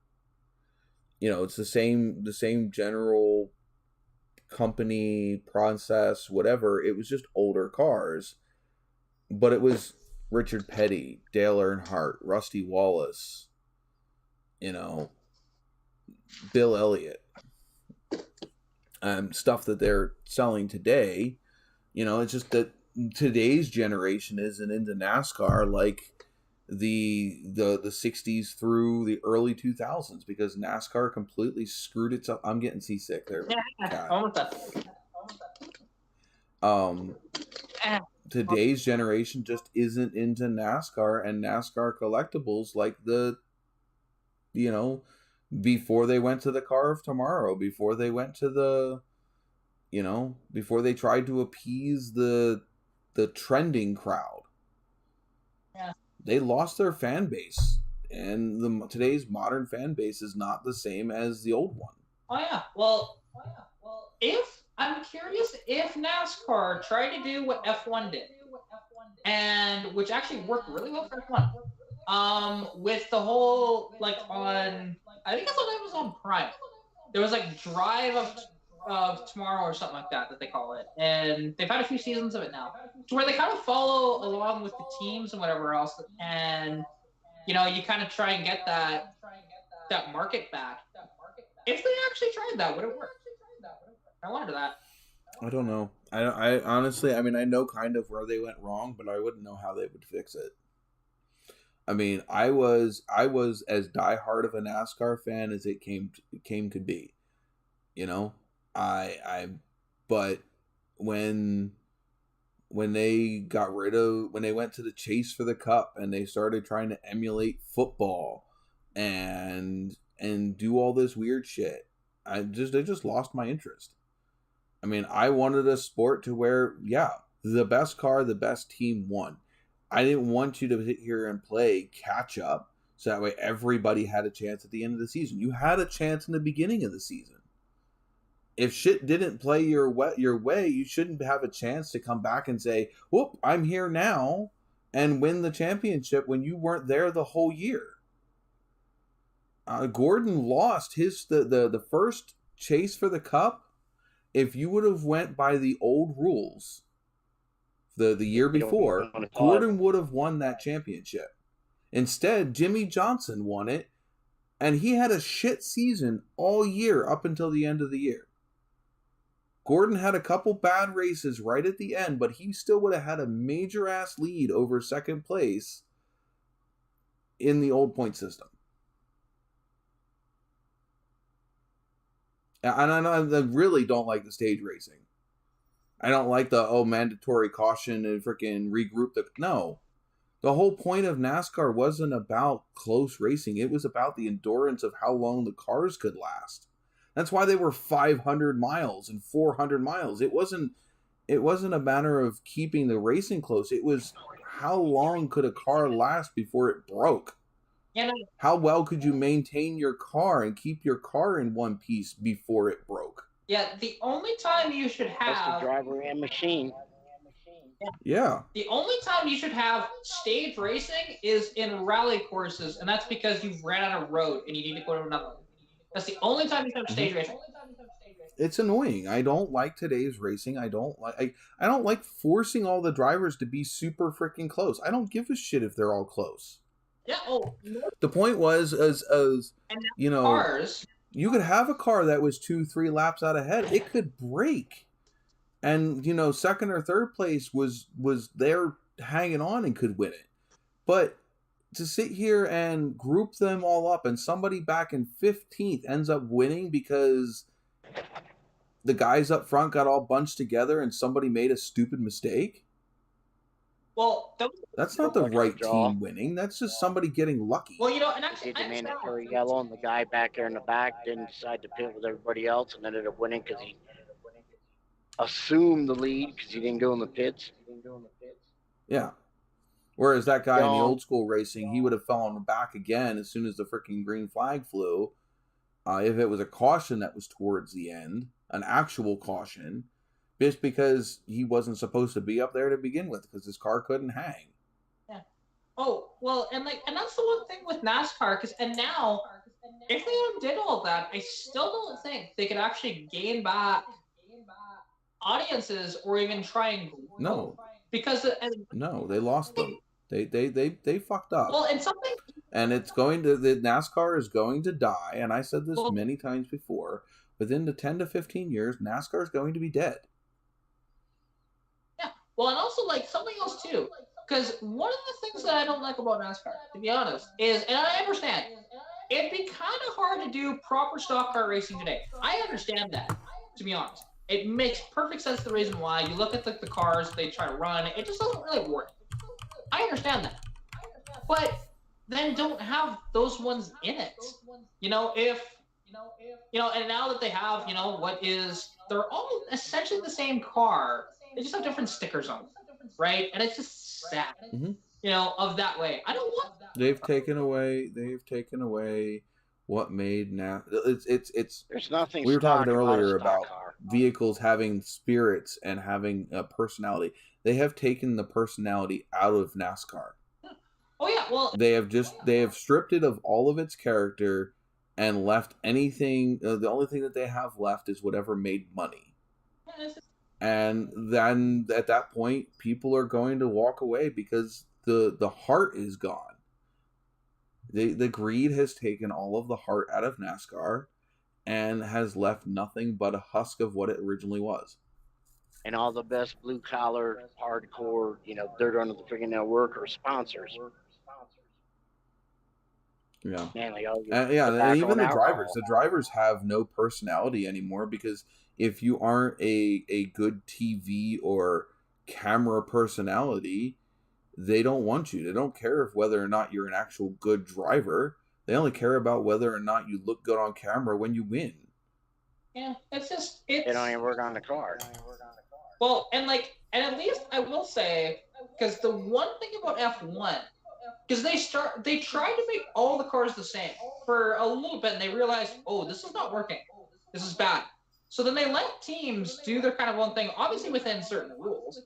Because you look at most of them, they look almost identical to each other, but they actually are quite different if you really go down deep. But and they all run different power and stuff like that. But it's just NASCAR, and they've been stuck on the same boat for almost since I've been alive, just about, to be honest. Not quite, but close. Because really, the sort of thing of them basically all being the same kind of started in about, give or take, 2000. Give or take, right? It's been 20 years. the bodies were shut down to a very tight tolerance in the mid 2000s. The engine themselves were not locked down until about 5 or 6 years ago. So engines, chassis, all of that stuff, they could still mess with all the way up until today's current car. Now, see, The bodies themselves, the template was so strict from the car of tomorrow on, which is that winged car that they tried to run. Yeah. On that nobody could mess with the bodies at all. The one that And in fact, I think now that you don't even get your own car, they give you the bodies. Yeah, it's just. Whereas before, you had the front clip, the tailgate, and everything, and some other key components, and the rest of the body the shop made. So all of the sides, the roof skin, a lot of that stuff, the shops made. They were only given like the front bumper, the rear tailgate, and some other key points of the car, and they had to work around those individual parts. And it's just sad. But as far as the chassis and the engine and suspension and where roll cages landed and things like that, that was all up to the teams, which could make a big difference. Some of them, yeah. Like, you can. And, you know, and like, because now, I mean, the thing is, I'd be curious if they could figure out a way with NASCAR to actually make it go back to how they kind of were in like the 60s and 70s. It's much harder to do that, but like have certain parameters of safety and stuff like that. I think the furthest they could go back would have been the 90s, early 2000s. But still, regardless, if they could somehow make it work, and oh my god, they are so far behind. Why are we back on the Iron Duke? Duke situation? Jeez, that was like 2 hours ago. Well, welcome aboard, Fixer Good. Wow. That's how are you that far behind? Holy crap. I don't know, but he's here. Yeah, which I don't know who that is, but that's They won't catch this for another 2 hours of us welcoming them aboard because we're not there, but okay. by then the stream's gonna end. They'll catch up eventually.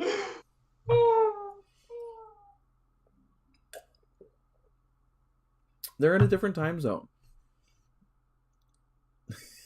Yeah, they're in the past. And an 87 Chevy Celebrity. Do you remember what I was talking to you about? I don't know if it was last live stream or the year before, the live stream before that, about the car that my mom owned. Yeah, you did mention that. It was a 305 or 350 Celebrity, not an Iron Duke, but it had a small block 350 in it in a Celebrity. It's just wild. That car was fun. All the way up until the other lady ran into it head on. Wait, Harvey. What? The 65 GMCs had trailing arm suspension because of NASCAR? They never ran the... A lot of them did. No. That makes no sense. I would say more likely the 65 GMC pickups inspired the NASCAR trailing arm setups. They did. Yeah. Yeah, you'd think so. Because, again, like... Because that's where they got them from, was trucks. Well, exactly. Because, like, yeah, because trucks in NASCAR, that didn't start until, what, the 90s? Not Craftsman Truck Series. He's saying that they used the truck trailing arms in the GMC pickups because of NASCAR, which I don't think is right, because that's why they call them truck arms in NASCAR. They don't call them trailing arms, they call them truck arms. Yeah. And Harvey, yeah, so apparently they did this wild sort of custom with that Celebrity and apparently had a small block Chevy in it. Yep. My stepfather built it on the back porch. I watched him build it. It was the engine, he painted it orange, and when it started getting twilight, now we had 2 gas stations across from our house, kind of catty corner. In the far gas station, when we walked out of the little mini mart that was there, you could see the engine on the back porch like it was literally lit up and glowing. It was day glow orange. Now, it was absolutely hilarious. Now, okay, because actually, I'm pretty sure I asked you this. Did he still retain the front-wheel drive in that? It's a rear-wheel drive car. Are the Chevy Celebrities front-wheel drive? I thought they were front-wheel drive. Pretty sure it was rear-wheel drive. Yeah, Celebrities are front-wheel drive. Dude. Unless you built a drag car. Yeah, the Celebrities front-wheel drive. That's on there. Maybe it was front-wheel drive. I don't know. I was younger. I was like 13. I mean, unless if it's, I don't know, maybe it was like... It was a 4-door, small GM car.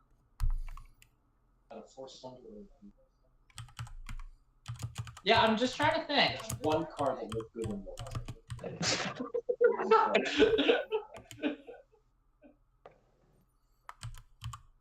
when it was brand new. I don't know. Yeah, actually, Harvey's saying Malibu, maybe. It was not a Malibu. Well, because the Malibu would have been the only smaller car, not small, smaller car that would have been real drive. Ow!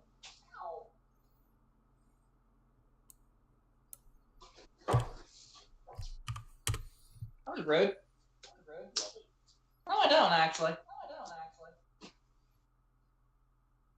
There you go. Oh, they can see you somewhat in the background.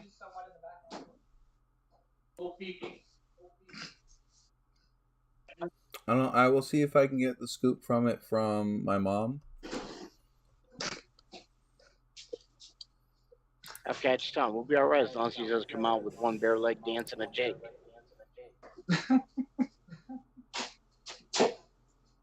Which, like, yeah, because I am curious what that thing was. Because, I mean, yeah, the only rear-wheel drives that they had, I think would have just been the Malibu and the Caprice. Chevette. Not that late. Chevette was dead by then.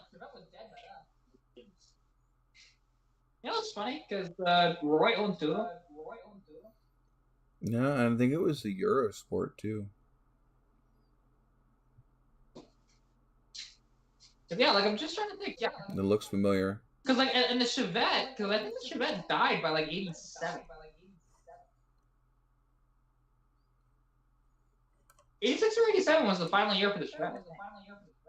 But yeah, well, like, Roy... Yeah, the Celebrity ran up until, like, 91.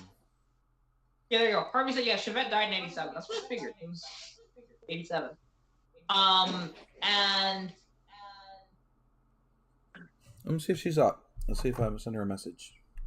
Because I'm just thinking, like, so I think because probably the Celebrity would have been not necessarily fully replaced by, because they were made at the same time, but the Lumina probably replaced it.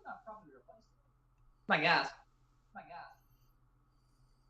As well, because it just, again, like, when's the last time you saw a Chevy Celebrity? It's been a minute. Well, you got to remember, this was back in 90.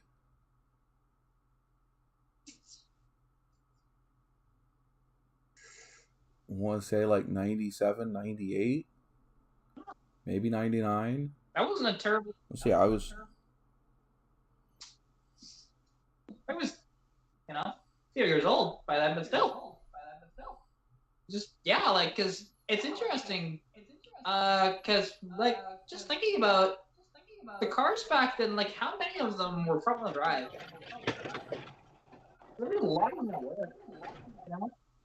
And even, although I still kind of find, well, it's funny that even the camp of people saying, oh, the 4-door Charger is the worst Charger ever produced. Go look at the 80s Charger, my guy. The L-body Charger. I like them, but they're not a good car. That and the front-wheel drive. It's the only front-wheel drive Charger ever made. Unless you take an all-wheel drive Charger and remove the back axle or the rear drive shaft. then you get a front wheel drive Charger. Because then people forget. The Dodge Charger, it was only for about 4-5 years. So it was actually a really cool car.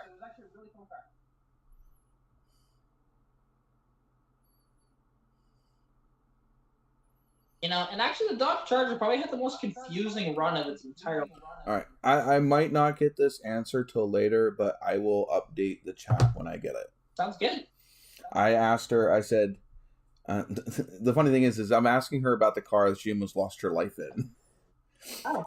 I said, that's what car, not cat. I had cat on the brain, apparently. And yeah, Harvey, they were all the same car. Technically, basically, what car did you get hit on in, and what year was it? What engine did Sam shove in it?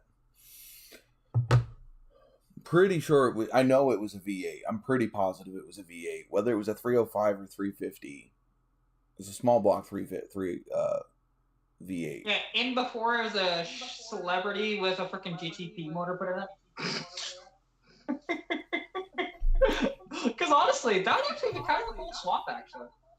But a 3.8 supercharged in a Chevy Celebrity, ultimate sleeper, man. Ultimate sleeper. Yeah, you got that 240 horsepower in that thing. I don't know. I still like the one we were looking at the other day, the caddy powered Chevette. Yeah, well, you like your caddy powered stuff. Also, yeah. I mean, geez, there's a freaking monster engine back in the day. I mean, geez, the 572 wasn't even out yet. Yeah, well, the 572 was never put in a factory car, so it's always been an aftermarket engine. Right, but it didn't even exist yet. Back when I was playing around with the Caddy stuff. At that point, Cadillac was the biggest GM engine. The 502 wasn't even out yet. Actually, the only thing that would have been bigger than that from GM. Now, I will preface this: it was a truck engine. GM made a V12 that was essentially two V6s bolted together. That would have been bigger. How many cubic inches? In cubic inches, it was over 600 cubes. Production engine. Yep. Big truck or passenger truck? This would have been. Technically, it would have been like 3 and 4 ton trucks, so bigger trucks, but not giant. That's still bigger than your average consumer truck. True, but still, people have adapted. That would take it out of that would put it in the boat of like your box trucks and your delivery trucks and things like that. It would have put it in that category, which would not have been a civilian vehicle. Light industrial.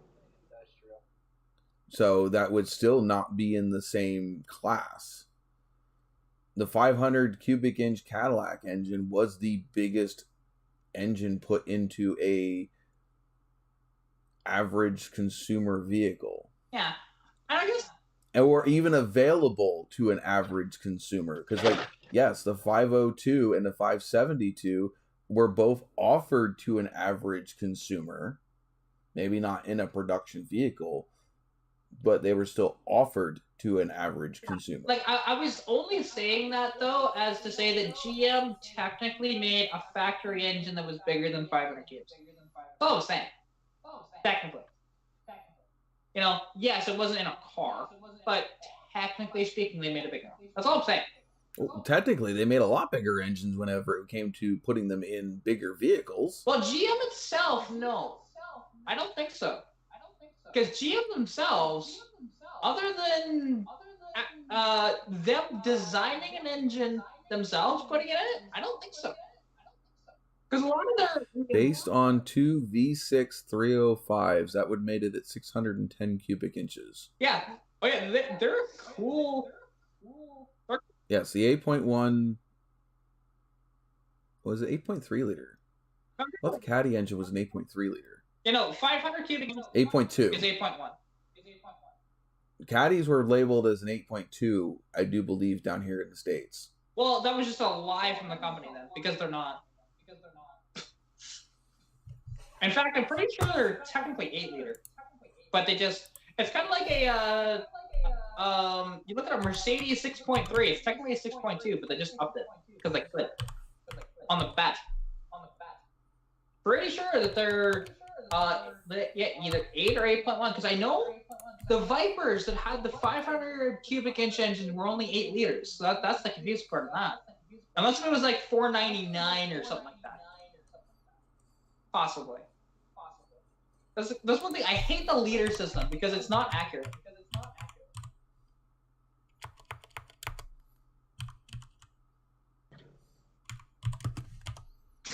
And Jesse's on that again. Ford GT is cool, and for daily drivers, it's awesome. But I'll still take a Viper over a Ford GT. In technicality, yeah, the 350 isn't actually a 5.7. It's actually closer to a 5.6. But they'll round up. Even if it's closer to, being a 5.6 technically, they'll just round up every time. Because they can. That's why I hate the liter system. At least cubic inches is accurate. It's accurate to the nearest cube, because sometimes they're about 1 cube up. There you go. Right on, Wikipedia is a great source of information. 8.2 liters. Yeah, for the exception of the Rubik's Cube. That son of a bitch had too many variables to solve.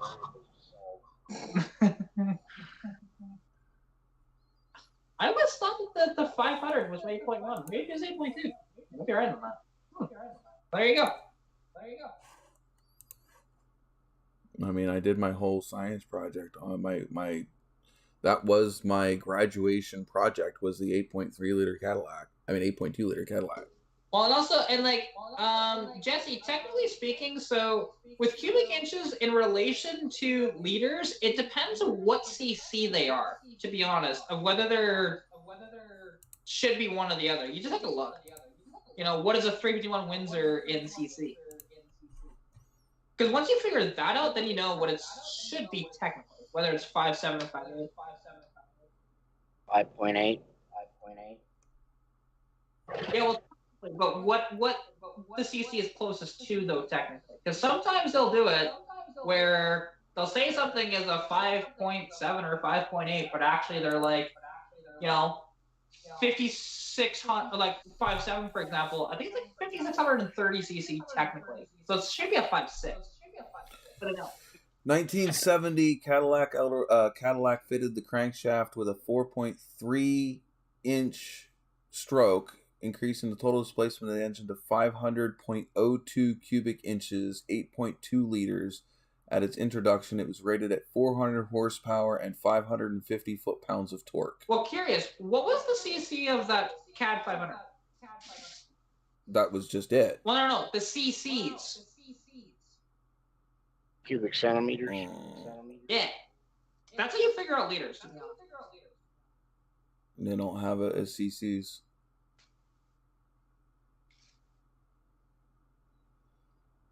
And it's true. Like the 572 was 7.7 liters. The 500 was 8.2 liters. 572 is no, that'd be wrong. You said 7.7. 7.7 liters is 472 cubic inches. You said 572. My bad. No, a 472 cubic inch engine is labeled at 7.7 liters. The 572 made 375 horsepower at 525 foot-pounds of torque. It had a 4.3 inch bore and a 4.06 inch stroke, running at 10.5 to 1 compression. The 500 cubic inch engine, the 8.2 liter, had 400 horsepower at 550 foot-pounds of torque with a 4.3 inch bore and a 4.304 stroke at 10 to 1 compression. Yeah, okay. I wasn't the only one that heard that. Because in one of those instances, you did say 572 instead of 472. I don't know. Yeah. 572 is the GM engine. Yeah. Oh, that's fine. I know what you meant. It was just kind of funny. But yeah, and and those engines, they're fascinating little engines. and they don't like the rev, and their oiling system could be a little better. But honestly, sweet little motors. I say little, but they're... That's okay. We those of us that are fans of that engine have figured out how to improve the oiling, and the reason why they wouldn't rev was because of the T-pedestal rockers, which the people that like those engines have figured a way around those as well. You just adopt the frickin' Dodge way of doing things and just go with a straight frickin' bar across the whole frickin' cylinder head. And you mount them all on a shaft. Which, you know, Ford did that too. Because my inline six... I didn't know Ford did that. I knew the Dodge did. Yeah, Ford did that as early as 1960. Actually, the 144 inline six has a rocker shaft. My little 200 inline six has a rocker shaft. At that point, then the weakest link becomes the bottom end of the block. The main journals. I didn't realize that the FE engines from Ford were shaft mounted rockers. I didn't know that.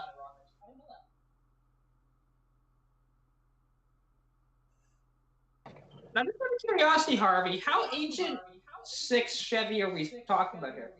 Like flathead 6 or what?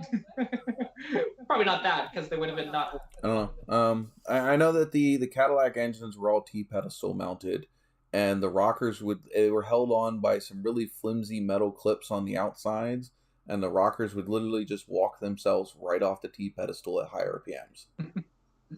Yeah, and Jesse, you notice that I corrected myself. Yes, I know that.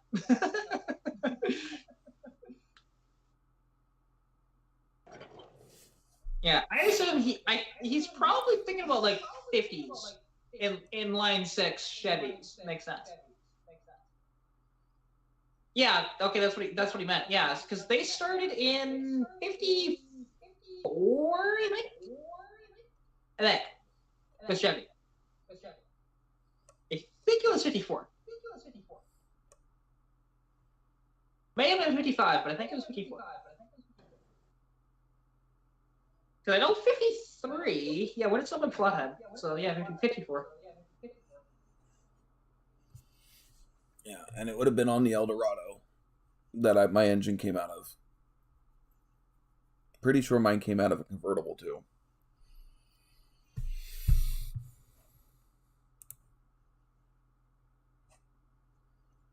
See now, and that's interesting, and because I don't know, do they have the same bolt pattern as say a big block Chevy or something? I don't know. I don't know. It was a Turbo 400 long shaft. I'm not sure if it shared the Buick Pontiac Olds bolt pattern, or if it was the Chevy bolt pattern. Okay. I no longer have it, so I don't know. That's fair. And honestly, I don't think I could convince, just for this question, to get Joseph to take apart his caddy, just to answer this question. Well, his caddy does he have the Eldorado, or does he have Eldorado? It's a 72 or 73 Eldorado. That would have been the year that mine came out of. Yeah, and it's the 500 as well. Yeah, it's only got 234 horsepower because of the heads that are on it. And I've driven that car around it wasn't very far. It was only around the block. But yeah, that thing is awesome. Because it did not have a license. Dude, so Kat, imagine that engine with twice the horsepower. It doesn't. That's what the original Caddy 500s had. Yeah. See, it didn't need it though. Honestly. And twice the horsepower, it's still decent power, to be honest with that. Even at 73. It has 234 horsepower out of the 400 and some that it originally had. Oh, I thought they would have went down. Well, mind you, hang on. When did the CAD 500 come out? 1970 was the first year for the 500. Check in 1972 how much power it made, because I'm pretty sure that's the year they converted from gross to net power. Gotta remember about that too.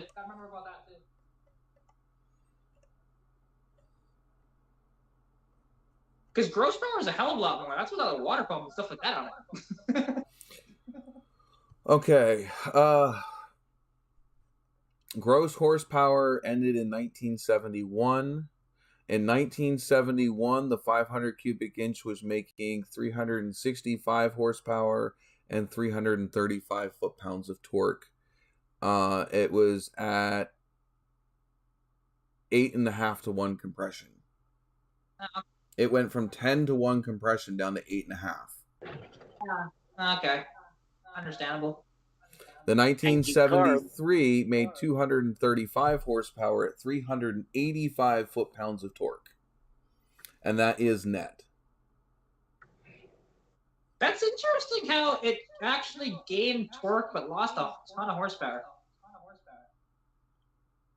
Because it's the cylinder heads. Yeah, I guess that's true. It didn't gain torque. It didn't gain any torque. Well, no, you said 330 compared to 385. That's gaining torque. In 1973, it made 335 horsepower. In 1970, it made 400. Well, I was talking about from 72 to 73, not 1970. Okay, so 72, it made 235 horsepower, and it made the same horsepower. It went from 280. It's the same numbers. 72 and 73 are the same. They're both net. Before, that's why. So 71. In 1971, it made 365 horsepower and 535 foot-pounds of torque. Oh, because you said 330 torque. That's what I was confused about. You actually, when you were reading it off before, you said 330 torque for one of them. That's why I said that. You just misspoke. That's all it was. Okay, gotcha. I guess, because I don't see 330 torque here at all in any of them. Yeah, you just misspoke. That's all it was. Okay, gotcha. These in 1975, the last year, it made 190 horsepower. Yeah, it's very sad when you have big blocks that made less power than 200 horsepower. 360 foot-pounds of torque. That's very sad. That's very sad. Yeah, considering it was originally making 400 and 550 foot-pounds of torque. Well, and actually, so the engine that might have the most variable for powers going up and down might actually be the Ford 460, because in 1970 or 71, those in the Lincolns, they were making a considerable amount of power, but then they dropped off in the 70s as well, and it's one of the only engines that was a big block from Ford that they kept until the 90s. Because it wasn't until the new generation of Ford came out in 96, I think it was. Maybe 97. I think it was 97 that they got rid of the 460 finally. It may have been a little earlier than that, which is so bizarre to think about. And yeah, the 90s 460 still didn't make the power that the 70 460 did. And that's the one thing, and with the 460s, what's really neat about them, and also obviously the CAD 500s too, you could probably do this with. Because if you have the Lincoln Mark V, you want the power of the 60s and 70s, or early 70 models, you just take the heads off of one of those, put it on your motor. Boom! Instant power. Okay, I feel bad about asking my mom. We lost our cat that I've had since my little brother was 3 years old. Aww. Yeah, she just lost Shelby today. But it was a celebrity, and it was a 1980 something. She doesn't remember exactly what engine was in it. Okay. Because But it was a V8. I know it because it was on our back porch when he built it. Because I'm just trying to think of front-wheel drive potential V8s that they had then, or Well, anything that any of the V6s could have gotten, you could have freaking shoehorned a V8 in with them. That's true. It's just a front transaxle. The V6s still had the same bolt pattern as the V8s. Well, and I'm just wondering, because I'm just trying to think, because just thinking about V8s, they could have because potentially maybe he was a full custom job, or maybe he found a V8 that was front wheel drive, which the only ones you my stepfather was a gearhead. Oh, for sure. Very well could have been shoehorned in there and was never meant to be there. see, and actually Harvey said that the front wheel drives use a smaller bolt pattern, which that was common, to be honest. Even Ford did that too. Don't know. So that's why I'm thinking that maybe he adapted, like say a Caddy engine, like a 4.1, because those were front wheel drive. I don't know. It was a Celebrity, and it had a small block Chevy in it. Yeah. See, and I just don't think that they ever did this. Yeah, like it sounds weird, you know, with a small block Chevy. It's just trying to figure that out. As long as it can be done. And I don't know the knowledge that your dad had, to be honest. My stepfather. It was not my dad. It was stepfather. Okay. It was my brother's dad. So, but like how much? Let's see. Because that's not it. That wouldn't be an easy swap at all. Like that'd be one of the more difficult ones to do. See, in Harvey, I don't even think they would have, unless he built the adapter kit himself or knew somebody. There probably wasn't an adapter kit for that. Not in the 90s. Maybe a little later than that. Because people weren't really building celebrities. You know, they were building other things, like Berettas and stuff like that, but they were converting them to rear-wheel drive. So, most of it was converted to rear-wheel drive. Which, again, you might be able to do on a Celebrity. I'm not sure if you can. Man, I just don't know. Unless it was just like a one-of-one weird freaking custom, right? That's all I'm thinking about, right? Because it makes my mind go. Like, This is kind of. Well, yeah, it got me thinking about it too, because I didn't even question it back then. Yeah, like it does make me wonder, you know? Because who knows? Yeah, and like that's what I thought. Like again, unless if it, because again, the only front-wheel drive one at the time that they would have made. Well, they V8 swapped an '85 Pontiac 600, which was the same platform, is it not? Pontiac 6000. Yeah. Yeah, but when was that swap though? The J bar. J body was the. Wasn't the J body the last of the rear-wheel drive small cars like the Monza and stuff like that? Pontiac 6000 mid-size, mid-market front-wheel drive offering from GM's sporty Pontiac brand shared its Palaban underpinnings with GM's other A-bodies, Buick Century, Chevy Celebrity, Olds Cutlass Sierra. The 6000 sold relatively well, did blah, blah, blah, blah. J-body. High output option to the V6 pushing 112 horsepower, blah, blah, blah. Anyway, the builder of this next car shoved a small block Chevy up front, and the resulting is going to be some wicked front wheel peelage. Find this 85 Pontiac 6000 offered for $6,700 in New York. And Monza with the H body, okay. Yeah? Dude, I wish. Hold on. Can I save this image? Yes. Oh. Can I send it to you? Possible. It just would have been a much harder to do at that time. Because there was no resources to look up, right? And if he was, because honestly, you got to understand, people were doing a lot crazier things before the internet. Oh, for sure. Then you give them credit That's for. What I was trying to ask you if you knew what his knowledge was too. He's been a full-time mechanic since the time he got out of high school.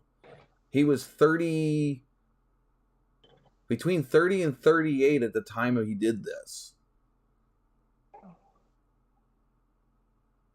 I mean, I don't know if he's retired yet, but I mean, he's worked on monster trucks, and he built, the fuck truck he built Kimosabi. If you've ever heard of Kimosabi, it was a Jeep monster truck. He built it.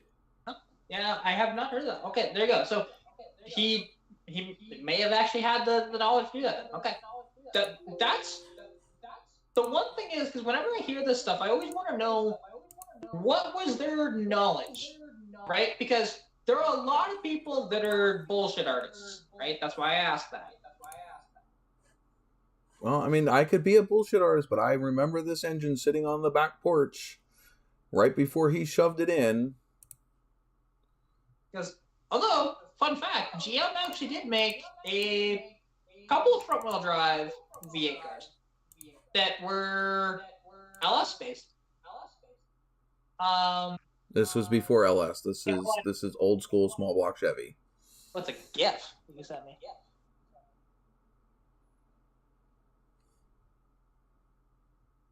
If it'll load, come on, you can do it. Maybe do. Come on. There we go.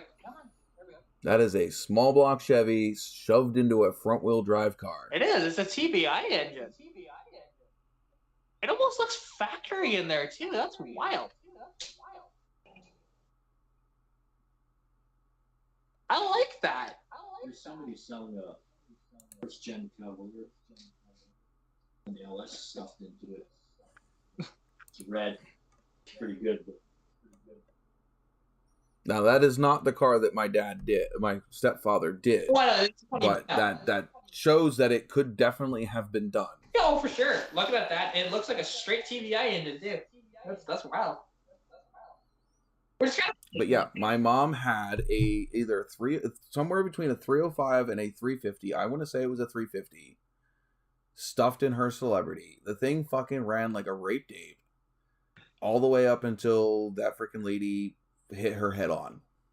In fact, it still ran because she went out and my stepfather went out and fired it up before he loaded it up onto his wrecker, because he's the one that went and picked it up. Because the first thing my mom did was get out of the car, walk across the street to the McDonald's, use the payphone in the McDonald's to call my stepfather and let her know what happened and that he needs to come pick up the car. He fired the car up before he pulled it up onto the wrecker, and it still ran, and this lady's SUV was sitting on top of it. Oh, yeah, it is amazing. Like, especially those motors, you can put them through a hell of a lot. You know, I'll keep going. It's amazing. Like, for overall, my mom walked out of that accident with 2 shattered ankles, 2 shattered wrists, and a shattered clavicle, and 6 or 7 broken ribs. And she walked over to the store to go call my stepfather. Yeah. The car was full of our laundry. She was on her way to the laundromat. The front seats, the back seats were filled with baskets of laundry. The force of the impact shoved her car back 20 feet and sheared the bolts on her seat and flipped it over on top of herself. Yeah, I mean, she's lucky to be alive. You know. Oh, yeah, definitely. I think the only reason she's alive is because of the fact that the seat sheared and it flipped over and she went under it. Yeah, and that's one thing, because, you know, pre-crumple zones. Shit like that. Yeah, that was pre-crumple zones. So that car did not have crumple zones. I know, that's what I said. I mean, considering it was all fucking engine in the front of that car anyway. Yeah, no, like I said, pre-crumple zones. I know, I said that. Yeah, the lady hit her so bad, her car climbed up on top. Her engine was literally in my mom's front windshield. I remember seeing pictures of the steering wheel. It was no longer round. It was a U. Because the way that my mom held it, her wrist, that's why her wrists were shattered. She shoved her foot against the front floorboard, and both of her hands were on the steering wheel. It wrapped the steering wheel around itself. Yeah, that's just insane, you know. And that lady hit her going like freaking 40, 50 miles an hour. Yeah, that's actually a big crash. It through an intersection that was a red light. Yeah. Well, yeah, that's the one thing though. People don't think that, that's actually not a big crash, because nowadays it's not. You know, because a 50-mile-an-hour crash with all the crumple zones and airbags and stuff like that, you're typically gonna walk away from that. Yeah, I'm not sure if those cars had airbags back then. I don't even think they did. Maybe 80 celebrities, maybe. It may have been an option, but I doubt it. I know Lumina's had airbags, but I don't know But Luminas were a little later. They were like a late 80s, early 90s car. Well, I don't know how into the 80s this car was. I don't know if it was like an 85 or if it was closer to 1990. Well, my Lumina, looking up information on it, and actually it did have an airbag. Harvey says airbags started in the early 90s. Yeah, like the one thing is, because there were some that offered options for it, but it was pretty rare to find, to be honest. And I'm pretty sure my 91 Lumina that I had for a little bit, it was a Lumina Euro, so it was a fully loaded car. It just didn't have leather, but everything else it had. That thing had a driver's side airbag in the steering wheel. Yeah, and my mom had nowhere to go either. She had a tractor trailer on her passenger side. Okay, so you got to think about it. It's 3 lanes, 2 lanes going straight, 1 lane going turning left, and then the opposite side you had the same thing. The lane directly across from her was turning their left, which went across her face, and then 2 lanes of straight, right? So the lady that was drunk, so next to my mom was a tractor trailer. Coming at her in the straight lane was another tractor trailer. So she had 2 tractor trailers, one on each side of her. The lady whipped around from behind the tractor trailer into the turning left lane and went straight to pass the tractor trailer that she was behind at full speed. Well, there was nowhere for her to go. My mom was sitting in the turning lane directly across from her. She slammed straight into my mom, shoving my mom back behind the tractor trailer that she was sitting next to.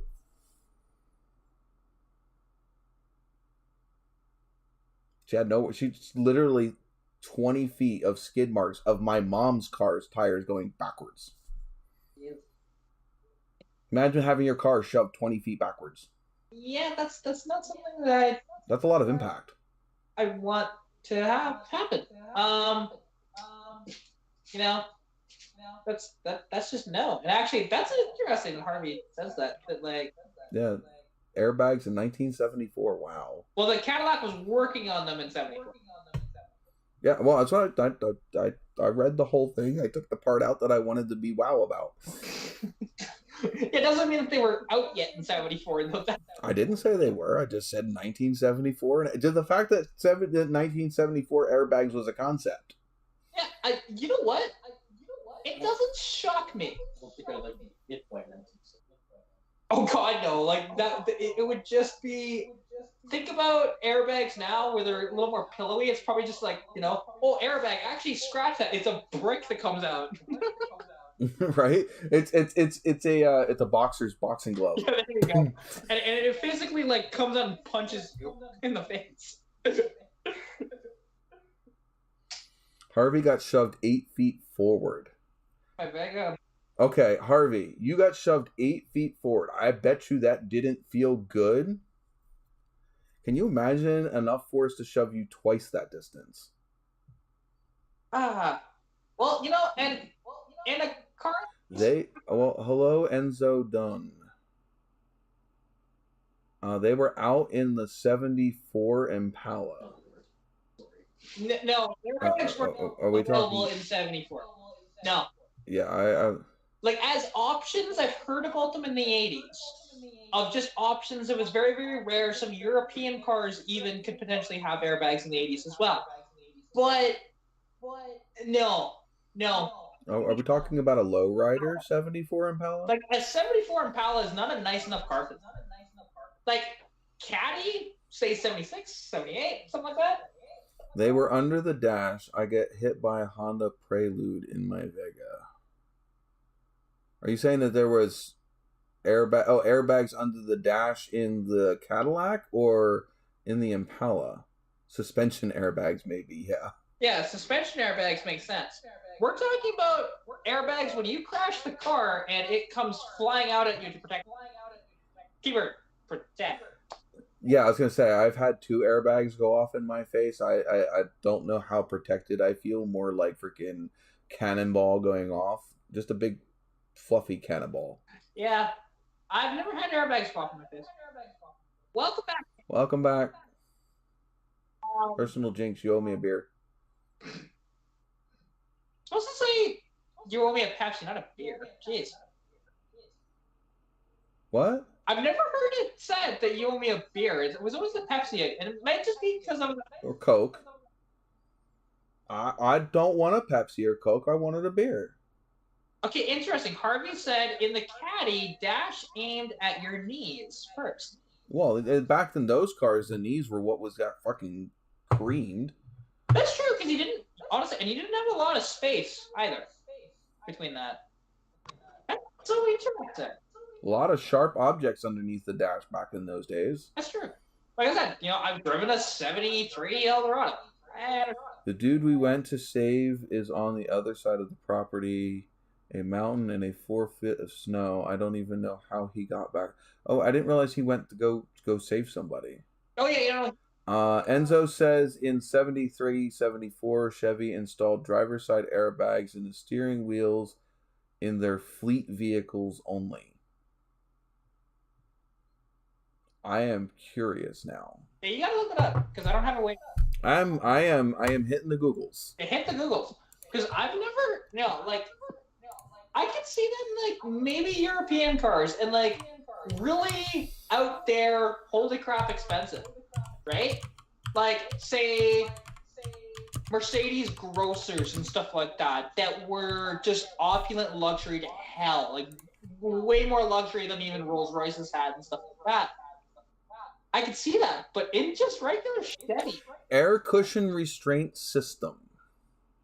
ACRS was developed by General Motors in the early 1970s, considered of both a driver's side and passenger side airbag, along with a lap belt, a status indicator light. The system was first installed in a test fleet of 1,000 cars in 1973. The Chevy Impala 4-door sedans. Way to go, Enzo. Painted in a new blah, blah, blah, blah, blah. Way to go, talk show host. In a unique green color. The exterior of these Impalas was identical to a regular 1973 production models, but used a 1974 style Oldsmobile instrument panel and a brand new steering wheel design. The chassis of these cars was reinforced, and each Impala was equipped with a high-performance 350 cubic inch V8 engine, the same one used in the Corvette. There you go. He ain't lying. Okay, so he was correct. Because it sounds historical tidbit ought to be worse than NOVAtazz points. To what? I said that historical tidbit of information ought to be worth a few NOVAtazz points to him. Well, I mean, if he hits the subscribe button, if he isn't subscribed, he'd get himself some NOVAtazz points anyway. Yeah, that. And we get to all hear the cool freaking sounds. That is just. Actually, I wouldn't hear it though because I don't have the sound on my TV. But that. Wow. And yes, actually, the sound blasters. Yes, I have heard of those. Now, it didn't shoot sand though. It was a special compound that GM made. That basically it was a nozzle that was in the trunk, right?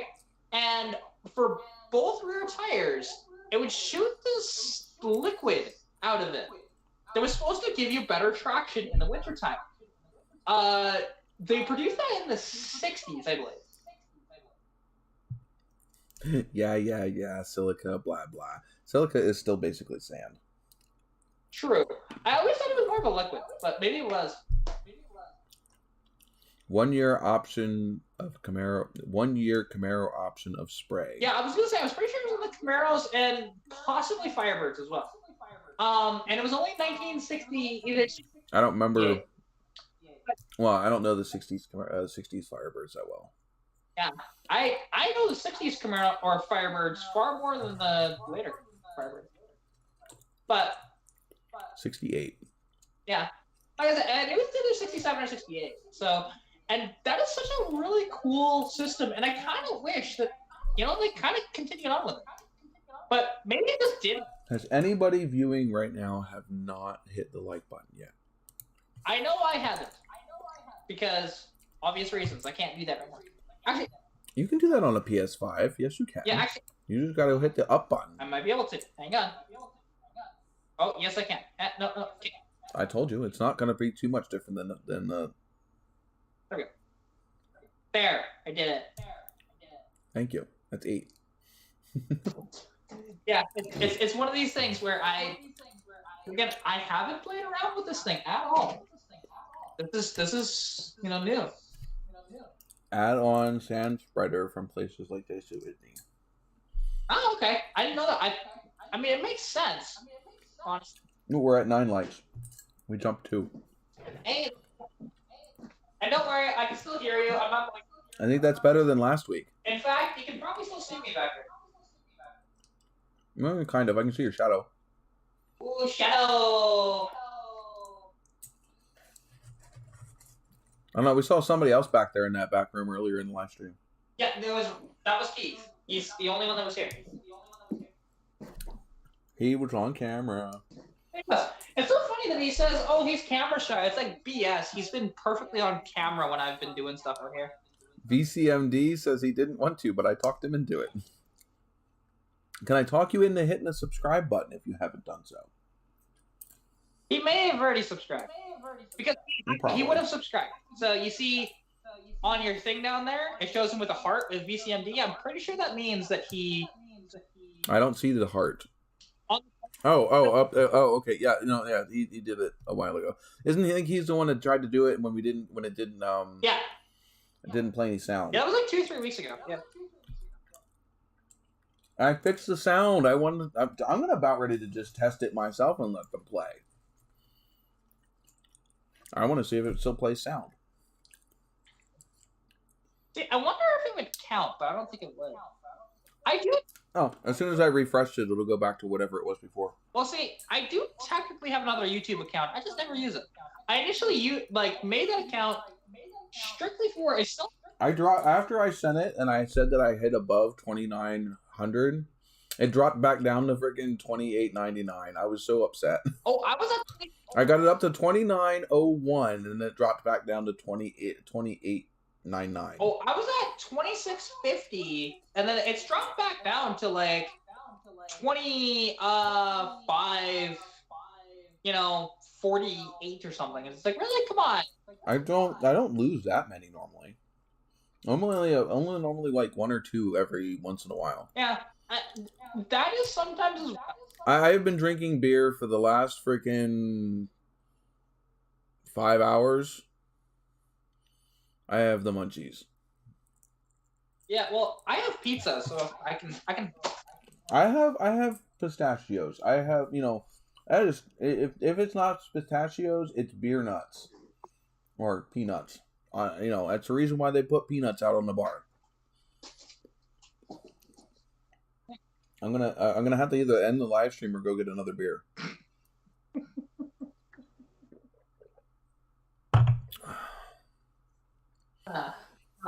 I'm not sure I've seen you in here before, Enzo. By the way, welcome aboard. Thank you for the great freaking information earlier. We bullshit and drink whatever beverage we tend to have. Doesn't necessarily mean it needs to be alcoholic. Yeah. But think of this more like hanging out in a garage, chit-chatting with your friends kind of bullshit. Hydration hour. Well, see, and that's the one thing. I did not know Enzo had that kind of information. He is a friend from my Facebook. Well, welcome aboard. Yeah, I did not know he had quite that information in his head. That's cool. My roommate's bro and his wife don't like leftovers, so I go through and eat everything in one sitting. Guys.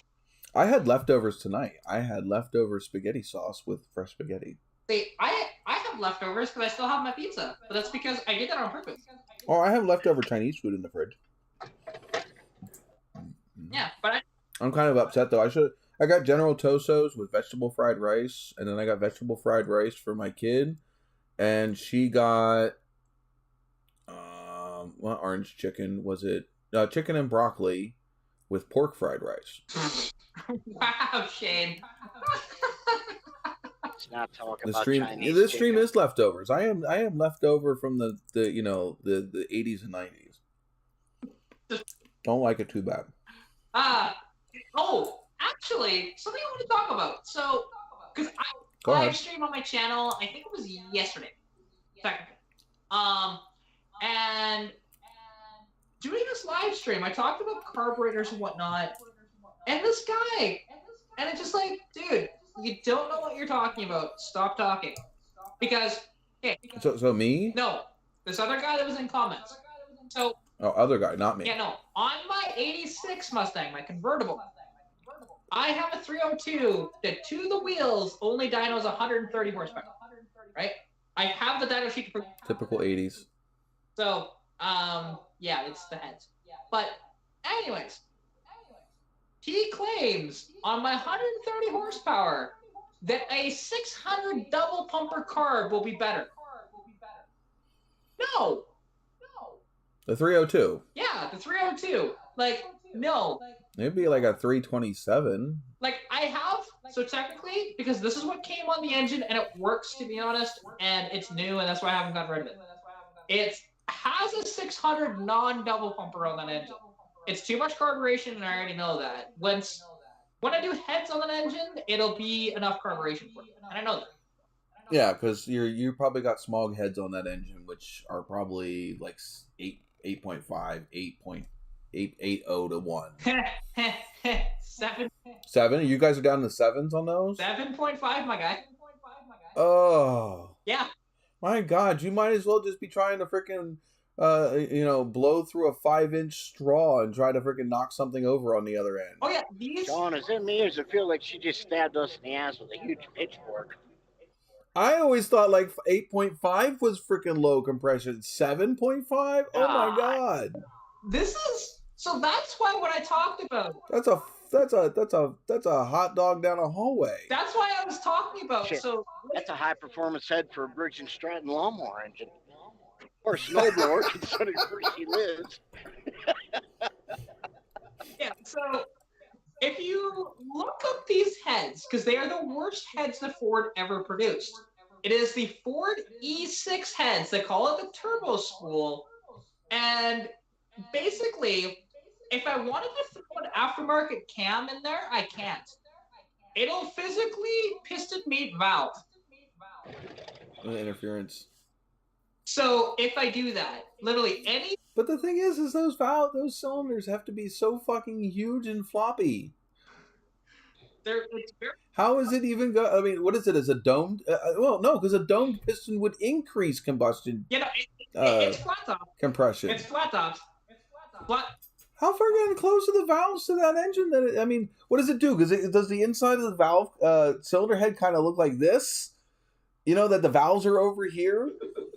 Because, like, they're very cool. With the combustion chamber, the size that it needs to give a 7.5 to 1 compression ratio, that combustion chamber must be like the cathedral hallway. Yeah,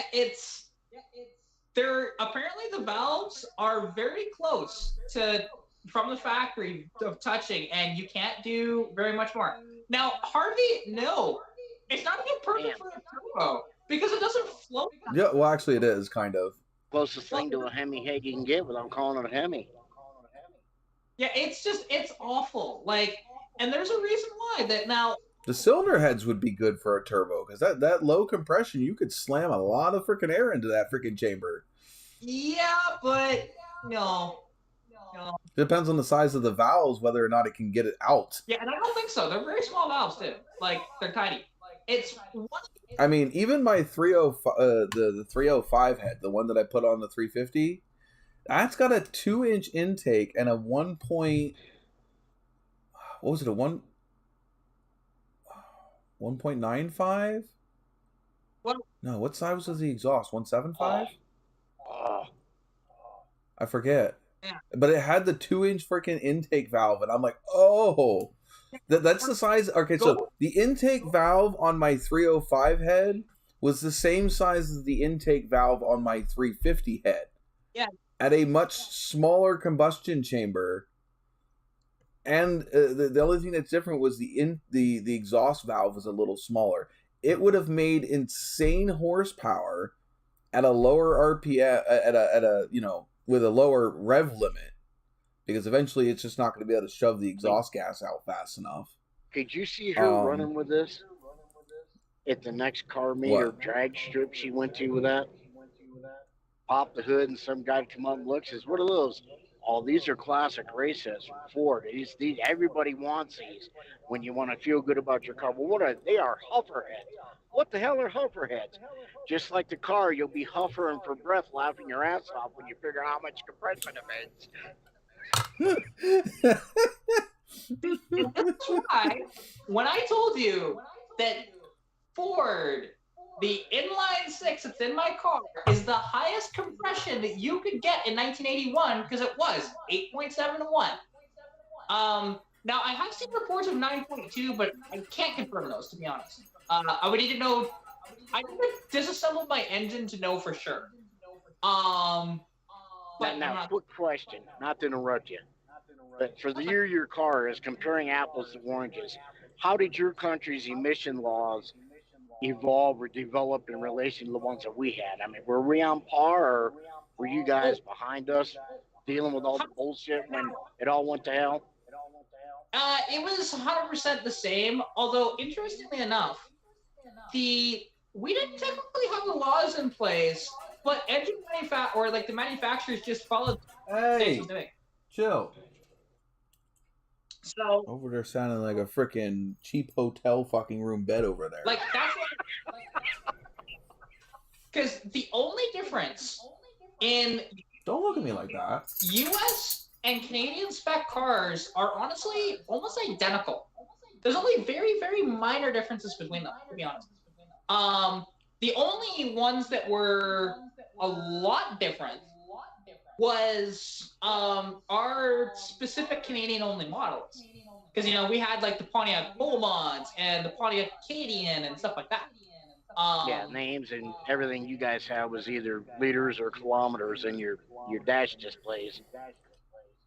Yeah. Versus miles and gallons down here for the primary. So it was, like here, I think it was by 1970, it was either 78 or 79 where we finally had to... Harvey, you didn't want the computer-controlled carbs. Well, the computers were not the type of computers we have today.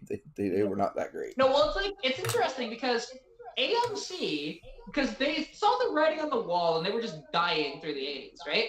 And they knew that they made great Jeeps, though. They had to, do something.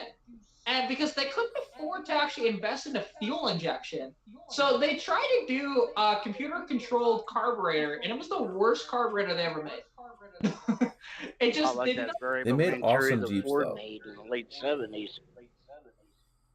Yeah, I don't know if you guys had that up there or not. It was... They were ridiculous. I don't know, actually. Yeah, they called it. I don't remember if it was a Carter or who actually made it. But they called it a variable Venturi, and basically what it was a computer-actuated valve that replaced your choke valve in the top of the carburetor. And depending on your engine load, RPM, and everything, that's how it adjusted the opening for the top. Oh God! That just sounds awful. It was. I had one in a '79 LTD on a 302, and it was, and there was absolutely no adjustment to it. Because it controlled the idle and everything. It was junk. I'll just put it that way. It was junk. It made a good boat anchor for a toy boat.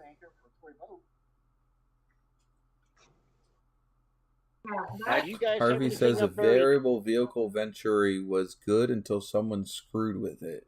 The moving slide was interesting to see. Yep, it was interesting to watch. Yeah, Do you guys have anything equivalent to carb up there as far as like an emissions? I don't know what the hell to call it. But like technically our emissions laws did not actually come into place technically until closer to like the 80s. But compared to where you guys, that started in like 72 basically, Yeah, because we got the EPA, but then you've got the California Air Resources Board, which all their regulations is what trickles down to the rest of the country. So I didn't know if you guys were influenced by anything those stupid assholes did or not. see, we do have now, yes, The same people. but not back then. Because the thing is, our stuff was basically the same because they did not want to change too much between the Canadian and American markets. Because right up until about, it was like I said, it was either 78 or 79, maybe even a little later than that, but I think it was one of those 2 years where we went to kilometers instead of miles on our speedometers. And not long after that, we actually went to some vehicles actually were getting 6-digit odometers fine, which is interesting because Harvey says Lower Mainland, as at British Columbia and Ontario, were regulated. yes, they would have been. Those were the two. 77 for metric, but I have now Harvey. I have actually, and it was a Canadian car, 77 Nova. It was still in miles, so that's why I say that. It wasn't fully regulated where the cars were absolutely until the 78 model year. Well, that 77 could have still been made in 76. True, there is that. I'm just thinking maybe I have to look because yeah, I have to look at the vehicles that are out of Greg's. Oh, yeah. Sexy pile of garbage back there. Huh? That's a hot pile of garbage back there. Yeah. Only build carbs out of toilets. That reminds me of a race car I see the guy that built once. As Kat's looking behind her. Yeah, I was so confused. What the fuck are you talking about? You got a pile of garbage hanging from the cupboard back there. Right next to the stove. I mean, turn the stove on. It's a hot pile of garbage. Garbage on the stove. No, next to the stove. What is the bag hanging off of the counter? Oh, that's a Walmart bag. It looks like it's touching the ground all the way. Oh wait, oh no, you're talking about no, that's a cloth. No, that's on the back of the stove. You're gonna have to guide me. Oh, we're gonna play hot and cold. Yeah, so what are you talking about here? Oh boy, Marco Polo. Hold on. I gotta make my screen bigger now so I can see. You're standing right in front of it. Yeah, what? This? Your butt. Nope. Next to, behind you. Your butt. Oh, you mean this? Yeah, the big pile of garbage. So no, it's not garbage. It's bottles and cans. It's still garbage. Well, no. It's refuse or whatever they call it. Here we recycle that. It's still refuge. But it's not. Until it is turned into something new, it is still garbage. You know, I get deposit back and every single one of those is not garbage. Come on, Sean. Those are recyclables. All that plastic is going to get donated to making replacement windows for Mustang convertibles. No, They'll stay pliable in the colder weather. Because no Mustang convertible ever made had plastic windows.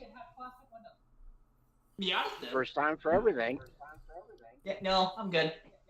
But and actually something because I wanted to because I don't know the specs of that head. I actually wanted Sean there to look that up.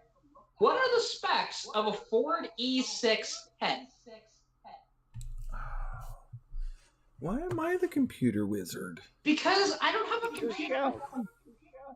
It's your show. And it is your show. Yeah, but I can't share it anyway. Because, what'd you say, it was an E6? Yeah, Ford E6 heads. What are the specs of them? Oh, yeah.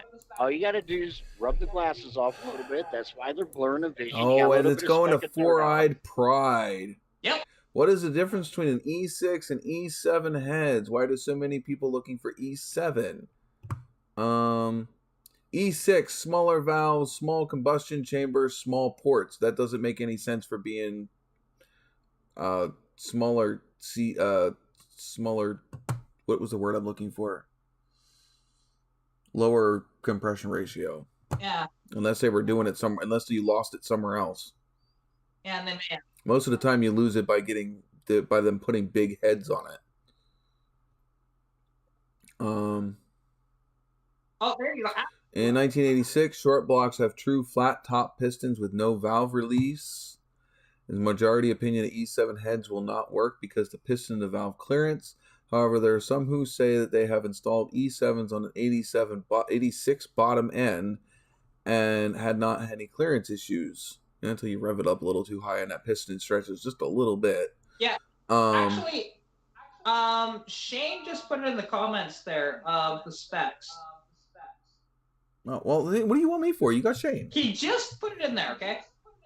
Oh, poo-poo.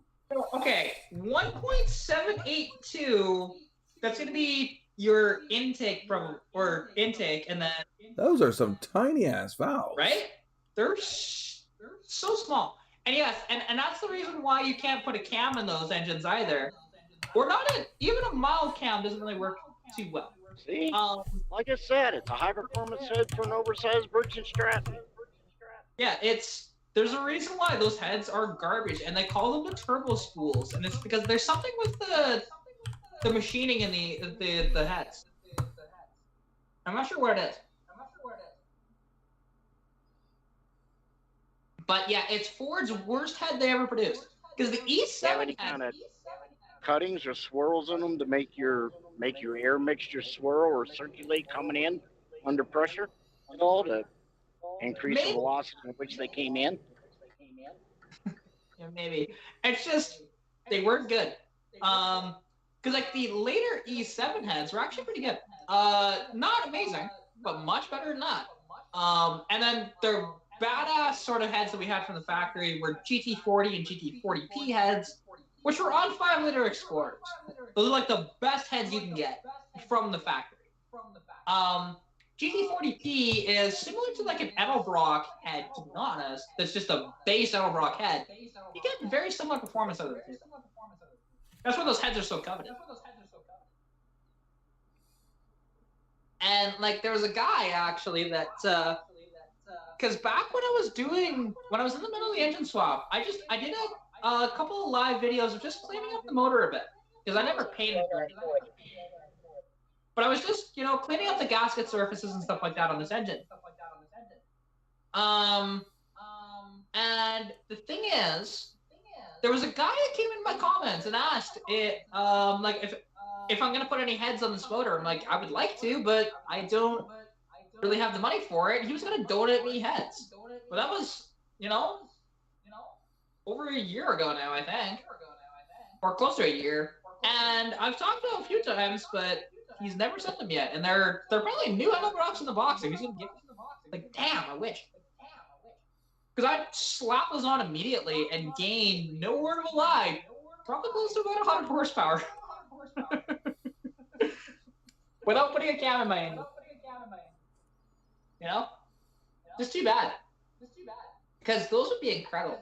But and yeah, like the GT40 has, you can get, if people know what they're looking at, yeah, they're $500-600. This is filled with concrete? No. And yeah, and with any of the engines with an E6 head, now it's interesting because, like, Shane said in 87 specs, but they ran those heads technically until 88. Because the T-Bird engine that I have is an 88 engine, and it still has them. So they weren't swapped in, I know that. They are 100% factory. That motor is factory. I'll have to go find out what the casting number is for the heads that I have. Because it looks like they would have had like a 194 intake, which is damn near 2.0, and like a 150 exhaust. I had like 178, I think he said, and like 140. Like, ugh.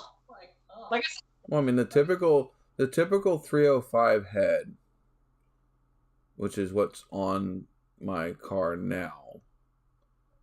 Let me get back to where the 305s were. Would have been a 184 and a 150.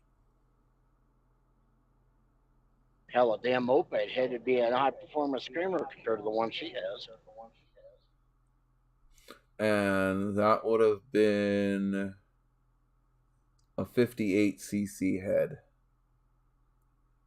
58cc. So actually, mine is a little more cc's, but everything else is worse.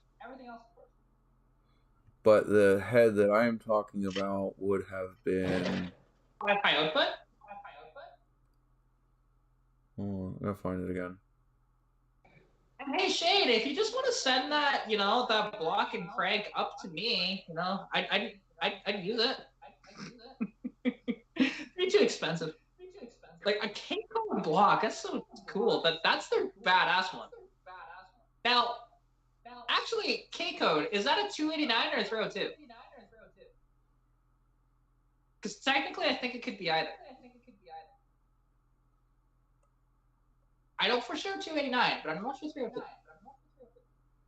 289, okay. See, now that'd be fun, honestly. Put a 289 in my car? Hell yeah. Yeah. The only thing is I'd have a V-belt on that, but I don't know. Could I put my serpentine setup on that? I'm not sure.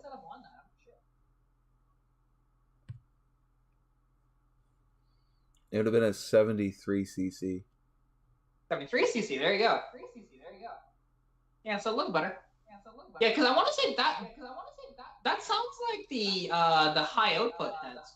The 305 high output. It'd have been it was out of a truck. Okay. Okay, so what they did then, because really the only difference between a 289 and 302 is it's a different crank, really. I think it's just the stroke. Because the bore, I think it's the same. I could be wrong on that, but I think they're. So it wasn't that hard to create a 302 stroker out of a 289. It just, the one thing is with the 289, you keep the same stroke in it because you have that higher revving fun. Because that's the thing about 289. 289 is a higher revving engine. 302 makes more torque and it's a lower revving engine. Oh, that's like a 383. A 383 is a stroked out 350. Same as a 377. Hmm? Ooh, damn.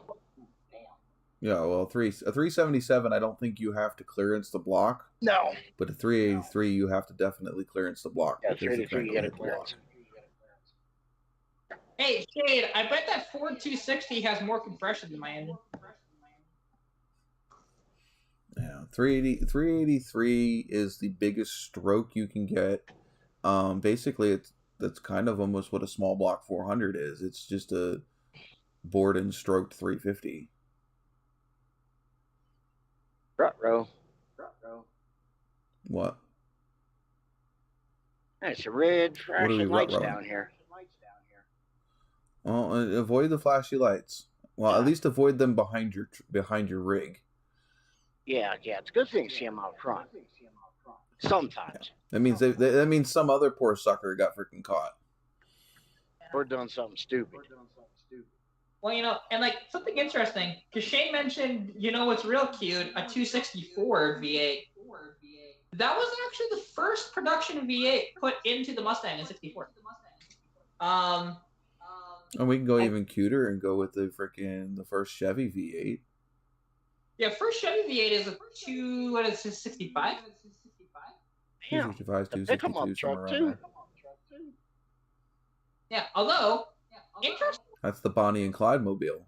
Well, interestingly enough, so that overhead valve design, actually, now, granted, it would have been different because it was Buick, but Buick actually was the first to do that in a production car for a V8, I believe. May have been Cadillac, but I think it was Buick. Because you could get that overhead valve actually in 54 V8, or just V8 in general, while in Chevrolet it didn't come to 55. Yeah, but I'm pretty sure the Chevy was the overhead valve, what we consider the modern V8. Yeah. Well, that's what I mean. But like Buick though, because I sold a 54 Buick with a 264 nailhead in it. The biggest engine Was it original? But in 54, now you look at a 54 Buick Special, it looks like a Tri-5.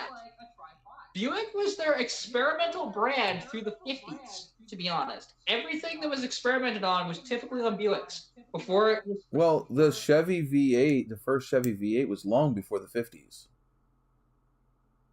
No. Excluding Cadillac. You'd add one of the 40s with the 248. Because it's the Bonnie and Clyde car. That's Ford. Ford with the flathead V8 and 32. Chevrolet didn't have a V8. Chevrolet didn't have a V8 until 55. First Chevy with a V8. Okay, yeah, was not until 50. What the hell was the Bonnie and Clyde car? I thought it was a Chevy. Ford.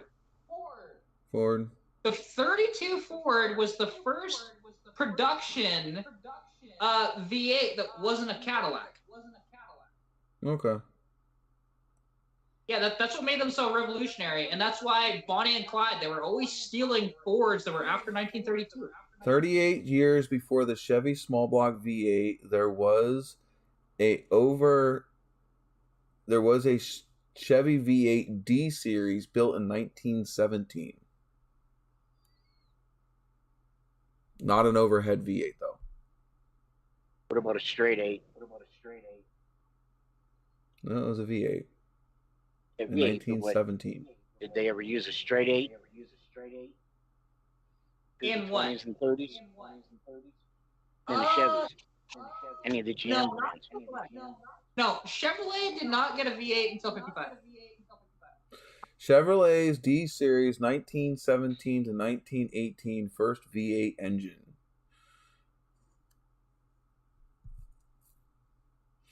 Sold to a gentleman named John Baker of Lidditz. Hey, we know where that is. Yeah. Depends on if it's a... Shane said that the Buick, so the first overhead valve engine was actually Buick in 1904. Wow. I'm surprised by that. And yes, and Buick was the one with the straight 8, because I also sold a 53 Buick Special that had a straight 8 in it. Well, that engine, that Cadillac that I found a while back, that could have either had a straight 8 or a V12, I think. Sounds about right for Caddy, to be honest. It's interesting. Caddy actually had, from the factory, you could get this. And that was a 1940s car. Yeah, well, Cadillac at one point, this is going back quite a ways, but you could have actually gotten a Cadillac with a V16 in it. But I don't know what years that was. It's probably 30s is my guess. Maybe 20. But you could get a V16 in a Cadillac.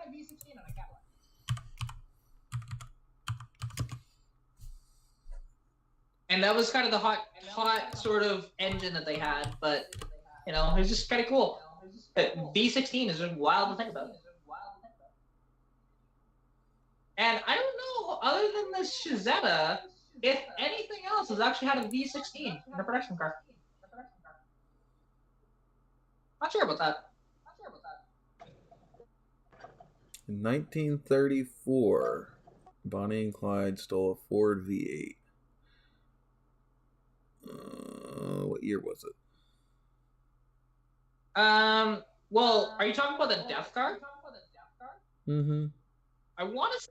I know they probably stole many more before that. Oh, they stole, it was about 20 or 30 total cars. Let's see if I can find that. But the Death Car, yeah, it was a 34, and I think it was 38, I want to say, is when it happened. Car is fun to look at. Well, it is wild to, think about, that car. And, of just seeing it it's so nice that... Stolen in Topeka. Well, that nobody decided to restore that car, and I'm thankful for that. Well, no, it's a piece of history. It's been sitting in a museum forever. Yeah, actually, it's not even in a, if you want to call it a museum. The car is actually sitting in a mall, like a little mini mall attached to a casino in Perm, Nevada.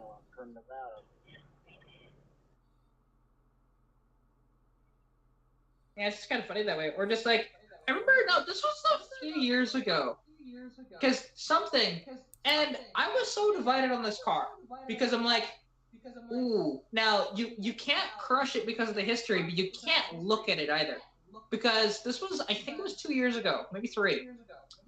They sold one of Hitler's Mercedes.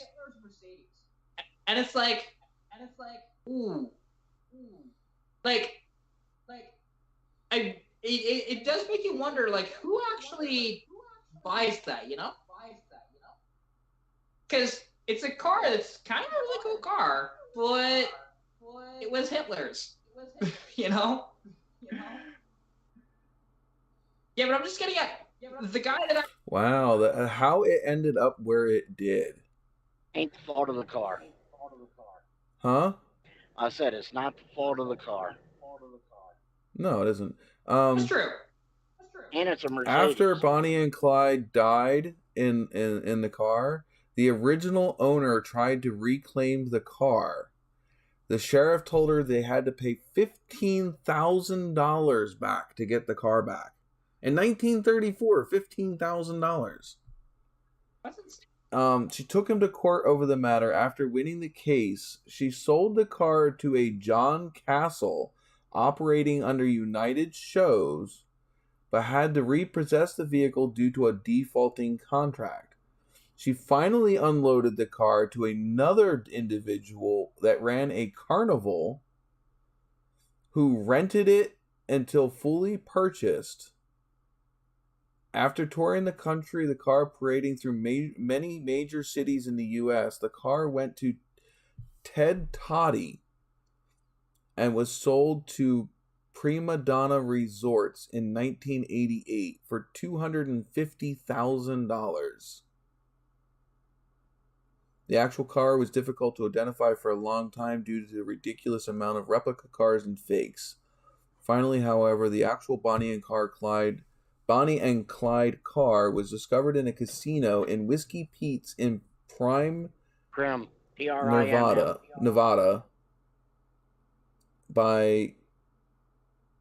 surrounded by glass. It's pretty kitsy. There you'll find all 112 bullet holes in the body of the car, Clyde's blood splattered and torn shirt, which Clyde's sister had signed, and has signed, and some other pieces of memorabilia surrounding the vehicle.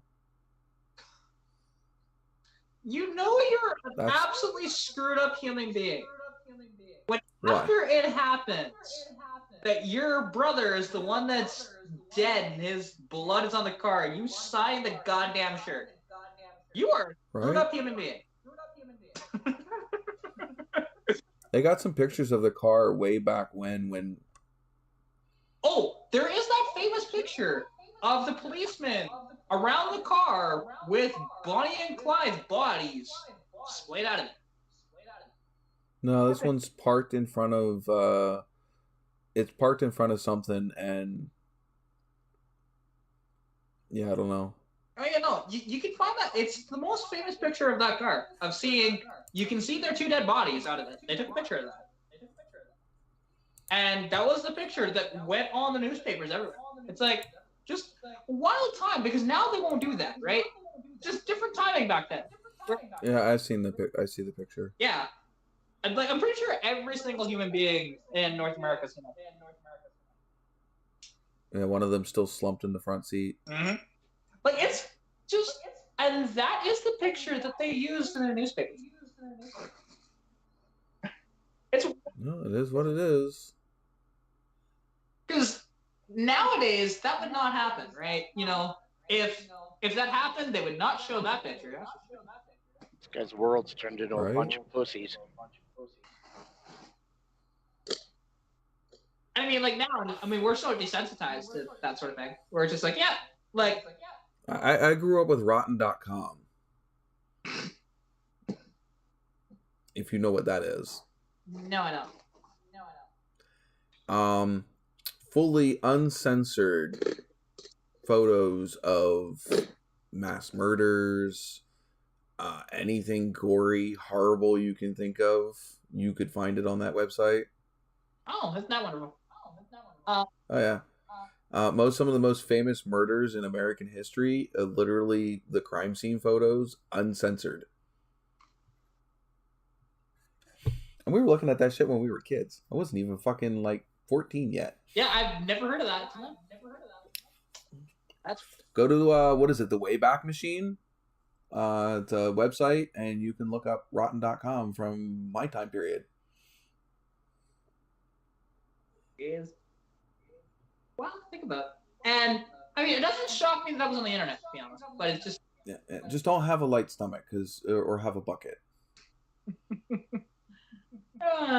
to be honest, I have been so desensitized to seeing pictures of dead bodies. Even gruesome shit. I've seen some.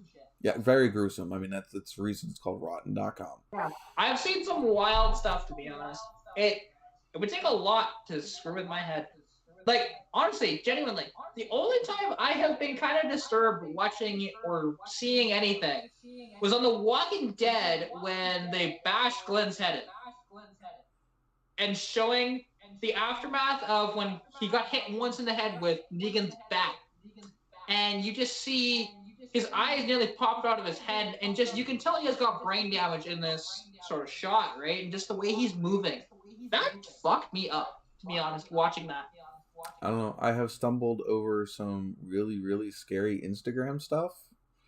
I don't know how. I stumbled on it for some. I think it was more of an animal attack thing, but the one that I saw, it was this kid. He was sitting. It was like a small room. There was an adult, and there was a kid, and I don't know why, but the adult just swung a freaking axe and just right into his freaking shoulder. His arm was hanging. It was just, yeah. That's more than I wanted to freaking see, especially when I was on my lunch break. yeah, that's wow. Just like, why do, like, the things that humans do to each other? It's just, I mean, can understand an animal attack and animals doing things, but one human to another human? Yeah, that's yeah. I don't get it. Just proof that we're nothing but animals, really, too. Yeah, really, there's not much difference. Yeah. We just like to pretend like we're not. Yeah, sure. The biggest difference is we have the coherence of thought to, voice our thoughts and opinions.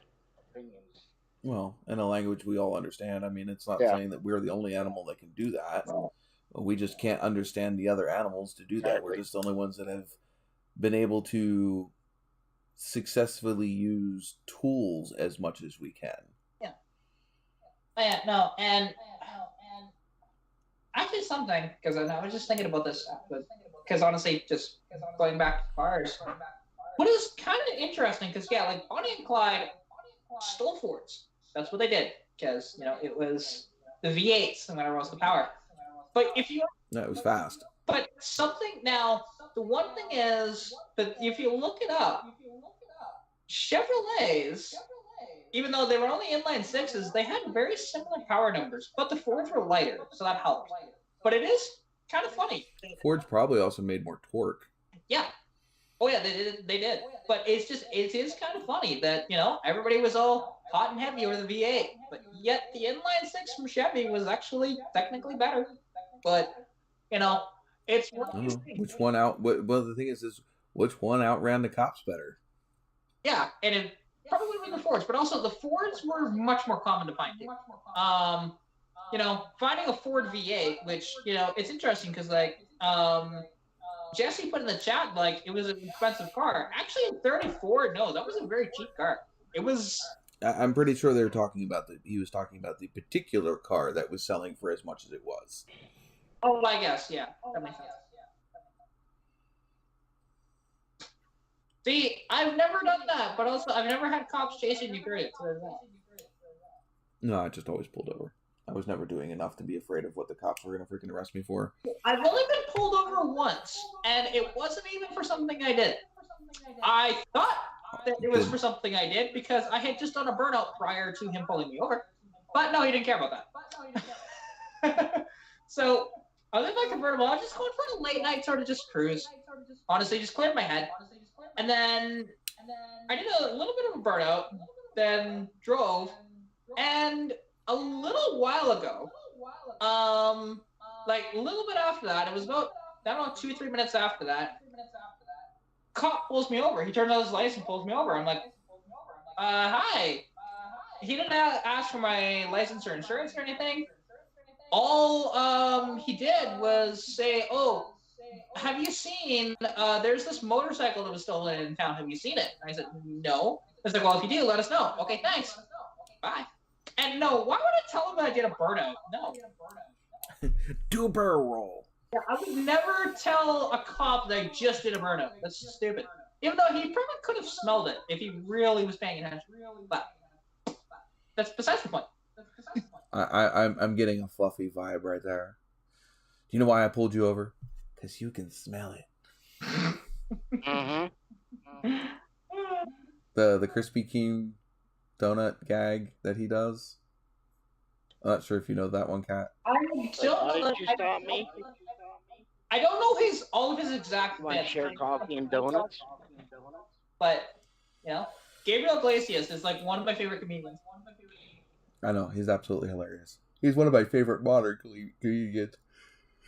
All right, I am going. We have 7 people in here, and I'm fucking getting tired. See, now, if only there was a way that I could somehow continue on with this and shut off the stream when I'm done. But you can't do that, so.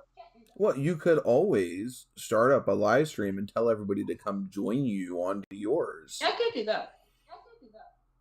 So if Kat is going to start up a live stream, everybody head over there. Yes, because you all should be subscribed to me. If you're not, I'm very depressed. Me, I have kind of been up since freaking 7, 8 o'clock yesterday morning. And I had only gone to bed at like 3 o'clock the night before.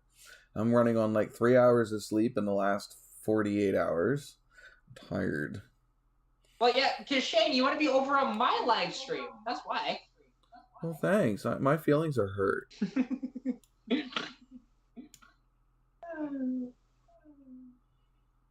But anywho, thank you guys for another great live stream.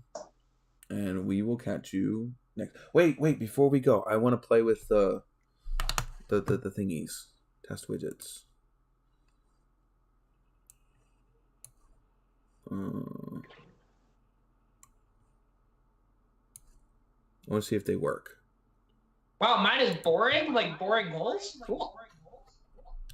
Nice. Right? I don't know if that made noise. It showed up on screen, but I don't have sound on.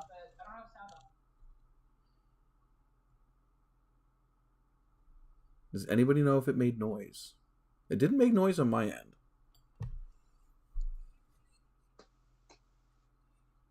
Jesse said there was no sound. Okie dokie.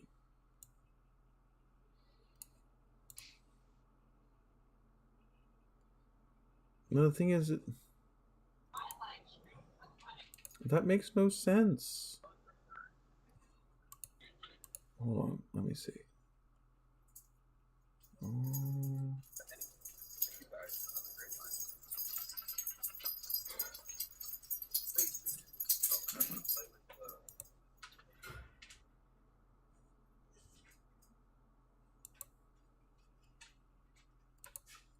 There we go. Let's try it now.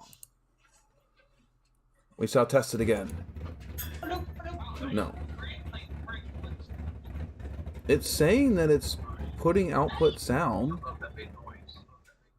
up on screen, but I don't have sound on. Jesse said there was sound. Oh, there was sound? I didn't hear sound on that one.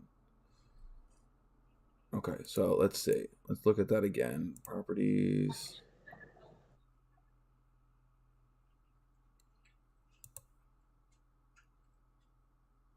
Yeah, well, I heard something, but it was not from that. That was I did hear something from Chris's mic there, but I don't know what that was.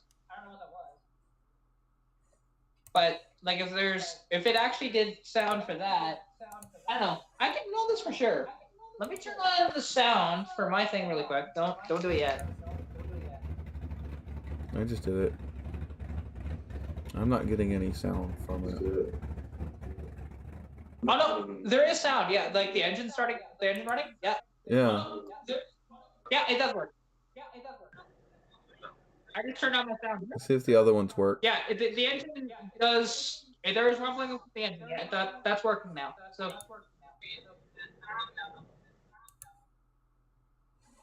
Okay, so that's working. I can't hear it, which sucks because that means I don't get a keynote when it goes on. Here is the super chat one.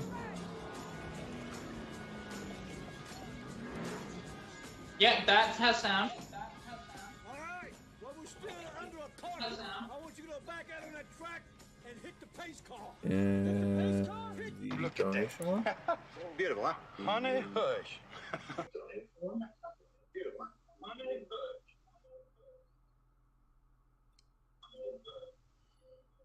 I heard that from somewhere. Wait, what? Heard that from somewhere. Wait, what? Why does it say that somebody donated $56 though? Because I'm testing a widget. Oh, okay. Well, now you made It's random. Random dude named John with 18,000 health. No, it'll go away as soon as I refresh it. See, look here. Hold on. You ready? I'm gonna go out of one and go back in, and it'll refresh it. Break and oh, there you go. Perfect. Because it was all fake. They weren't real. But I still don't. I still have to figure out why I'm not hearing anything on my end. Do you have the stream muted? And I'm not playing it through the stream. I should be able to hear the sounds, just like I'm hearing the Skype. No. But it's whatever. I'll figure it out eventually.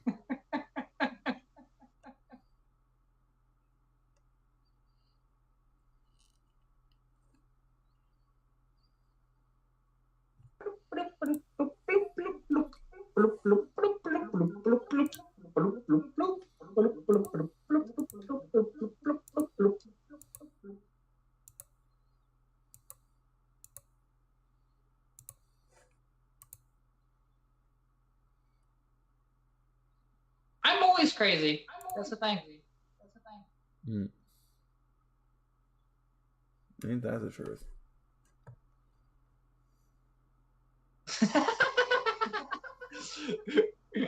But Jesse said, but it sounds cool with the echo of me doing that.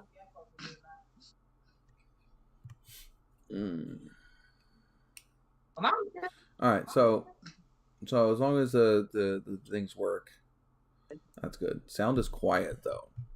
It was a little quiet, or at least on the engine running, it was a little quiet. Oh, actually, before you end, look in your donation cup. There's a NOVAtazz that keeps spinning wildly. Oh, I see it. Let's see if I can find. That's funny. Honestly, I would if that's gonna stay, I'd leave it like that because it garners your attention. Okay, I'm gonna test it again.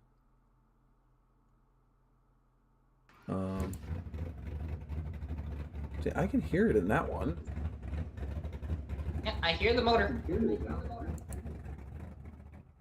hear the motor.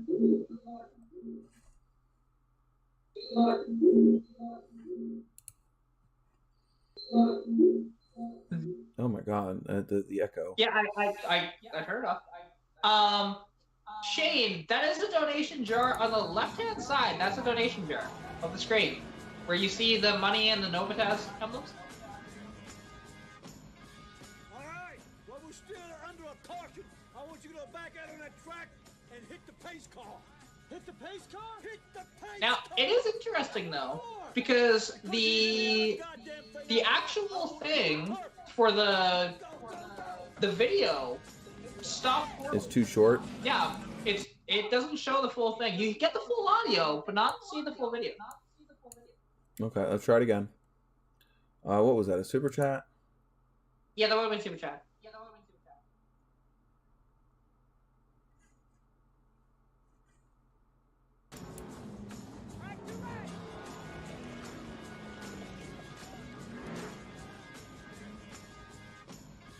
All right, well, we're still under a caution. Nope, still not long enough.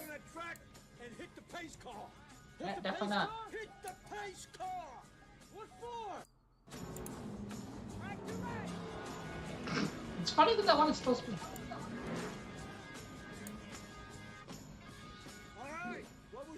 I love how your tests are like. What the hell? Am I not updating? Hold on. Yeah, you test for like $52 and $48. I know, right? Wow. I gotta figure out how long the actual. Put your health at 54,000 initially. Wow. I know. I wish I got donations like that, right?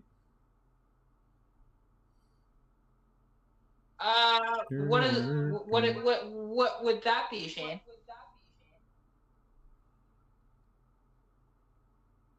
Is it a hot dog? Because I take a hot dog right now. All right, let's see how long this actually is, and then I can set it to that, hopefully. Oh, and there goes Chris. He's dead.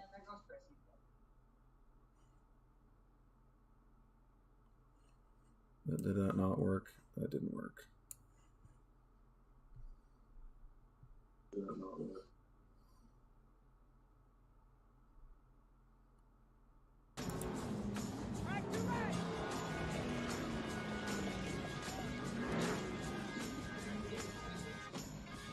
Alright, while we're still under a caution, I want you to go back out on that track and hit the pace car. Hit the pace car? Hit the pace car! What for? Because you hit every other goddamn thing out there, I want you to be perfect. Now go on, go, go, go!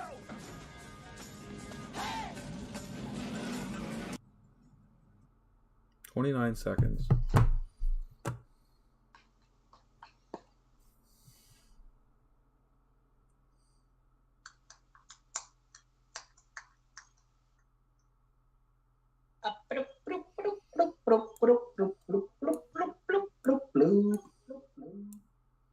Meow. You are have lost your mind, haven't you? Maybe a little. It's okay. Okay, let's try that one. I'm still in control. Even though I'm rocking here and just making weird noises. See if it lasts longer this time. Alright, while we're still under a caution, I want you to go back out on that track and hit the pace car. Hit the pace car? Hit the pace car! What for? Because you hit every other goddamn That appears to be longer. I want you to be perfect. Now go on, go, go, go!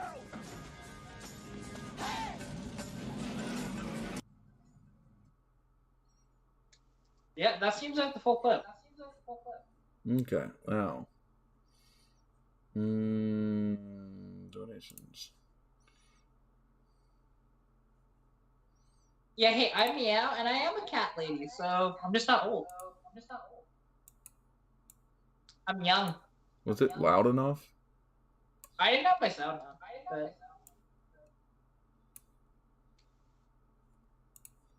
people's in the chat, was that loud enough for y'all to hear it properly? Or was it too quiet?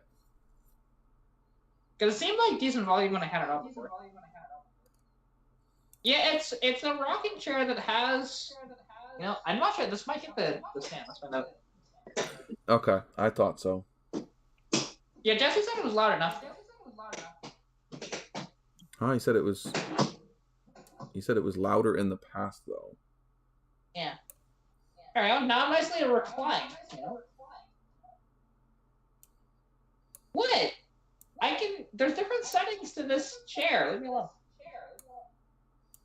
Because every time you hear one of those little clicks, not that, but when I go back with this, oh, it hit the thing. That's okay. So you can hear it. Look at that. Beautiful, huh? Honey hush. That's maxed out. Yeah, except for it is not the right sound. Yeah, except for it is not the right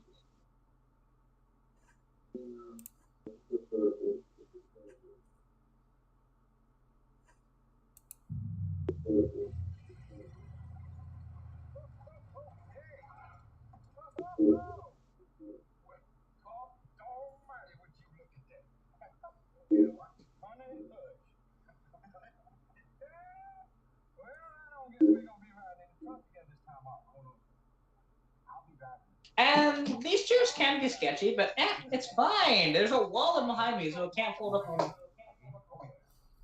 Well, that one's too long. Look at that. Beautiful, huh? Honey, hush. Hold the wrong. There's only one lever on this there, Jesse. Only one. Which this is actually a very uncomfortable position that I'm in. So I need to redo this. There we go. Now, it's possible that it might get stuck up there. I don't know for sure.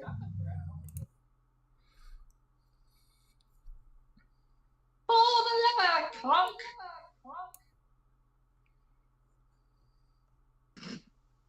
You know, I actually did consider when I was considering seats for in my 81 Mustang.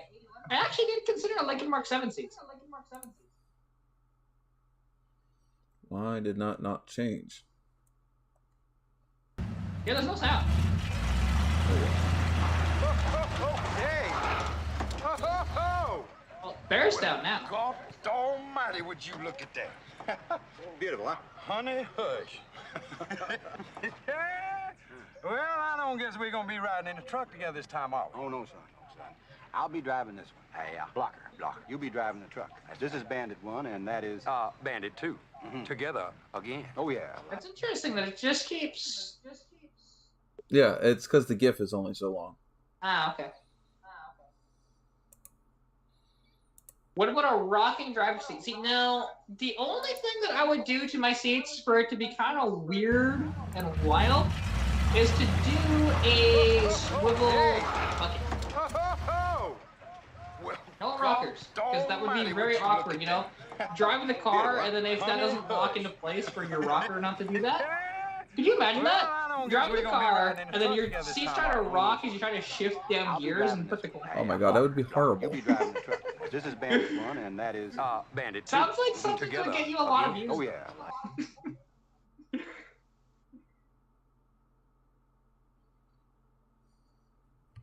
It's a little bit longer than I want it to be.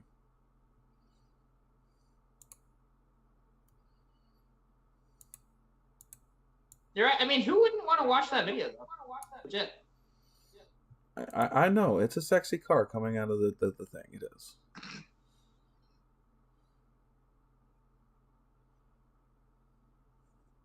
Alright. Got that one to work. I think the only one that we need to work then is the subscriber one again.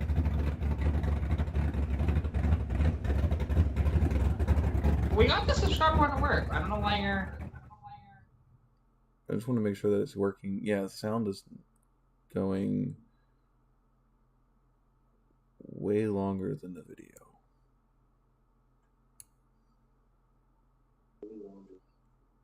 Well, apparently not going away.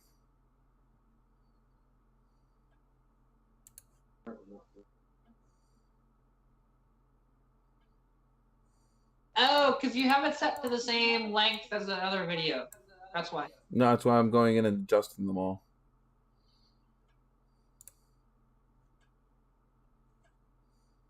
Oh, it definitely would. Like, if my seat started doing that, I would definitely be slamming on the brakes. You know, or just like, something that I actually had an interaction with on Facebook comments. So, because I finished my, you know, or at least I put out the video of my, my center console and how I did that, right? And again, it's not finished, but it's pretty close at this point. I just need to mount it properly in place, and then it'll be good. And then I need to fill out the front area and figure out the shifter bezel of how I'm going to make that work. And maybe I just don't run a shifter bezel, to be honest. We'll see, for sure. But, and I still haven't figured out that third cup holder yet. But there was a woman that actually said that you should not have a drink while driving. And I'm going, well, I'm not drinking alcohol while driving. Like, really? They said, oh, it would be a distraction if you spill it. I'm like, really? There's a lot of things that could be a distraction. I mean, I could be sitting here holding the steering wheel and the hood could fly up in front of my face. That'd be quite a big distraction too. Should I not drive my car while I'm driving so that way that don't happen? Well, I told her, so you're saying that I should never then listen to the radio or have a passenger in the car to talk to? Because that could be distracting too. Oh my God, I got to tell you this. Okay, so speaking of having a passenger in the car, I'm driving, right? And Jess is in the passenger seat, and she goes, she screams in my ear, "Llama!" And I'm like, I'm like, why? There was a llama over there in the window. And I'm like, but why would you scream that in my ear? As I'm driving. And you know, and then there was another incident. We were in a parking lot and there was somebody that started to back up in front of me. And she said something in a really, really nonchalant, like, not even pay attention to thing about trying to warn me about the thing. And she goes, "Look, why didn't you stop?" Because maybe you should have said something like, "Watch that vehicle in front of you," instead of I forget exactly what she said, but it wasn't something that I would have like immediately stopped. You know what I mean? Yeah. And paid attention to whatever she was talking about. But yet she'll scream llama and get all excited and yell it like I'm about ready to run into a deer or something. But she won't let me know when there's actual danger. And Jesse, the only reason why I want to add a third cup holder, because I very rarely have backseat passengers. I've had backseat passengers, I think, twice in that car total. Not to mention, it's quite uncomfortable back there for them. Depending on how tall you are, it's actually not that bad. Trauma llama. Like, I fit back there, and it's not the most comfortable, but it's not that bad, you know? I wonder if the TA seat's smaller back there. Maybe. The roof might be lower. Even though a TA is a much bigger car than mine, but it's mostly because that nose is freaking long as hell. But there's not much space back behind the driver's seat. That back passenger seat was definitely an afterthought. Well, see, but the one thing is, I just want it because it's not necessarily a need. It's just kind of a cool thing because I have this cup holder that came on early SN95 Mustangs. It's kind of a rare option that they only did for a couple of years for some reason. It was such a cool idea. Where it would come out of the glove box, actually. You had a little pull, and then you'd put it over, right? And it's just this cool metal thing that I like the look of it. And it'd be kind of cool if I can adapt that, although in a different way than how Ford initially intended it, because it just won't fit the way how Ford intended it, because it turns out an SN95 center console is a little deeper than a factory Fox body. Because it was in the cubby, and I unbolted it from that just to see how it worked, and it's just a little roller, and it comes out. That's all it was. So I'm thinking if I make rollers inside the, on top of or where the lid would normally seal, because it doesn't actually seal anyways, so it's fine. If I could just, have it on rollers to go back to where I can pull it out.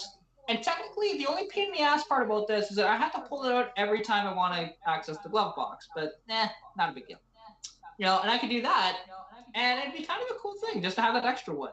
And, maybe I have a passenger, and I decide, like, Dairy Queen up here has this thing where they have this $8 meal deal where you get, a drink, a sundae, and, like, a burger and fries, right? Well, put, like, a sundae in one, have my drink in another one, and then who's ever in my passenger seat can have their own drink one as well, right? It just kind of works out. Mm-hmm. Just again, and just one of these things. It's not necessarily a need or anything. It's just kind of cool. That's all. That's all it is. It's not a need. It's a why not. Exactly. It's just kind of a cool thing. And we'll see if I can make that work, or if I adapt that into something else, like straight on the armrest or something. I don't know. We'll see. Because I might. Who knows? I might. All right. try and, hollow out the armrest itself and make it pull out of that. I don't know. We'll see. All right, I'm gonna call it a night. It's 3:00 in the morning here. I've been live since 9. That's what? 10, 11, 12, 3. It's 6 hours. That's a while. 6-hour live stream. I've been sitting in this chair. So, all right. Thank you guys all for joining. I will catch you guys next week. See what trouble we can get into next week. Have a good week. All right, Kat. You can say goodnight. Epic goodnight. And Harvey's got to get one last gabble. Now, there's going to be those people that go to the end of this live stream and just see me do that and they go, what the hell? They can still hear you doing that.